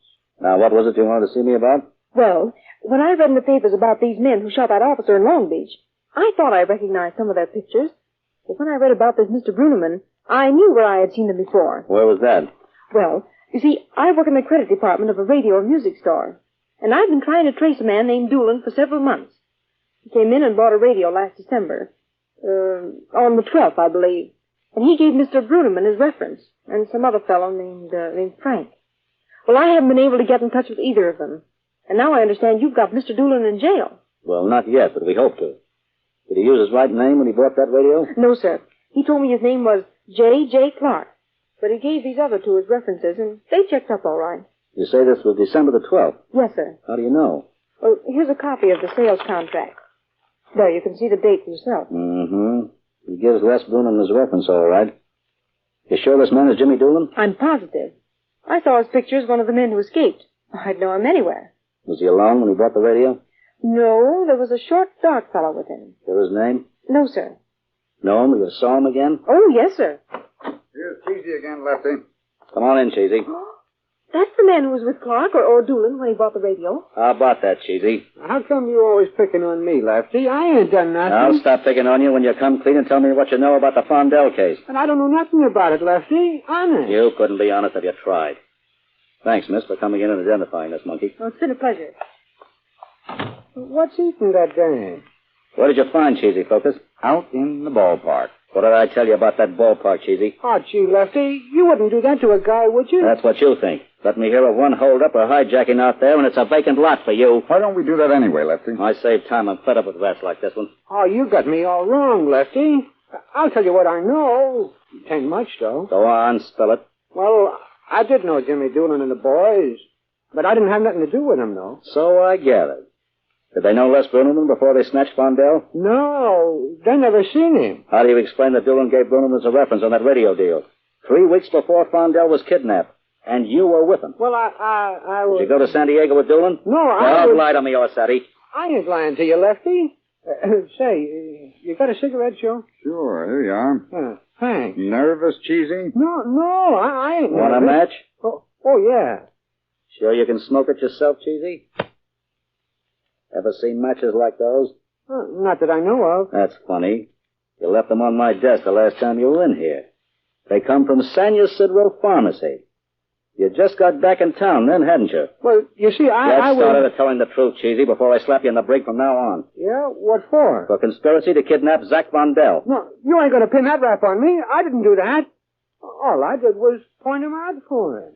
They took him. I didn't. Want to tell me about it, Cheesy? Will you let me get out of this if I do? I don't make bargains with mugs like you. But we'll see about it. Well, it was like this, see? This fellow Doolin and Louis Frank and Ralph Sheldon, they met Les Bruneman over in Phoenix a couple of years ago. Well, Les told them if they ever got out here to look him up, so they did. They asked him where they could pull a caper in a hurry, and Les told them about some oil guy that had lots of jack. So they was going to take this guy for a couple of $100,000. But the deal fell through. What happened? Well, we all went up to this guy's house, but he wasn't home. He was down in Palm Springs or someplace. But it was too much trouble to find him, so we goes back to see Les. And he says, well, how about Zach Vondel? He's got lots of jack. So they says, okay, let's take him. And then they said, will you put the finger on him for us? And Les said, no, he knows me too well. Well, who'll we get then, they said. So Les said, why don't you get Cheesy or Savvy? Yeah, that's right. Mm-hmm. So then we drives down to the depot and waits for Zach to come in. The first time we couldn't take him because he had another guy with him, and Helen had a dame in the car with her, too. But the next week, I saw him coming down the platform, and I said, there he is, boys, go get him. Did they? Did they what? Go get him. Oh, sure. Jimmy Doolin was driving one car, and Bill Bailey was driving another one. Ralph Sheldon was in the crowd, too. Who else? Well, I remember Ray Wagner and Louis Franks and maybe some other monkey, but I ain't sure. Couldn't have been Les Bruneman. No. Les was sitting home waiting for a phone call. Yeah, he was going to act as go-between for the boy. And all you were was the finger man, that right? Yeah, sure, that's all. You don't think that's much of a job, do you, Cheesy? No. Just a little piece of pin money was what you were after, weren't you? Sure. Did it ever occur to you that you were just as guilty as the other boys? No, I never give it a thought. Just casual like that, huh? Sure. Know where Doolin is now? Well, he was in Honolulu last time I heard of him. Honolulu, huh? You think I'll look into that? I've got a friend over there in the police department. Sort of chief of police. Think I'll have him suggest to Jimmy that he ought to come home. Hey, you ain't going to tell the boys I talked to you, are you, Lefty? Of course not. Where's Bailey? I don't know. I think he's in Panama somewhere. Joe, see when the next boat leaves for Panama. Sure thing, Lefty. Well, Sally, how about Ray Wagner? Have any idea where he went to? Well, last time I heard of him, he was headed for St. Louis. Yeah, he used to operate out of there. Him and Sheldon and a guy named Davino. Think of anything else, Cheesy? No, Lefty, I don't think so. Yeah, but look, you ain't going to let on I talked, are you? The boys might not like it. Why, Cheesy, you know I'll protect you. Gee, Lefty, that's square of you. Yeah, as a matter of fact, I'm going to see to it that you'll get a place to stay where nobody will bother you. Thanks, Lefty. Joe, take this stinking rat over to Jimmy Costello and swear out a complaint charging him with kidnapping and conspiracy. Maybe that'll keep him out of my sight. Oh, gee, Lefty, that ain't no way to treat a pal. Get him out of here, Joe, before I start looking for vacant lots. Come on, Joe, let's scram. I don't think Lefty likes me anymore. Cheesy, I think you're psychic. Come on. Madeline, want to write a couple of letters for me? Sure, Lefty. Who to? The Chief of Police, Honolulu, HT. Dear sir, please see what your boys can find about a bird who calls himself Jimmy Doolin.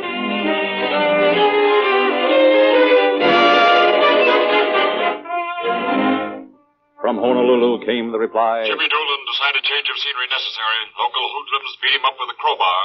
May be able to talk by the time the steamship City of Los Angeles reaches San Pedro. Regards. From St. Louis, word came back. Wagner hiding in the swamps of the Missouri River bottom. We'll pick him up whenever you want him. From Panama City, word came. Local shopkeeper and woman identifies picture of Bill Bailey appearing in Detective Magazine as man working for her manager. Will arrest and hold for your officers. Thus, members of the kidnapping gang were rounded up. Doolin, Bailey, and Wagner were returned to face trial along with the other members of the gang already in custody. At last, the climactic moment of identification came. In a room at the General Hospital in Los Angeles, the Superior Court met in special session. As we've explained before, ladies and gentlemen of the jury, we have brought you out here along with the defendants on trial in the case to see if one of the victims of this crime can identify any member of the gang. We have shown conclusively the connection of these men, one with the other. Identification of one must of necessity involve all. Our witness, who will be here in a few moments, is the Fondell houseboy, known as Wacko. He's dying of tuberculosis. It is problematical if this witness will survive this trial. Unfortunately, the state is not permitted to parade the suspects before the witness. And Wacko is not able to sit up. Are we allowed to assist him in any way?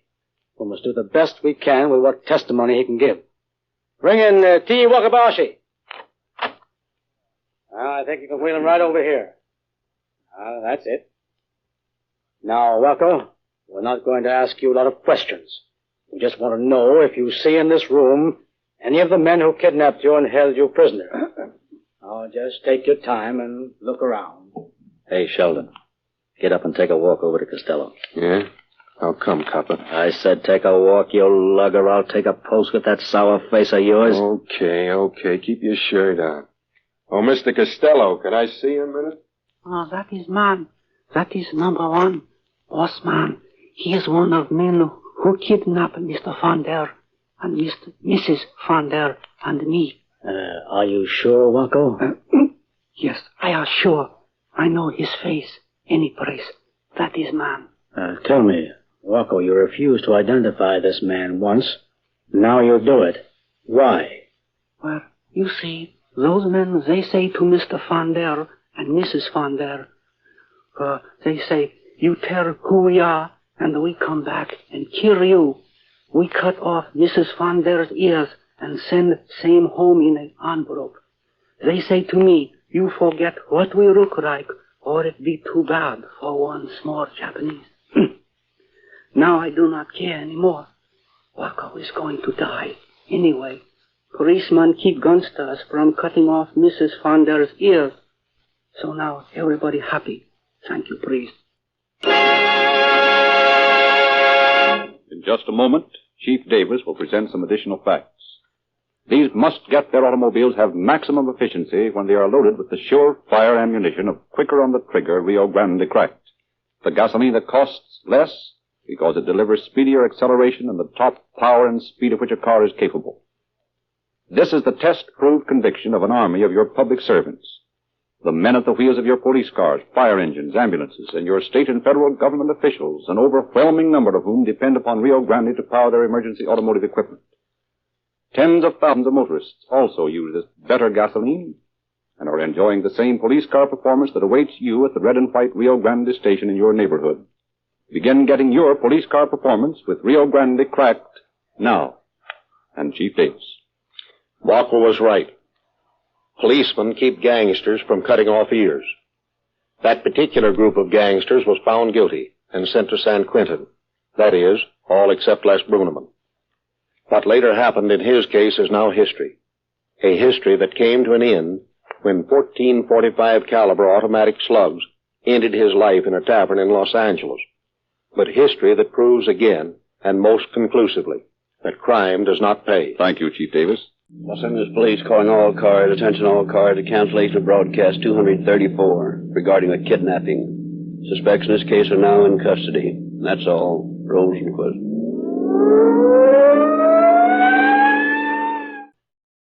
I hope you enjoyed the old-time radio police shows in this collection. If you did, please give it a like and leave a comment. Tell me what you thought of the shows and maybe what you'd like to see in the next one. Thank you so much for watching and listening and enjoying. I'm Greg. I'll see you on the next one.